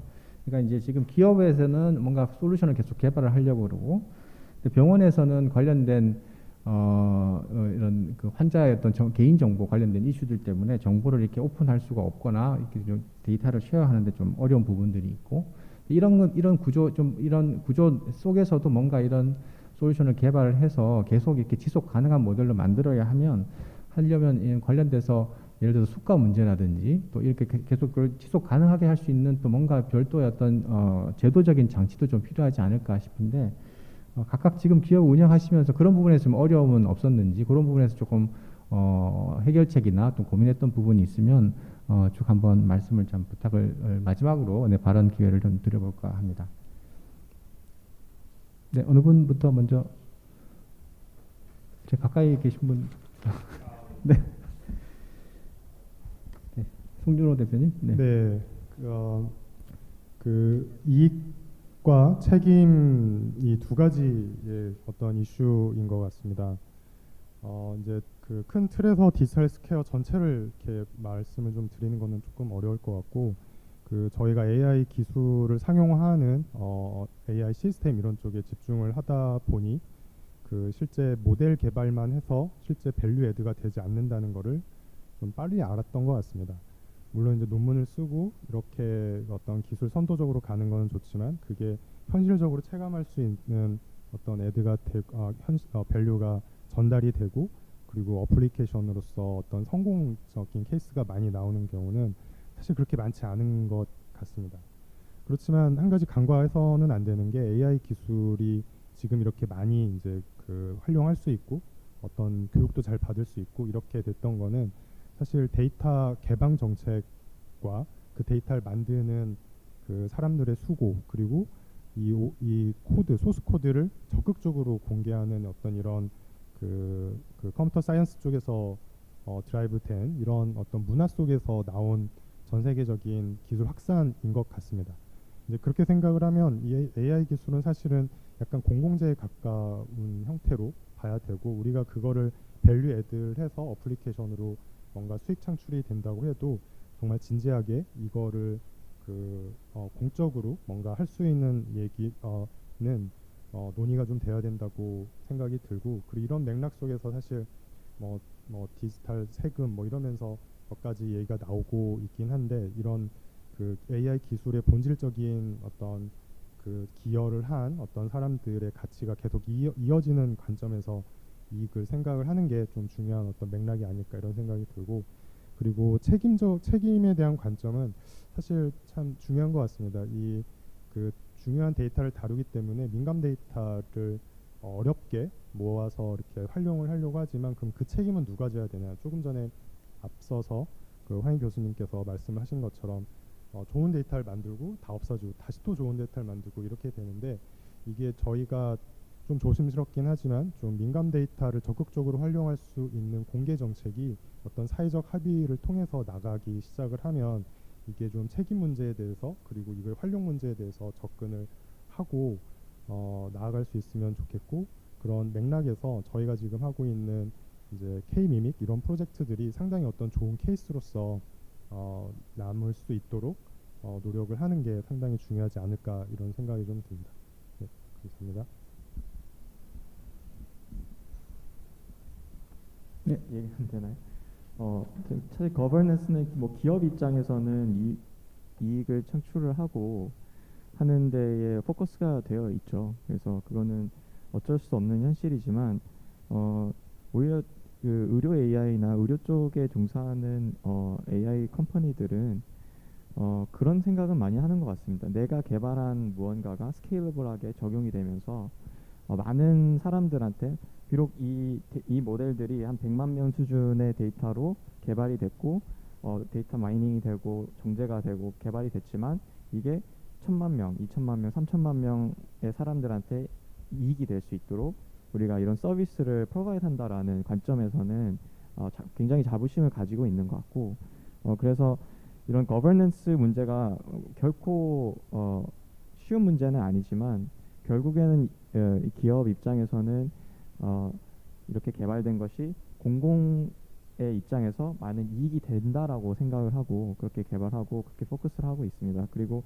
또 하나는 이제 결국에는 새로 수집되는 데이터에 대한 어떤 그런 거버넌스가 존재한데요. 그것도 뭐 최근에 나오고 있는 뭐 블록체인 테크놀로지나 이런 걸 통해서 그 환자들이 자신의 개인 정보를 소유하고 또 그거를 어떤 리서치 목적으로 이제 다른 기업들한테 제공할 수 있도록 하는 그런 인프라스트럭처도 굉장히 중요하다고 생각하고 있습니다. 네, 이상입니다. 저도 사실 그 자이메드 기술이사님 말씀에 많이 동감을 하는 부분이 있는데요. 사실 기술을 개발하는 입장에서 봤을 때 뭐 사실 공공의 이득이 당연히 도움이 되는 방향으로 돼야지 회사는 돈을 버는 거고 회사가 돈을 벌어야 사실 공공의 이득이 되는 좀 그러한 관계가 있는 것 같습니다. 특히 의료 AI를 개발하면서 많이 느끼는 점 중에 하나는 사실 새롭다라는 기준이 당연하게도 의료에서는 더 새롭게 이렇게 느껴지는 방향이 있긴 합니다. 근데 사실 여기 계신 분들도 이해를 하시겠지만 사실 그거에 대해서 설명하고 증명하는 것에서는 아주 많은 기술들이 있고 아주 많은 접근법들이 있습니다. 하지만 우리가 실제로 의료를 뭐 수가를 신청을 한다든지 혹은 인허가를 신청할 때는 새롭다라는 것을 증명할 때 오히려 우리가 많은 것을 어떻게 증명을 해달라라는 그러한 컨센서스가 좀 형성이 되어 있지 않은 면도 있는 것 같아서 여기 계신 분들이 그런 것들에 대해서도 함께 무언가를 만들어갈 수 있는 그러한 기회가 있었으면 좋겠습니다. 이제 일단 질문이 너무 광범위해서 뭐라고 말씀을 드려야 될지 모르겠는데요. 디지털 헬스라는 게 의료 AI만 있는 것도 아니고 아주 많은 영역을 포괄하고 있기 때문에 그 다른 영역에서 AI를 제외한 영역에서는 어떻게 할 거냐라는 것도 고민을 해봐야 될 것 같고요. 그러니까 크게 봤을 때 저는 이게 우리나라의 문화 어떻게 보면 사회 분위기라고 생각을 합니다. 이런 것들에 대해서 이익과 책임이 발생했을 때 어떻게 해야 될 거냐에 대해서 규제로 해결을 하려고 하는 게 너무 많습니다. 사전에 규제로 그러니까 우리나라는 미리 스크리닝을 하려고 하는 문화가 강한데 이 부분에 대해서는 그러니까 사적 계약의 이슈로 해결을 해야 된다고 생각을 합니다. 예를 들어 디지털 헬스에 당연히 병원 정보 시스템도 포함이 되는데 그러면은 서울대병원이 쓰고 있는 이지케어텍의 베스트케어가 섰을 때 그럼 누가 손해를 책임을 지고 이익을 봐야 되느냐라는 거는 당연히 제품을 돈 주고 구입을 했으니까 거기에 대한 책임을 져야 하는 거고요. 그러니까 사적 계약을 통해서 해결할 수 있는 부분들이 많은데 계속 그거를 이제 법 제도로 풀려고 하는 게 많다라는 게 제 개인적인 불만이고요. AI로 국한을 해서 데이터만 본다면은 동일한 이유로 그 많은 회사분들이 가명 처리를 해서 자유롭게 쓰게 해달라고 요구를 하시는 분들이 많은데 저는 그거에 반대입니다.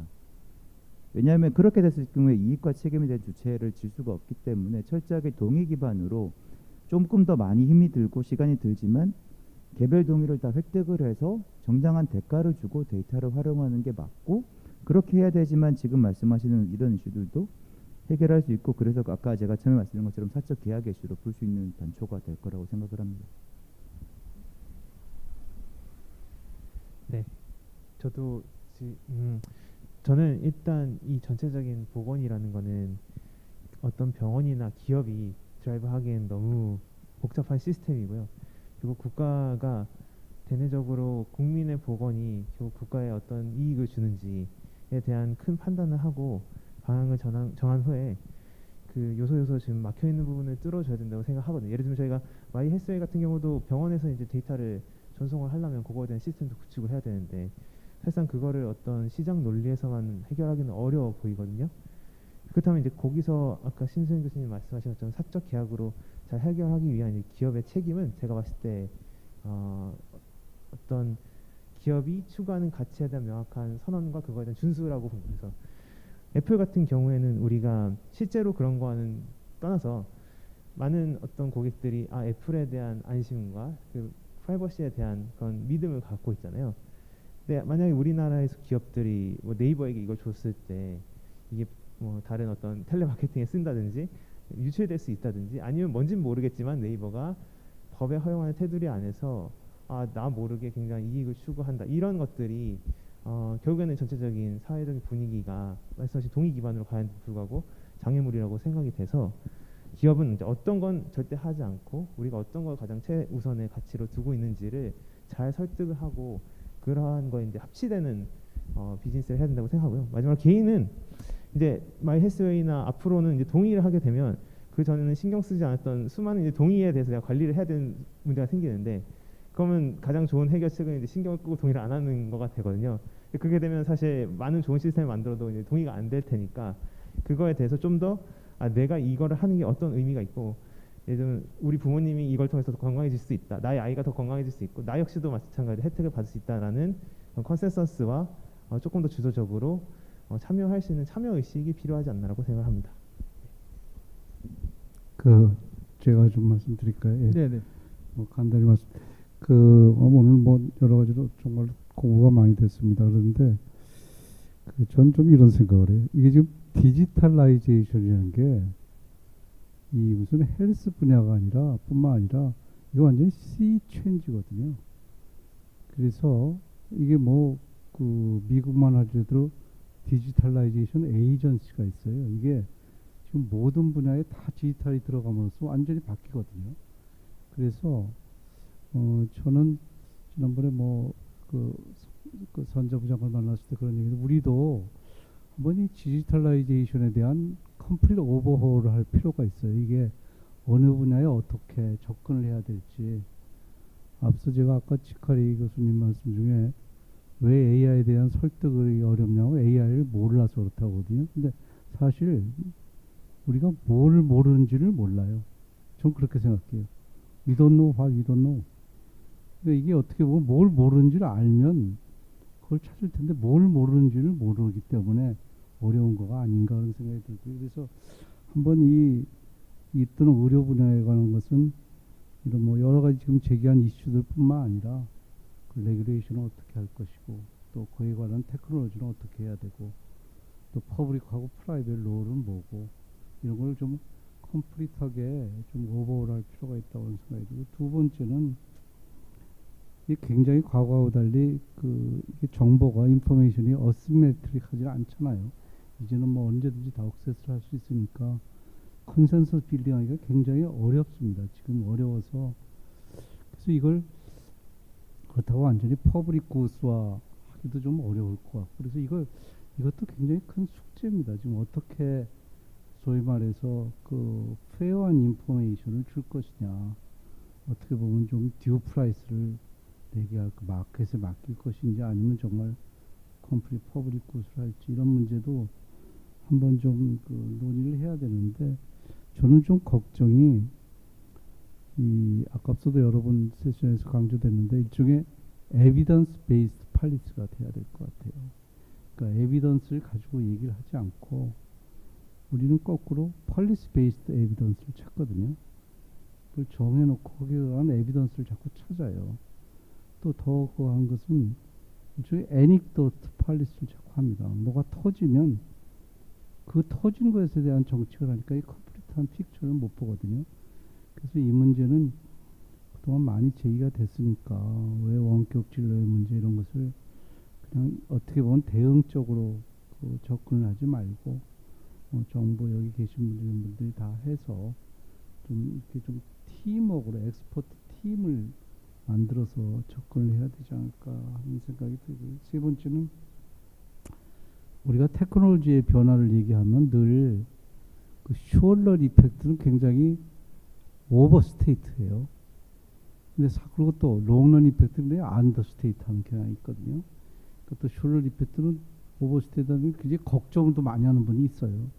그래서 이게 하니까 어떻게 보면 그 롱런 이펙트와 숄러 이펙트 좀 밸런스를 가지고 AI도 전 같다고 봐요. AI 얘기하면 어떤 분들 뭐 굉장히 겁나게끔 얘기하는 사람이 어떤 분은 또 AI가 다 해결한다고 또 얘기를 하는 분도 있거든요. 그래서 AI에 대한 그런 좀 밸런스된 마지막으로 일종의 데이터에 대한 프로텍션 내주는 쉐어 문제인데요. 이건 좀 어떻게 레귤레이션을 해야 될지 하는 것에 대해서 좀 깊은 고민을 해야 될 것 같아요. 그래서 지금 구라파 같은 경우에 뭐 잘 아시지만 GDPR 같은 게 있잖아요. General Data Protection Regulation 있는데 그런 견해에 대해서 미국은 또 견해가 좀 또 다르거든요. 그래서 우리도 그런 데이터 프로텍션에 대한 어떤 그 컨센서 빌딩을 한 논의가 늦었다고 생각할 때가 제일 빠르다고 지금부터 진행을 해야 될 것 같아요. 그걸 자꾸 어떻게 보면 자기 인터레스트에 자꾸 집착해서 하지 말고 뭐가 좀 페어한 건지에 대해서 물론 뭐 그런 답이 있을 수는 없을지 모르지만 그게 하나 이렇게 임프루브하는 아까 시 체인지에 대응하는 방안은 어떻게 완 솔루션으로 나오겠어요. 그러니까 그것은 자꾸 이렇게 임프루브돼서 가야 되는데 이런 오늘 같은 그런 심포지움이 아마 그런데 좀 크게 기여하기 때문에 굉장히 흥미도 갖고 그리고 많이 지켜봤습니다. 고맙습니다. 네, 감사합니다. 마지막에 또 이렇게 새로운 또 화두를 던져주시기도 하고 또 한번 이렇게 정리해 주시는 발언까지 주셔서 감사의 말씀을 드립니다. 처음 뭐 알파고가 우리나라에 소개가 되면서 아주 선풍적으로 AI가 모든 걸 다 해결할 것이라고 생각을 했었는데 이제 ESG라는 관점도 나오고 뭔가 이런 새로운 문제들이 자꾸 이렇게 부딪히고 해결해야 될 컨센서스가 생기는 거는 저는 그것대로 반대로 이제 정말 AI가 우리에게 가까이 와 있구나. 이걸 실제로 하려고 보니까 사람들이 더 조심해야 되고 더 생각해야 될 바가 많구나. 이런 그런 상황이기 때문에 이런 문제들이 더 나타나지 않는가 해서 이런 문제를 결국 해결해 나가는 것이 AI를 더 가까이 우리에게 혹은 이런 디지털 헬스케어가 더 가까워지는 길이 아닐까 또 이런 생각을 해봅니다. 네, 우리 수고해 주신 패널분들께 다시 한번 감사의 말씀을 드리고요. 시간이 조금 오버됐지만 네, 이것으로 모두 마치겠습니다. 감사합니다.